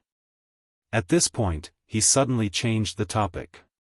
This is the route I originally prepared for you, but now that Chiuzi City is in a state of war, you have to bypass Chiuzi City and go through it from the side. Look at the map. There should be a small path here. You will see the desert after you pass through it. After a few days, you will reach India. When you get the information in India, you will return and wait for me at the port of Tang Empire a year later. Before Xuanzang could say anything, Li Shimin asked, Feng Zi, why did you ask Xuanzang to go to the port? Zhang Feng smiled faintly, Lao Li, did you forget about the steamship I mentioned before? It will be ready in a few days. When Xuanzang is at the port, the steamship will be able to pass through. As he spoke, he picked up the map on the table and handed it to Xuanzang. Xuanzang, this is a map that I drew for you. With your speed and the help of your guards, it will take you at most a year to return. Don't worry. Xuanzang took the map excitedly. His emotions were indescribable. He bowed to Zhang Feng and said, Thank you, master. Zhang Feng waved his hand and said, You are welcome. This is what I should do. The more Zhang Feng acted like this, the more excited and grateful Xuanzang was. He felt as if his heart was about to fly to India. Master, I cannot thank you enough. Please allow me to thank you when I return. After that, he bowed deeply to Zhang Feng and Li Shimin and left. Zhang Feng looked at Xuanzang's back and sighed in relief. He turned around and sat down on a stool. He took out a cigarette from his waist and slowly lit it up. His face was full of enjoyment. Feng Zi, your acting just now was not bad. Li Shimin turned around and looked at Zhang Feng playfully. Don't talk nonsense. Zhang Feng took out the cigarette butt and rolled his eyes at Li Shimin. I wasn't acting just now. It was all for the people of the Tang dynasty and India. Li Shimin waved his hand and casually found a chair to sit on. It's not an act, okay? Then, he turned to Zhang Feng and asked mysteriously, Feng Zi, do you think Xuanzang will listen to you? Zhang Feng narrowed his eyes. He didn't know what was going on.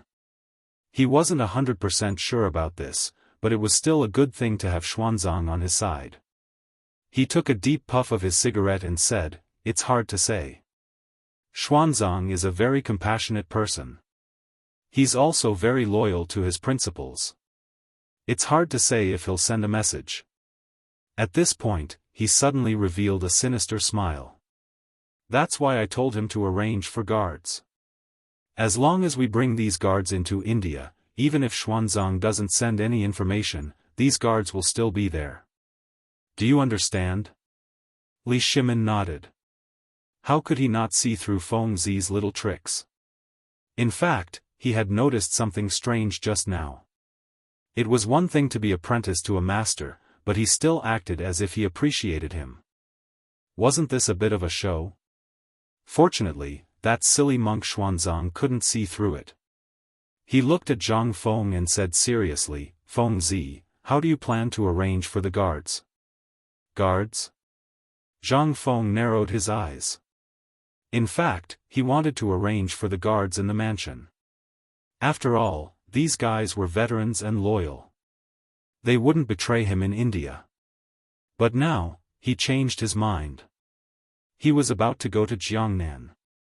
These guards couldn't be used for other purposes. After thinking about it, he turned to Li Shimin. Lao Li, you should have some guards. Do you want them to protect you? Me? Li Shimin shouted subconsciously. He originally thought that Feng Zi would ask him to take care of it. Why did he push the responsibility to him? But on second thought, it seemed more reliable. What kind of good guards did Feng Zi have? The guards in the mansion were veterans who had retired from the army. Most of them were injured, not to mention going to India. They would probably die on the way. With this, he might as well send someone to the barracks to find some active soldiers. That seemed more reliable. After thinking about it, he nodded. Okay, I'll take care of the guards. Zhang Feng nodded slightly and took a deep breath of his cigarette. He said cautiously, this matter can't be known by too many people. Otherwise, it will be troublesome if the news is leaked. As he spoke, he turned to look at Zhang Sunwuji, who was sitting at the side. Li Shimin followed Zhang Feng's gaze and looked over. Sensing the strange gaze, Zhang Sunwuji shuddered and quickly waved his hand. You still don't trust me? I'm an honest man. Li Shimin immediately looked at him with disdain. Others might not know this guy, but how could he not know? Don't be fooled by his sanctimonious appearance. In fact, he was full of evil tricks. But to be honest, he still had talent and wisdom. Most importantly, he was loyal. Otherwise, how could he become such a high-ranking official? So, he still trusted this guy. Chapter 2039. Zhang Feng didn't have much contact with Zhang Sunwuji, but he had some understanding of him. Since Zhang Sunwuji had said so, he didn't say anything. He just nodded, then looked at Li Shimin and said seriously, Lao Li, Xuanzang should be leaving soon. Arrange the guards as soon as possible. You must make it clear to the guards that gathering information is the most important thing. You're right. I'll go back and prepare now. Li Shimin nodded. He knew the seriousness of the matter, so he didn't say anything. He stood up and called Zhang Sunwuji, then walked out of the door. Zhang Feng didn't stop him. He sat on the stool and smoked. But at this moment, Du Zidong stumbled in. Master, someone wants to see you. Who? Zhang Feng looked up and glanced casually. Now that the news of his departure had spread all over Chang'an City, there were people coming to see him almost every moment, so he wasn't surprised. They said it's the Minister of Revenue and the Minister of Works. Du Zidong stood still and said, panting slightly. The Minister of Revenue? the Minister of Works? Zhang Feng frowned. He didn't understand why the officials of the imperial court came to see him. Did they also hear that he was leaving, so they came to see him? That shouldn't be possible. After all, these guys had important things to do every day, and he rarely interacted with the Ministry of Revenue and the Ministry of Works. He couldn't figure it out, so he said, "Let them in." Du Zidong took the order and left. After a while, she brought in two tall men. They were Dai Zhou and Duan Luan. Zhang Feng also saw that these people were unfamiliar, so he couldn't sit still. He stood up and greeted them. "This one is Zhang Feng. May I know who the two sirs are?" Dai Zhou and Duan Luan looked at each other and said in unison, "The Minister of Revenue, Dai Zhou, and the Minister of Works, Duan Luan." Dai Zhou? Duan Luan? Zhang Feng repeated in his heart. He didn't have any memory of these two, and there were very few. However, these two were still ministers of the 6 ministries of the imperial court, so he didn't dare to slight them. He smiled and said, "Sirs, please take a seat." After saying that, he glanced at Du Zidong. "Old Du, serve the two lords tea." Du Zidong accepted the order and left. Not long after, she returned with a servant carrying tea. "Sirs, please have some tea." Zhang Feng raised the teacup in front of him and gestured for the two to drink. Then, he smiled and said, "May I know why the two of you are looking for me today?" Dai Zhou and Duan Luan put down their teacups and looked at each other, not knowing what to say. Originally, the two of them were like enemies, neither willing to submit to the other. They had no choice but to come to the Zhang mansion, so they reached an agreement on the road to stop quarreling between the two of them and talk about it after the matter was settled. "President Zhang, the main reason we're here today is because of the burning of Dongxi City." Duan Luan couldn't keep his composure any longer and took the initiative to speak. "East and West City?" The Zhang mansion had a puzzled expression and glanced in the direction of Dongxi City. "Dongxi City was burned a long time ago. Why are you guys looking for me?" Indeed, Dongxi City had been burned for a few months. If this fellow didn't mention it, he probably would have forgotten about it. Duan Luan smiled awkwardly. "President Zhang is right. It's been a long time. It's just that the burned Dongxi City hasn't been repaired.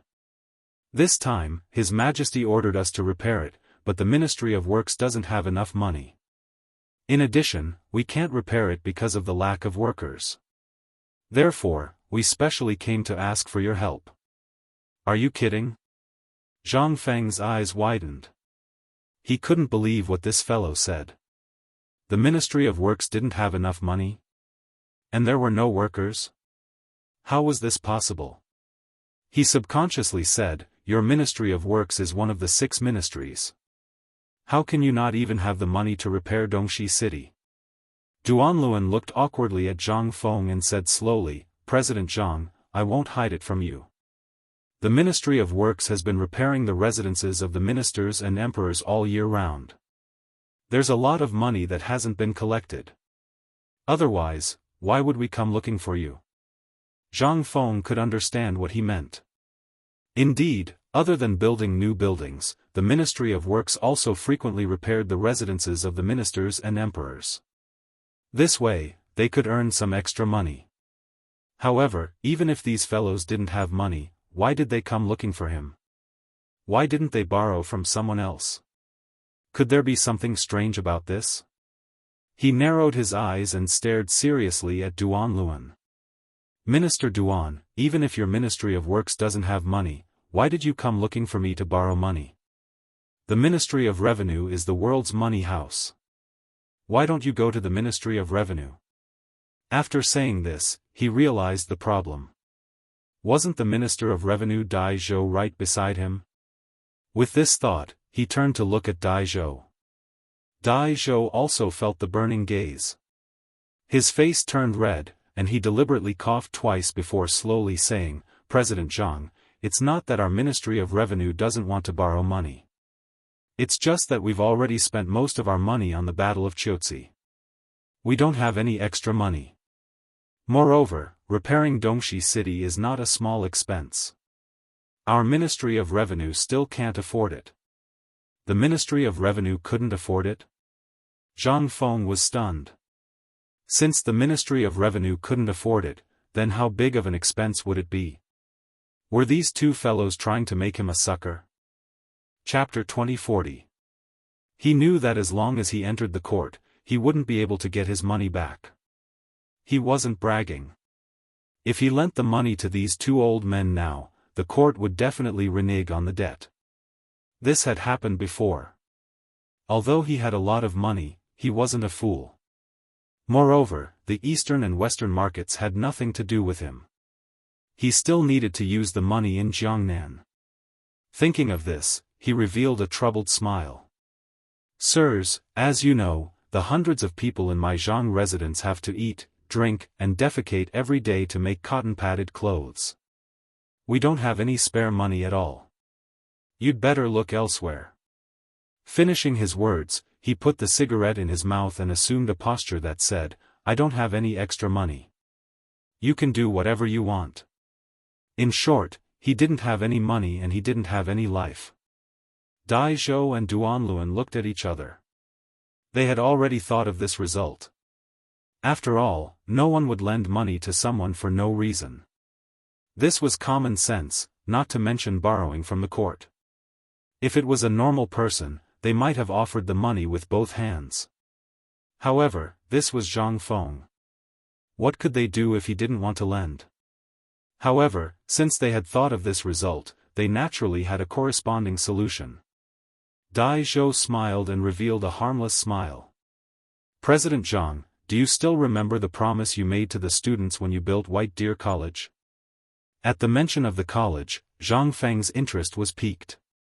He remembered promising the students that if they didn't have a good job after they finished their studies, they could be assigned to the Ministry of Revenue or the Ministry of Works.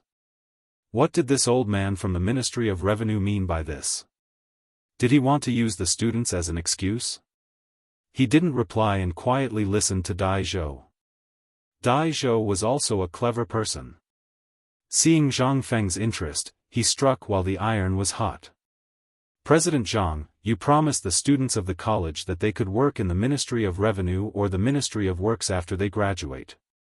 This is an excellent opportunity. The eastern and western markets need it. You can let the students learn in advance. I also heard that there is a construction team above the college. This can be used to train the construction team. Zhang Feng raised his eyebrows. He was a little tempted. Indeed, there was a construction team above the college. However, if he had to fork out money and manpower, wouldn't this deal be too disadvantageous? He didn't get any benefits at all. Unless, students had a 100% chance of entering the Ministry of Works and the Ministry of Revenue. As he thought about it, he glanced at the two of them and smiled slightly. I understand what you mean, but you want me to pay for both the money and the people. Isn't this a bit too much of a loss? You don't do business like this, do you? Dai Zhou and Duanluan smiled awkwardly. Naturally, they also knew that they had taken advantage of the situation. A little embarrassed, they said, President Zhang, what you said makes sense. What do you think? These words were very vague. He did not mention any conditions, nor did he mention any requirements. It seemed like he wanted Zhang Feng to make a request, but in fact, it was equivalent to not saying anything. However, Zhang Feng was not like those old foxes in the officialdom. He was even more cunning than them. He smiled and said, I don't have any other ideas, but I do have a few requests. First, you have to guarantee that the students of my academy can enter the Ministry of Works and the Ministry of Revenue after graduation. Second, I can only give you the workers of the construction team, but not the students. You have to guarantee the safety of all the workers and their future jobs. Hearing Zhang Feng's requests, Dai Zhou and Duanluan felt their scalps go numb. The second request was not a big deal. After all, the Ministry of Works was lacking workers. These workers could go if they wanted to. Moreover, these workers were originally working on nothing, so they might not necessarily go to the Ministry of Works. However, the first request was a bit difficult. Guaranteeing that the students had to enter the Ministry of Works and the Ministry of Revenue? If the students were a little talented, they could not wait to beg. But what if the students were half-baked? Not to mention the Ministry of Works and the Ministry of Revenue, they could not even enter the ordinary county government. Now, Zhang Feng wanted them to arrange for the students to enter the Ministry of Works and the Ministry of Revenue. Could it be that they wanted to go through the back door? That would cost a lot of money. Dai Zhou could not help but hurriedly interrupt, "President Zhang, we have no problem with the other requests you mentioned. But for the first request, the students must enter the Ministry of Works and the Ministry of Revenue." Old Man naturally has no objection to talented students, but what if there are some ignorant and incompetent people? How do you want the Ministry of Works and the Ministry of Revenue to answer to His Majesty? Ignorant and incompetent people? Zhang Feng was a little angry. This old fellow actually said that White Deer College had ignorant and incompetent people? He instinctively wanted to scold Dai Zhou, but after thinking about it, this fellow's words were not without reason. Which college did not have ignorant and incompetent people? However, such a situation rarely happened at White Deer College. His expression was a little gloomy as he said, "Don't worry, my White Deer College will not have such a situation. Even if there is, they will not enter the Ministry of Works and the Ministry of Revenue. Indeed, even such a person would be eliminated in the examinations time and time again." Chapter 2041. Hearing Zhang Feng's promise, Dai Zhou and Duanluan were slightly relieved. They smiled and said, "Since President Zhang said so, there will be no problem." Zhang Feng nodded and said with a smile, "When do you two plan to repair the East and West markets?" "Of course, the sooner the better," Duanluan said eagerly. This order was given by His Majesty, so he did not dare to neglect it. "Okay." Zhang Feng smiled and turned to the door and shouted, Old Du, Old Du." As soon as he said that, Du Zidong stumbled in. Zhang Feng stood up and patted Du Zidong on the shoulder. Then he looked at Duanluan and Dai Zhou and said with a smile, "This is my butler. You can talk to him if you have any problems." After that, he turned and walked out of the door. He really did not want to be involved in settling accounts. Before he walked out of the door, Dai Zhou's voice came again, "President Zhang, what about the workers? I'll take care of it for you." After saying that, Zhang Feng left in a hurry. When he came to the front yard, he glanced at the guards who were doing push-ups and shouted, "Everyone, stop." Hearing that, everyone stood up and wiped the sweat off their bodies. They looked at Zhang Feng with admiration. "How's the training recently?" Zhang Feng looked at everyone with satisfaction. "Very good. Master's training method is really effective. I feel like I can kill a tiger now." He Quan scratched his head and looked at Zhang Feng with a silly smile. "Good." Zhang Feng patted He Quan on the shoulder and said with a smile, "I have a task for you. Now send someone to Shao Mountain to call the construction team down." He Quan looked at Zhang Feng with a confused face. Why do you want to call the construction team down?" Zhang Feng rolled his eyes at He Quan and said angrily, "Just do it. Why are you talking nonsense?" He Quan replied with an, "Oh," and did not continue to ask. He then turned around and glanced at the crowd. You, come with me. Let's go to Mount Shao." As soon as he finished speaking, two men walked out of the group. He Quan led the crowd and ran towards the door. "What are you looking at? Continue training." Zhang Feng glanced at the crowd and shouted. Only then did the guards realize what was going on and hurriedly did push-ups on the ground. With his hands behind his back, Zhang Feng scanned the crowd as he walked. Training well is your only way out. If you don't train now, what will you do when you reach Jiangnan? Are you protecting Master, or is Master protecting you? Don't think about cheating all day long. Your body is your own. Only with a strong body can you become a person above others. Master. Master, a servant hurriedly ran over. What is it? Can't you see that we're training? Zhang Feng turned his head and rolled his eyes at the servant as he said in annoyance. The servant was timid. After being scolded by Zhang Feng, he stood there and did not know what to say. Zhang Feng was a little anxious. He hurriedly said, "What is it? Tell me quickly." The servant then reacted and hurriedly said, "Master, someone is looking for you, what the hell?" Zhang Feng was slightly stunned.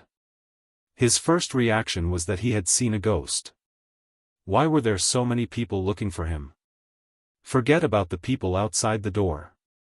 Why were there people looking for him now? Was he so popular? He frowned and asked, "Who are they?" The servant lowered his head and slowly said, "There are dozens of them. They say they're from Mount Shao."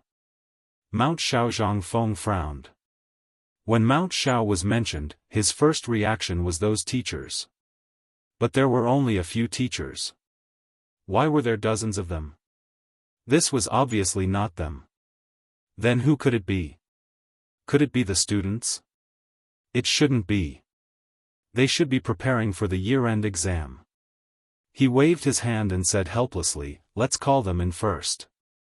The servant took the order and left. After a while, he brought back dozens of strong men. Looking at the group of people, Zhang Feng vaguely remembered that they were the guards on Mount Shao. But why did these guys come to the Zhang mansion? He asked with a puzzled look, "You should be the guards on Mount Shao, right?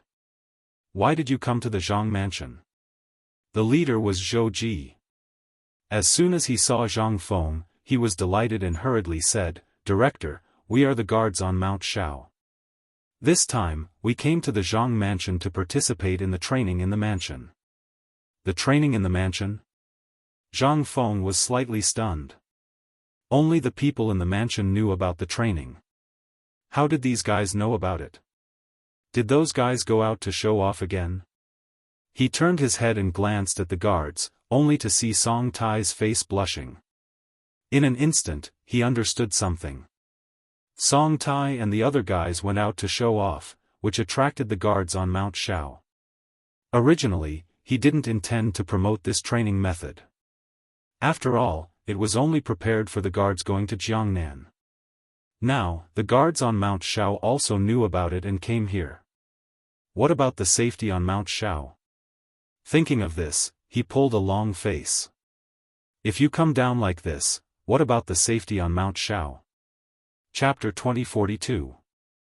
Zhou Ji's face turned red when he heard this. When he left, he really didn't think about this. He just wanted to focus on training. Now that he heard what the director said, he felt that something was wrong. However, since he was already here, he couldn't just leave like this, right? Moreover, not all the guards on Shao Mountain had left. There were still some left. He quickly explained, "Director, when we left, we didn't take everyone with us. Moreover, as long as we participate in your training, won't we be able to guard Shao Mountain better in the future?" There was nothing wrong with these words. It even made sense. Indeed, there was usually no danger on Shao Mountain. The guards were useless. It didn't matter if they left for a while, not to mention that there were still guards on the mountain. Most importantly, after participating in the training, they could better guard Shao Mountain. This didn't seem to be a bad thing. At least it could strengthen their physique. In the future, they would be more dedicated to guarding Shao Mountain. After thinking for a while, Zhang Feng nodded. "All right then. Since you're already here, I can't let you go back like this. Join the team." When everyone heard this, they were so happy that they almost jumped up. They were waiting for this sentence. They quickly learned from the guards and lay on the ground to exercise. Zhang Feng smiled and casually found a stone to sit on. He lit a cigarette and took a deep puff. He looked into the distance and suddenly thought of Yu. He wondered how Yu was doing now. Was she in danger? Didn't old Yu send some news? He was very worried about Yu, but there were too many people around him now. he couldn't leave at all. Otherwise, he would have gone to Jiangnan long ago. Suddenly, an idea came to his mind. Since he couldn't go to Jiangnan now, he could send someone else. That's right. He should send some people to protect you first. At the same time, he could also develop some businesses in Jiangnan. But, who should he send?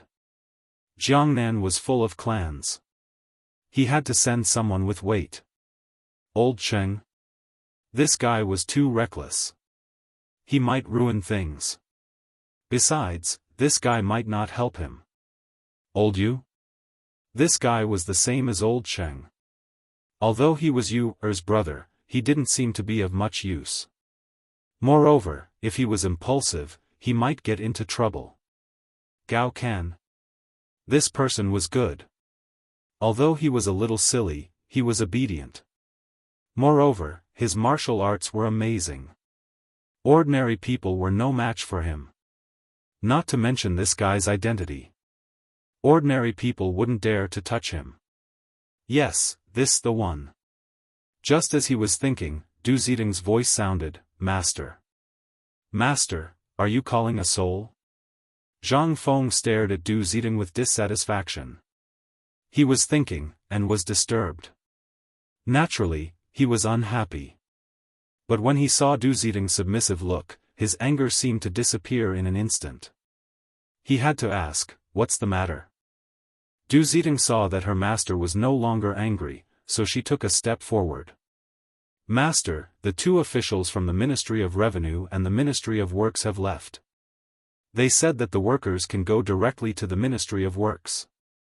Oh, and they also took 50,000, alright, don't bother me with such trivial matters.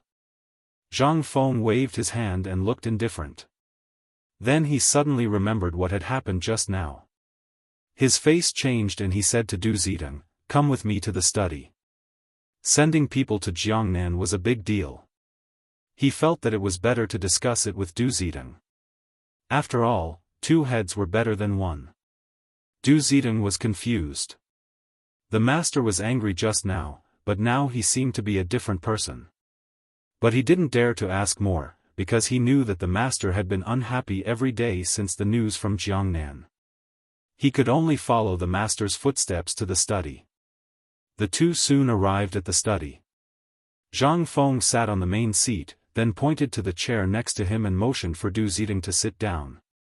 Old Du, I'm going to send people to Jiangnan first. What do you think? Zhang Feng looked at Du Zidong with a serious expression and asked. Of course. Du Zidong nodded. He had always supported the master's decision. Just as he finished speaking, he thought of something and added, but, who are you going to send? Zhang Feng took out a cigarette from his waist and lit it before saying, I'm going to send Gao Can over, but this guy is a simpleton. One person isn't enough. Help me think of a few more. At least give me 5. Gao Can's strength was not a problem, and his identity was not a problem. But this guy's brain was not good. It would be bad if he fell into someone's trap. So he had to find a few good brains. Du Zidong stroked his half-white beard and narrowed his eyes. After thinking for a long time, he slowly said, Master, don't you have students? You can send your students. You thought for a long time and this is all you can think of? Zhang Feng rolled his eyes at Du Zidong and said unhappily. He had expected this guy to come up with some ideas. But this guy's words were equivalent to not saying anything. Students, what's the use of students? Those bastards from the academy went to Jiangnan, but they were not enough to feed those old dogs. And Ma Zhou, if this guy went.